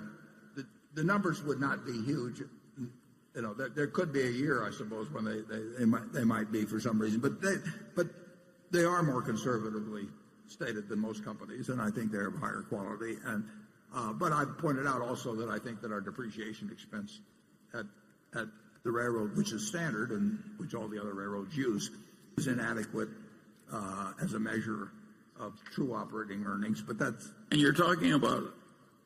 We like to advertise our defects. Not all of them.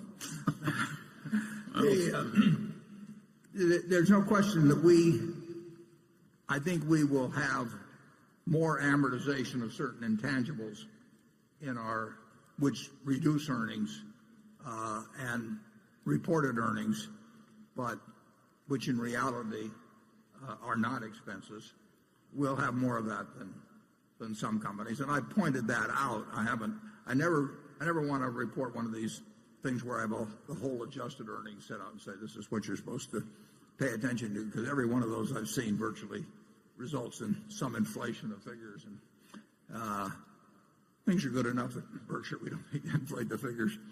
Okay, station 5.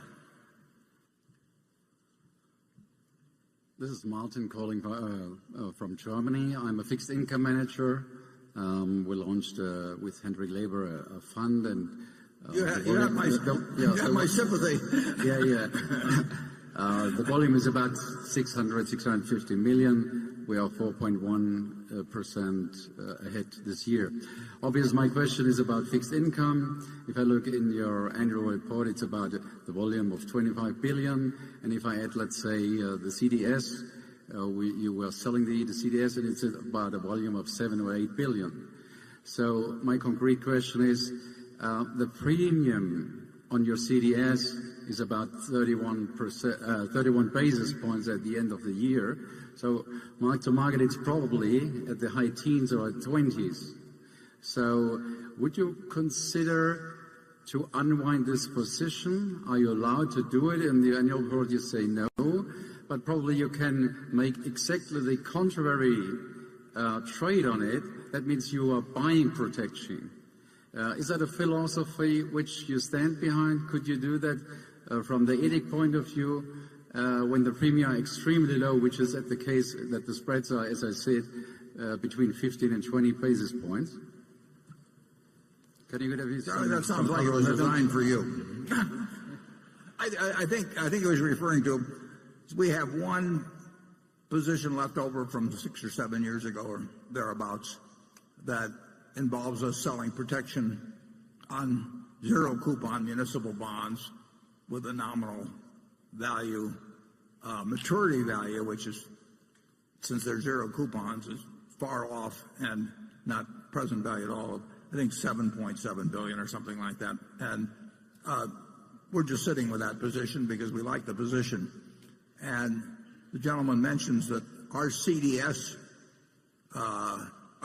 is, that's an insurance premium against our debt that people buy. There's a fair amount of activity in it from time to time, and I think that's partially caused by the fact that we neither collateralize that municipal contract that he refers to, but we don't collateralize, with minor exceptions, the equity puts that are still out there. So the counterparties have to buy. I believe this is the case. I think the counterparties have to buy protection on Berkshire's credit through CDSs. Now, the people they buy it from, their credit probably isn't as good as Berkshire. So, I mean, I think but it's probably in an internal rule at some of these firms that are on the other side of the contract. And so, but that really doesn't make any difference to us. Back in 2008 and 9, our CDS prices went up to a crazy level. And I even commented here at the annual meeting that I would love to be selling them myself, except I wasn't allowed to. But what goes on in the CDS market really isn't of any particular interest to us, and it's too bad for the other guys. They didn't get collateral from us, and we wouldn't have given it to them. And so they have to buy these things that, like I say, from our standpoint, they're wasting their money. but they probably have internal rules that make them. I think I've addressed your question, but Charlie, do you think I've addressed his question? Well, the truth of the matter is that we don't pay much attention to trying to get an extra 2 basis points by being gamey on our short-term things, and that credit default position is a weird historical accident, and we don't pay much attention to it either. It'll go away in due course. Yeah, all of our contracts are just going to expire. We're not now we do a few operational contracts in our energy company. I mean, there's a couple of places where they, for their own reasons, and sometimes because the utility commissions want them to, they do certain things, but it's peanuts. And the positions that I instituted 6 or 7 years ago are basically all in a runoff position, and the first big runoffs will be in 2018, in a couple of years. We're basically not in that. We don't fool around with our own credit default swaps at all. No, never. No. But I would have liked to have sold them in 2008. They actually got up. People were paying. I know, it was crazy. 500 basis, about 5% in terms of betting that Berkshire would go broke, which was totally crazy. But I couldn't take advantage of it. I wanted to though. Becky. This question comes from Tom Hensley, a longtime shareholder from Houston, Texas, who says, over the years, you've been effusive in your praise of Ajit Jain and his contributions to Berkshire. In the 2009 chairman's letter, you wrote, if Charlie, Ajit, and I are ever sinking in a boat and you can only save one of us, swim to Ajit. My question is, what if we don't get to Ajit in time? Please comment on the impact on national indemnity in Berkshire and whether or not there's another Ajit in the house. There's not another Ajit in the house. I didn't hear the part immediately before when you were, but there's not another Ajit in the house. The impact on national indemnity, I guess the impact on the insurance companies as a result. If we lost him, yeah, it would be very significant, and that would be true of some other managers at some other subsidiaries. But it's quite dramatic with Ajit's operation, because literally there were a few years when we had like 25 or so, or 30 people where that operation, it was an unusual period to be in, but where its earning potential under Ajit was fantastic. That probably won't happen to that degree again, and wish it would, but he's done a tremendous amount for Berkshire. But I could, start with Tony. You go to there have been a lot of managers that have created billions and billions of dollars of value for Berkshire. I mean, and maybe you can get into the tens of billions. It's having a fantastic manager that has a large potential business available to them, and who makes the most of it. It's huge over time. You don't see it necessarily in a week or a month or anything of the sort. But when you're building capital value, I mean, think of the value of Jeff Bezos to Amazon. I mean, that it wouldn't have happened without him. And you're looking at huge values, and I can name other situations. The value of Tom Murphy and Dan Burke was the difference between zero and what they ended up with. I mean, they built that thing from a bankrupt UHF station in Albany. It wasn't that they didn't invent television or anything of the sort. They just managed it so well. So, really outstanding managers, they're invaluable, and we want to align. Charlie and I can't do it ourselves, but we want to align ourselves with them, and then have them feel about Berkshire the way we feel about it. And if we do that, we have an enormous asset, and we do have in Ajit and a number of the other managers. Charlie? Yes, and Ajit has a longer shelf life than we do. He'd be particularly missed. Well, let's not give up here, Charlie.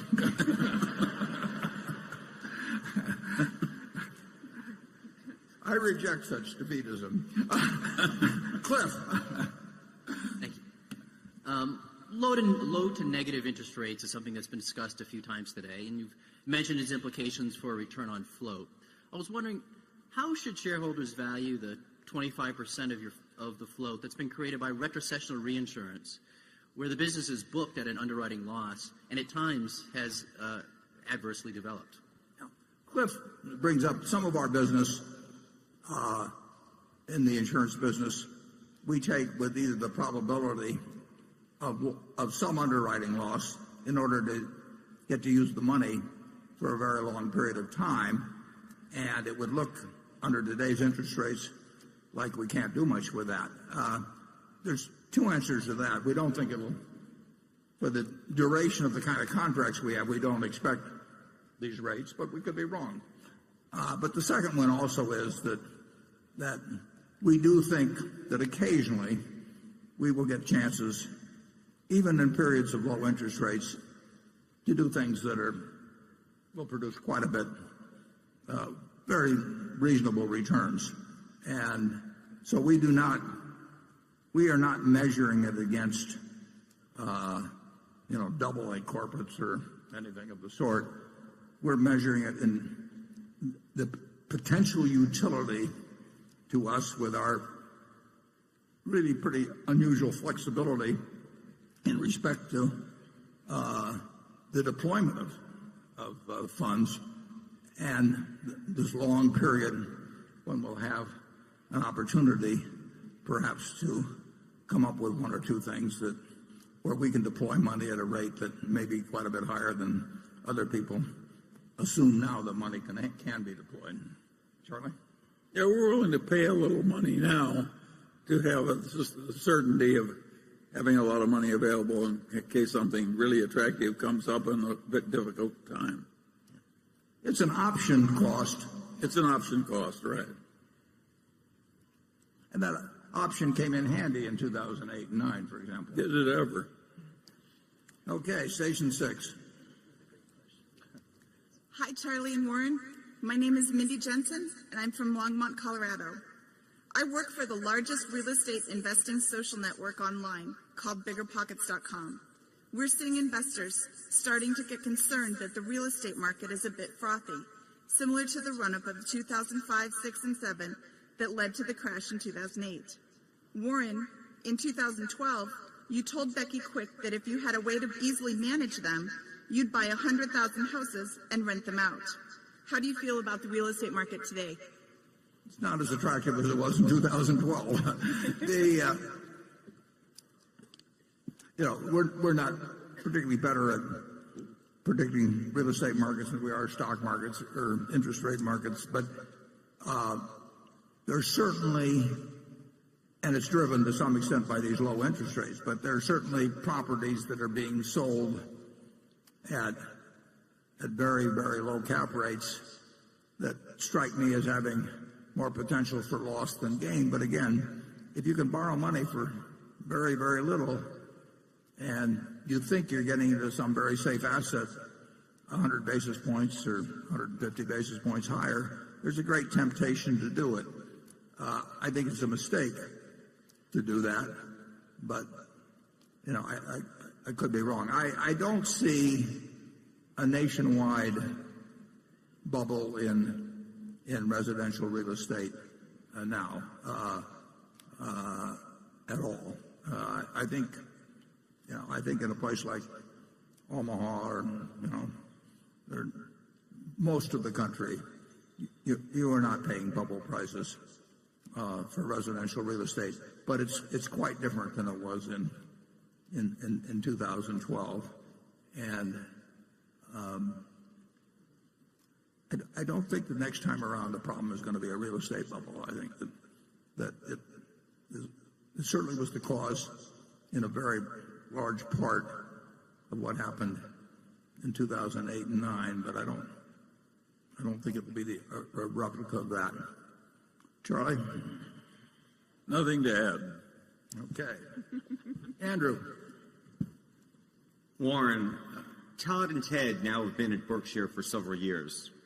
What have been their biggest hits and failures, specifically? And what have they learned from Charlie and Warren? And what are the biggest differences between you and them? Well, I'll answer the last part, the easiest. I am trying to think of very big deals that we can do something in investments or in business, preferably just in operating businesses. I mean, they still are. Their primary job is working on each has a $9 billion portfolio, and one of them has, I don't know, perhaps 7 or 8 positions, and the other one has maybe 13 or 14. But they have a very similar approach to investing. They've both been enormously helpful in doing several things, including important things for which they don't get paid a dime, and which they're just as happy working on the things as they are when they're working on things that do pay off for them financially. They're perfect cultural fits for Berkshire. They're smart at what they do, and they're a big addition to Berkshire. Charlie? Again, I've got nothing to add. And did I cover the whole thing, Andrew, or was there a part I missed there? Biggest hits and failures. I think they specifically wanted to know in terms of investments and trying to understand the way you think. Perhaps I think the question was more focused. I think the implication was the way they think and the way you think. Are there differences? Yeah, I would say they have a bigger universe to work with, because they can look at ideas in which they can put $500 million, and I'm trying to think of ways to put not sums into billions, and they they certainly have a more extensive knowledge of certain industries and activities in business that have developed in the last 10 or 15 years. They'd be smarter on that than I am. But their approach to investing, I mean, they're looking for businesses that they understand and that are going to, and through the stocks of those businesses, that they can buy at a sensible price and that they think will be earning significantly more money 5 or 10 years from now. So it's very similar to what I'm thinking about, except I probably add another 0 to it. And we don't want to talk about specific hits and failures. No. Okay, Greg? Yeah, we will never get into disclosing. I mean, we file reports every 90 days that show what Berkshire does in marketable securities, but we don't identify. I may identify whether it's mine or theirs, but we don't get into identifying what they do individually. Looking at Berkshire's finance and financial products segment, there was a fairly significant increase in the amount of cash carried on the group's books last year. After holding steady between $2 and $2.5 billion during 2012 through 2014, the amount of cash held at the segment spiked up to $5.4 billion at the end of the third quarter of last year and $7.1 billion at the end of 2015. This incidentally coincided with your acquisition of GE's railcar leasing unit, as well as the acquisition of several railcar repair and maintenance facilities. Sales and profitability were fairly solid last year, but don't really seem to account for the magnitude of the change in cash. And investments, debt, and other liabilities do not look to have changed significantly enough to account for the difference, perhaps accounting for about $1 billion of the increase. Just wondering where the additional $3.5 billion in cash came from, and whether or not the elevated level of cash at the end of last year is excess to the business or a new required level of cash for the operations. Well, I can't tell you where it came from. You'd think I would, $3.5 billion, but I can tell you why we were funneling money into the parent company and into the finance company. That money was basically dedicated to making the $22 billion portion of the Precision Cast Parts purchase that was accounted for by cash. We actually borrowed $12 billion, but $10 billion was what was of the borrowing was there, and we pushed money from various sources depending on who owned what and that sort of thing. We pushed money into those two entities and eventually into the parent company to take care of the $22 billion that was coming due. Turned out to be at the end of January when the Precision Cash Parts closed. There's really no significance to it other than that. Okay, station 7. Good afternoon, Mr. Buffett and Mr. Munger. My name is Jeffrey Eastup from Cranford, New Jersey. I just have a simple question for you. How would you explain IBM's moat? I'm not sure that's a simple question. No, I'm not either. Well, it has certain strengths and certain weaknesses, and I don't think we want to get into giving an investment analysis of any of the portfolio companies that we own. I think I'd probably better leave it there. Charlie? Yeah, it's obviously coping with a considerable change in the computing world, and it's attempting something that's big and interesting, and God knows whether it's going to work modestly or very well. Yeah. I don't think Warren knows either. No, we'll find out whether the strengths are strengths. Yeah.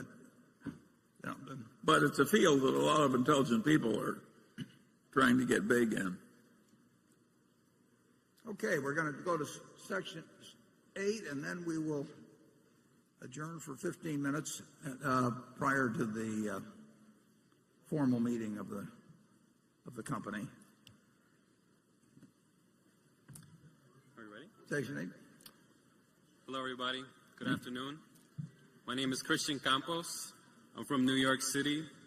I'm a senior accounting major at Baruch College, part of the City University of New York. And Mr. Buffett, in your annual shareholder letters and during interviews, and even today, your sense of humor always shines through. Where does your sense of humor come from? Please tell us. Thank you. That's just the way I see the world. It's a very interesting and times very humorous place. And actually, I think Charlie has a better sense of humor than I have, so I'll let him answer where he got his. I think if you see the world accurately, it's bound to be humorous because it's ridiculous.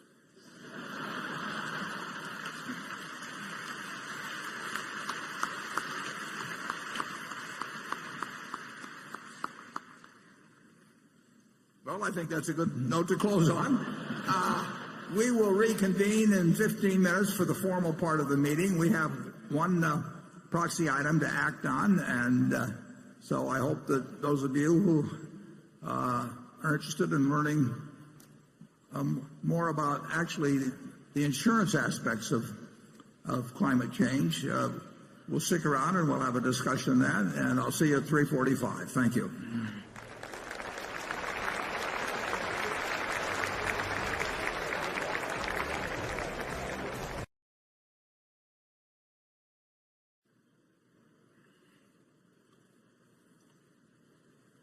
How old is Hanson? Do you know?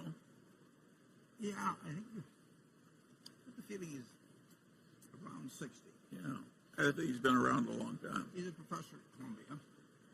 Came from Denison, Iowa, University of Iowa.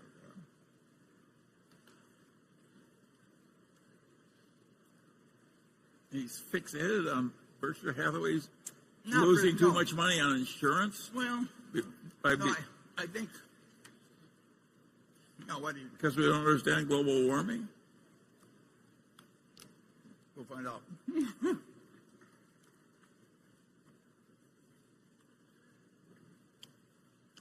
Somewhere here. Here we are.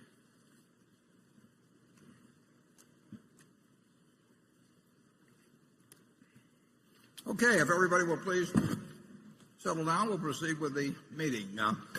Meeting will now come to order. I'm Warren Buffett, Chairman of the Board of Directors of the company. I welcome you to this 2016 annual meeting of shareholders.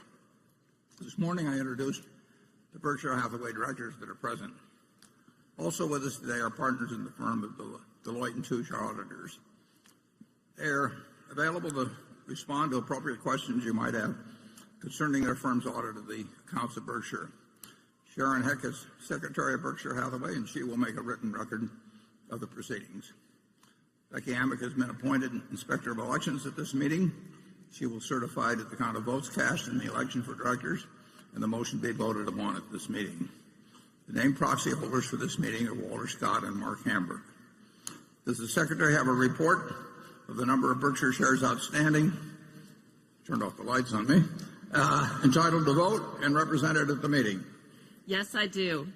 As indicated in the proxy statement that accompanied the notice of this meeting that was sent to all shareholders of record on March 2nd, 2016, the record date for this meeting, there were 807,242 shares of Class A Berkshire Hathaway common stock outstanding, with each share entitled to one vote on motions considered at the meeting, and 1,254,393,030 shares of Class B Berkshire Hathaway common stock outstanding, with each share entitled to 1/10,000th of one vote on motions considered at the meeting. Of that number, 575,608 Class A shares and 772,724,950 Class B shares are represented at this meeting by proxies returned through Thursday evening, April 28th. Thank you. That number represents a quorum, and we will therefore directly proceed with the meeting. The first order of business will be a reading of the minutes of the last meeting of shareholders. I recognize Mr. Walter Scott, who will place a motion before the meeting. I move that the reading of the minutes of the last meeting of shareholders be dispensed with and the minutes be approved. Do I hear a second? I second the motion. The motion has been moved and seconded. We will vote on the motion by voice vote. All those in favor say aye. Opposed? The motion is carried. The next item of business is to elect directors. If a shareholder is present who did not send in a proxy or wishes to withdraw a proxy previously sent in, you may vote in person on the election of directors and other matters to be considered at this meeting. Please identify yourself to one of the meeting officials in the aisle so that you can receive a ballot. I recognize Mr. Walter Scott to place a motion before the meeting with respect to election of directors.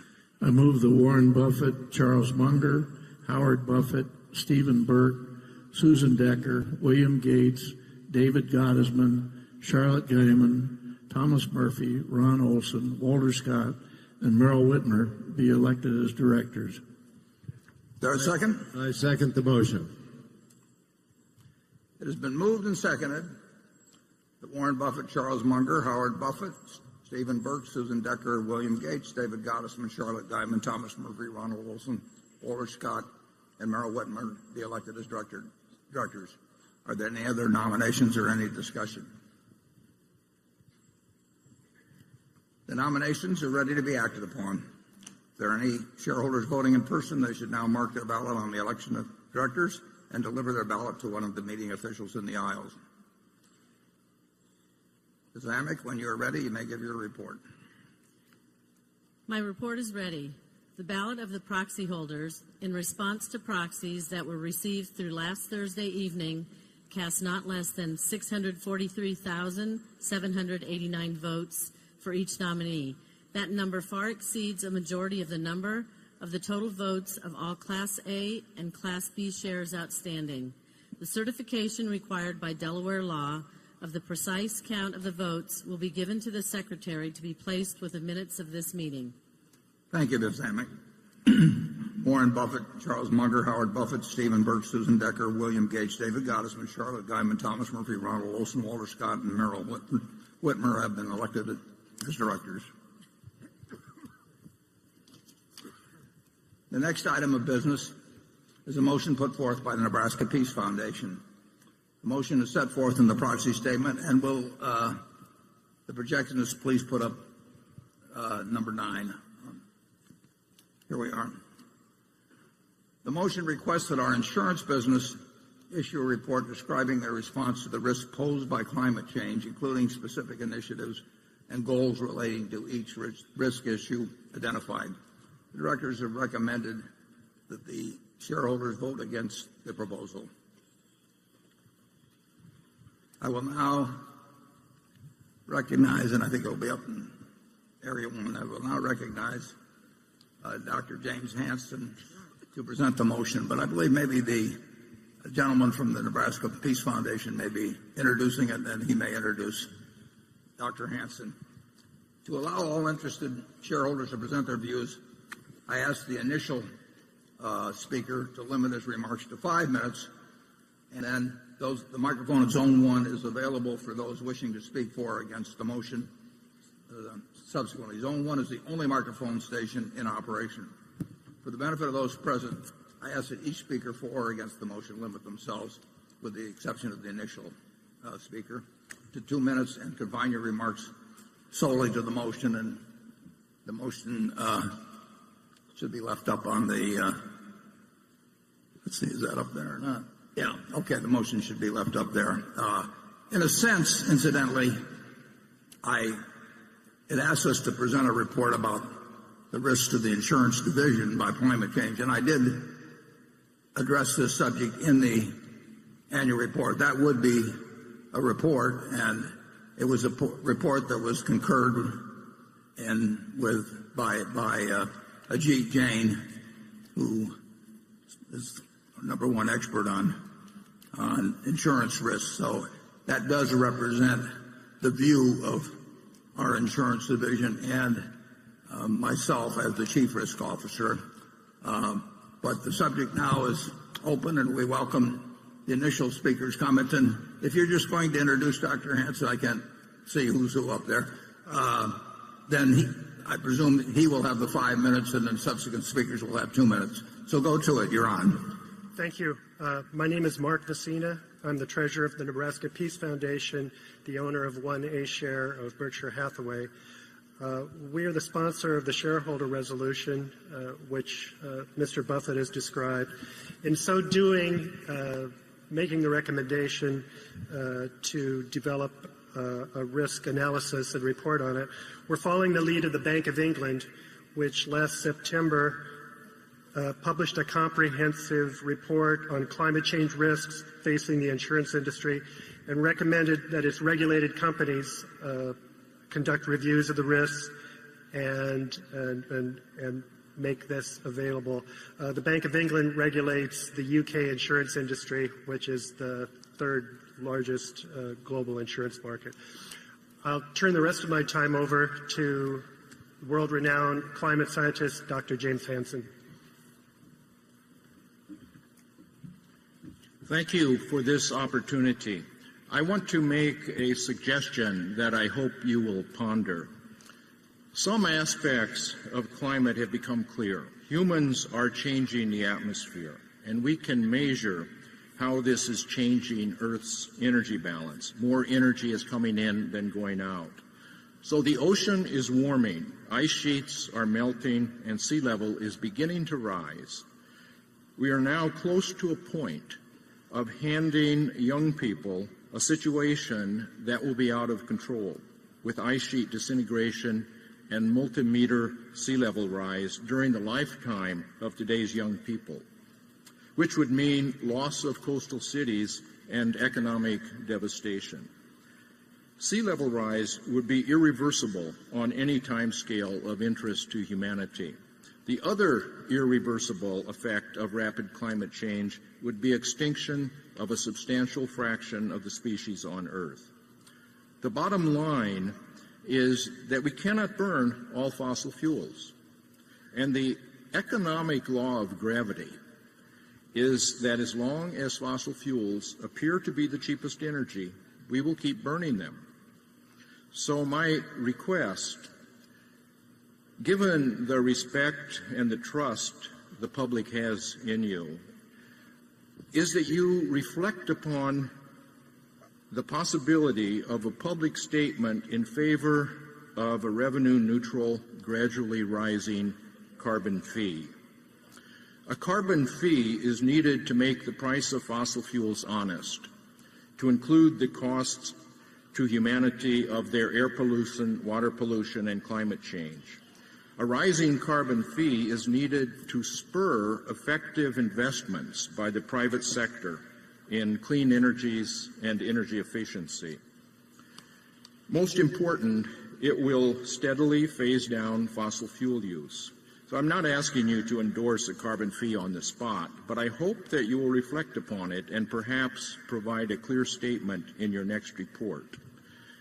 It could be your greatest legacy.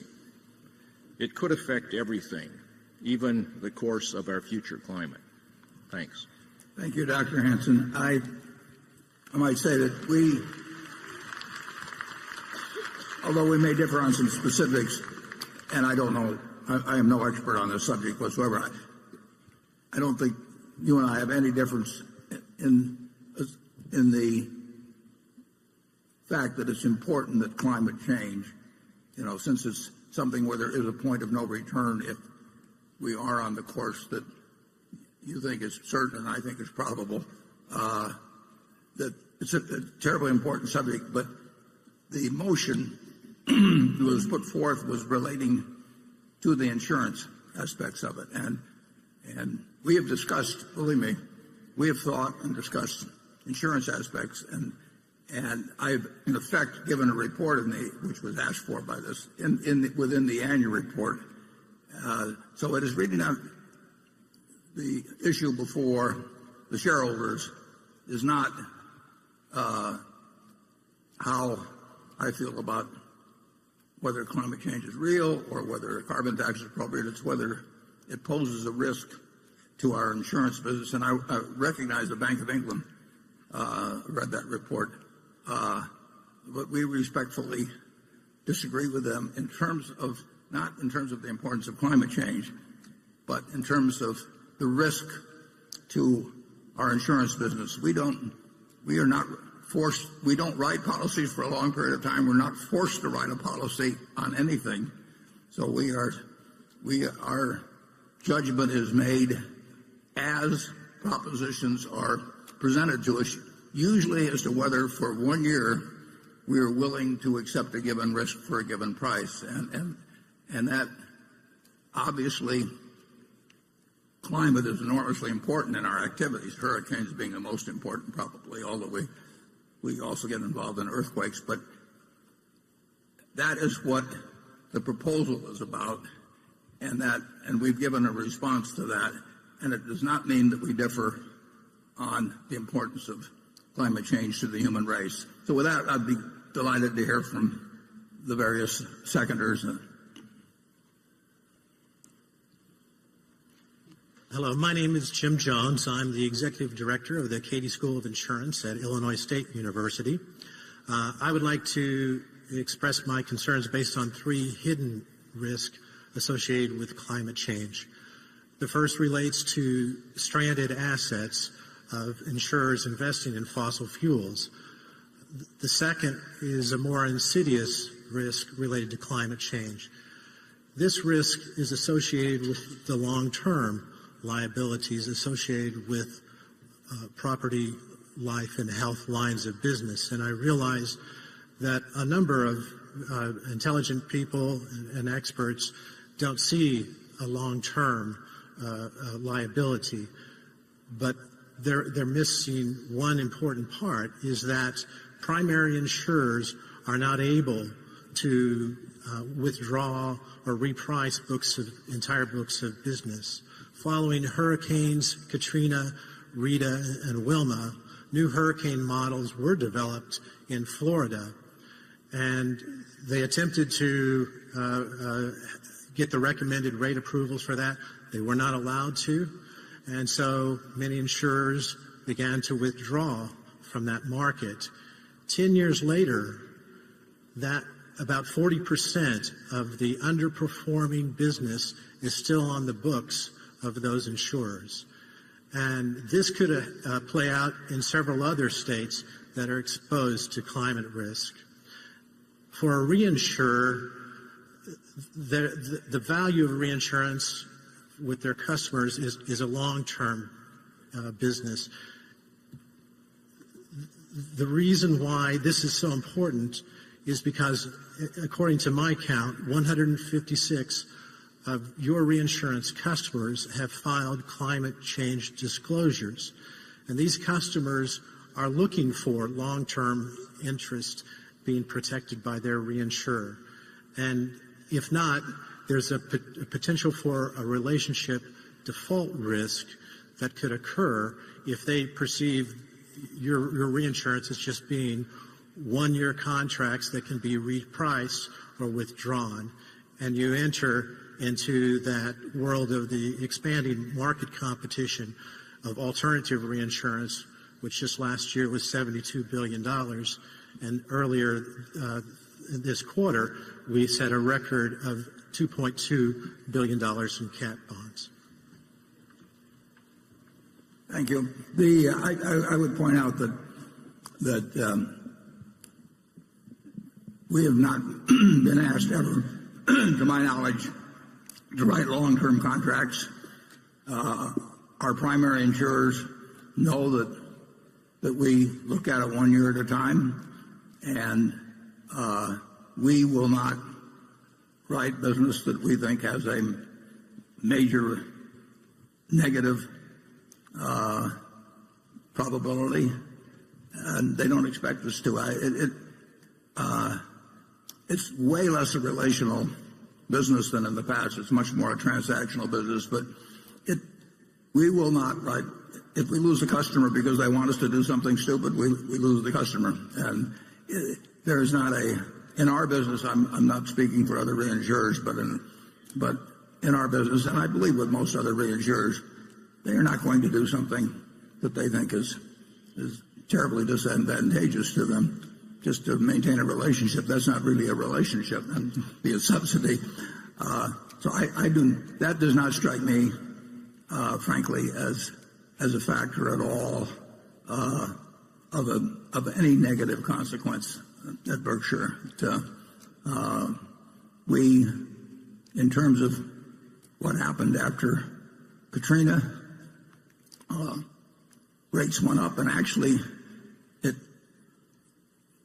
the hurricane experience in Florida has been better than any period since before 1850 that we have any records on. That's been a surprise to us, incidentally, but we have not written catastrophe business in Florida during that period because we didn't think the rates were adequate. They were adequate. We just were wrong about it. And incidentally, that is not the fact that we walked away from cat business in Florida that we thought was mispriced does not hurt us in the business. It's really it's much more of a transactional business, and there may have been a time when relationships were very big in reinsurance, but with so many entrants in it is very much a transactional business, and no one expects you to do something that's very stupid. If they do, that's the wrong kind of a relationship. But glad to hear the next speaker. Hello, Mr. Buffett. My name is Jane Klebb. I run a group called Bold, Nebraska, which was part of an unlikely alliance who beat Keystone XL to protect the aquifer in our state as well as property rights. And I met you several years ago at Senator Nelson's home, and I had pulled you aside and asked how could we get health care reform passed. And you told me two things. You said the polling numbers matter and that we have to keep on applying public pressure. And we feel the same way about climate change and climate action. The most recent Yale study said that even 47% of conservatives believe in climate change and want to start seeing corporate and government action. And your response to this resolution struck me because one of the sentences said that if you live in a low-lying area, you should probably move.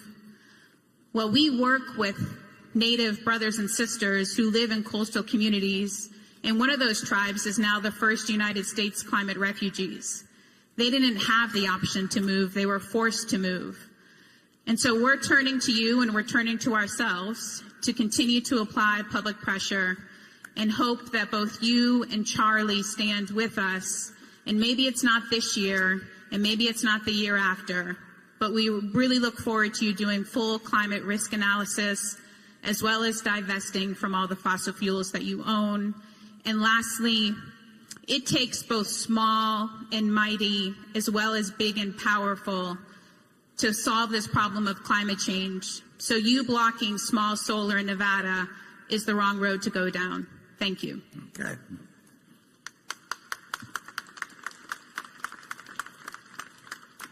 I think you'll have a reasonable time to move, but I would say if you're making a 50-year investment in low-lying property, it's probably a mistake. I actually said you may, as a homeowner in a low-lying area, you may wish to consider moving. And I would say that if you expect to be there for 10 years or so, I don't think I would consider moving. But if I thought I was making a 100-year investment, I don't think I would make it. I think it gets to the question, we have a shareholder proposal that says what are the risks to the insurance division from climate change. We're not denying climate change is an incredibly important subject. We're not denying its existence, but it will not hurt our insurance business, and it's immaterial compared to other things that couldn't affect our insurance business. And, that is the issue before the meeting. I'll be glad to hear from the next speaker. Good afternoon, Mr. Buffett. My name is Kay Karn. I've been a shareholder for more than a decade, basically my investing life. Today, someone said that you think ahead of the crowd. With regards to this resolution, you're saying that the Berkshire insurance business will just raise rates the next time the policy is renewed, and that makes sense. But you agree that climate change poses a major problem for our planet. I would say that climate change poses a major problem for the stability of our global financial markets if the political action continues at its current pace with regards to this issue. I personally agree with Dr. Hansen that a carbon fee is the solution to address this issue. I'm wondering if you can tell us what you think the solution to address this issue is, and whether you think the Berkshire businesses more broadly than just insurance will be impacted by this issue in the next decade or two.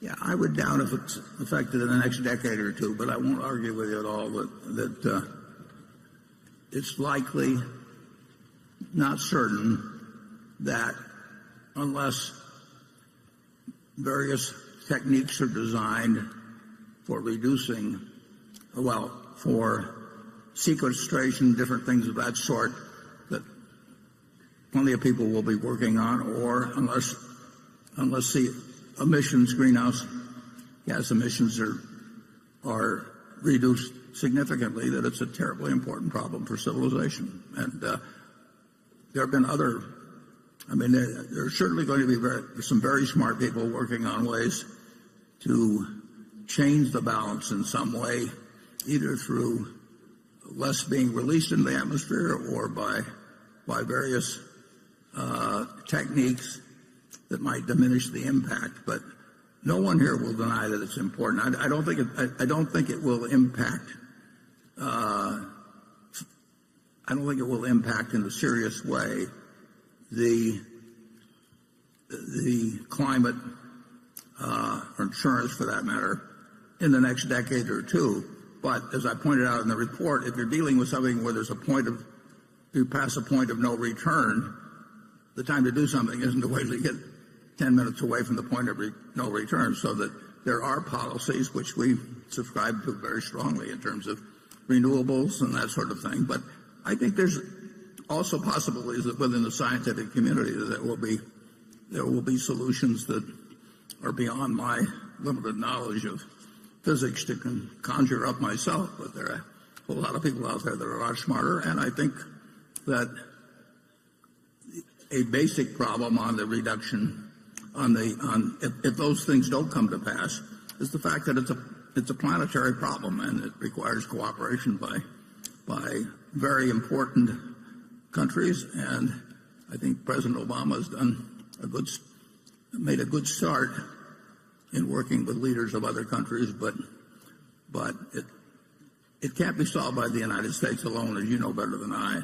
But, be glad to hear from the next speaker. Hello, my name is Nancy Meyer, and I've been a shareholder for 15 years with my husband. We have great faith in Berkshire Hathaway. That's why we invested. So I'm just here to say that as a shareholder, I'd like to ask my fellow shareholders to consider the economic costs of climate change and urge Berkshire Hathaway to adopt this resolution to show leadership in the insurance industry. Thank you. Thank you. I appreciate the fact you've been a shareholder, but I do think, for reasons that laid out, I don't really think that I think the resolution is in a sense inapplicable to our insurance business. I mean, insurance, global climate is not a risk to our insurance business. It may be a risk to the planet over time, but that's a different thing. I mean, we can adopt all kinds of resolutions about saying that obviously nuclear proliferation is a threat to the planet, and you can say, well, then it's a threat to Berkshire. But in terms of being Berkshire specific, you can read the resolution, and like I say, our answer with the Jane is probably the smartest person I know in insurance, and I have 99% of my net worth in Berkshire that's all destined to go to philanthropic institutions, and I'm not eager to see that disappear. And I do regard myself as the chief risk officer of Berkshire, and I worry about things that can hurt Berkshire, and I do not see it in our insurance division in relation to climate change. But thank you. Good afternoon, Mr. Buffett. I am Richard Miller in the Creighton Theology Department here in Omaha, and I study and teach climate change and its social effects. I just wanted to make you aware that Berkshire is operating within a larger economy, and that the most important climate analysis, economic analysis from Nicholas Stern, indicates that on our current path, by the end of this century, 30% loss in global GDP is possible. The other issue is, when we talk about doing something about climate change, doing something means to avoid major sea level rise. We need to reduce emissions globally, starting today, 7% per year.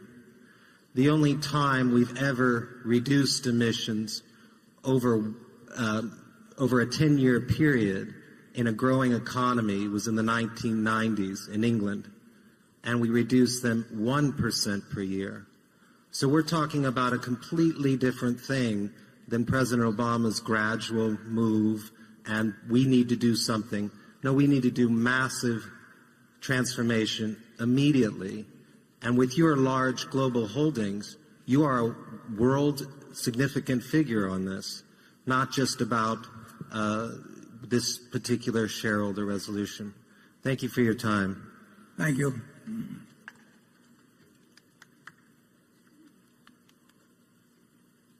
Is that complete the speakers? Say that again? Are you the final speaker? Yes, I think those are all the speakers. Okay, well, thank you. Charlie, do you have anything you want to say? Well, yes. We're in Omaha, which is considerably above sea level, and we have no big economic interest in this subject. In our insurance companies, we don't write much of that catastrophic insurance we used to write many years ago. So we're asked as a corporation to take a public stance on a very complicated issues. We've got crime in the cities. We got 1,000 complicated issues that are very material to our civilization. And if we spent our time at the meeting taking public stands on all of them, I think it would be quite counterproductive. And I don't like the fact that the people that constantly present this issue never discuss any solution except reducing consumption of fossil fuels. So there are geoengineering possibilities that nobody's willing to talk about, and I think that's asinine. So you put me down as not welcoming.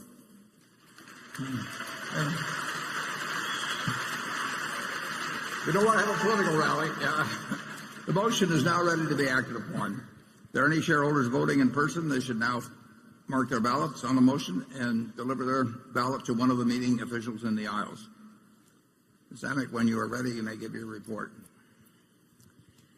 My report is ready. The ballot of the proxy holders, in response to proxies that were received through last Thursday evening, cast 69,114 votes for the motion and 531,724 votes against the motion. As the number of votes against the motion exceeds a majority of the number of votes of all Class A and Class B shares properly cast on the matter, as well as all votes outstanding, the motion has failed. The certification required by Delaware law of the precise count of the votes will be given to the Secretary to be placed with the minutes of this meeting. Thank you, Ms. Amick. The proposal fails. Does anyone have any questions for our audit firm before we adjourn? If not, I recognize Mr. Scott to place a motion before the meeting. I move this meeting be adjourned. Mr. Olson? And I second it. Motion to adjourn has been made and seconded. We will vote by voice. Is there any discussion? If not, all in favor say aye. All opposed say no. The meeting is adjourned. Thank you.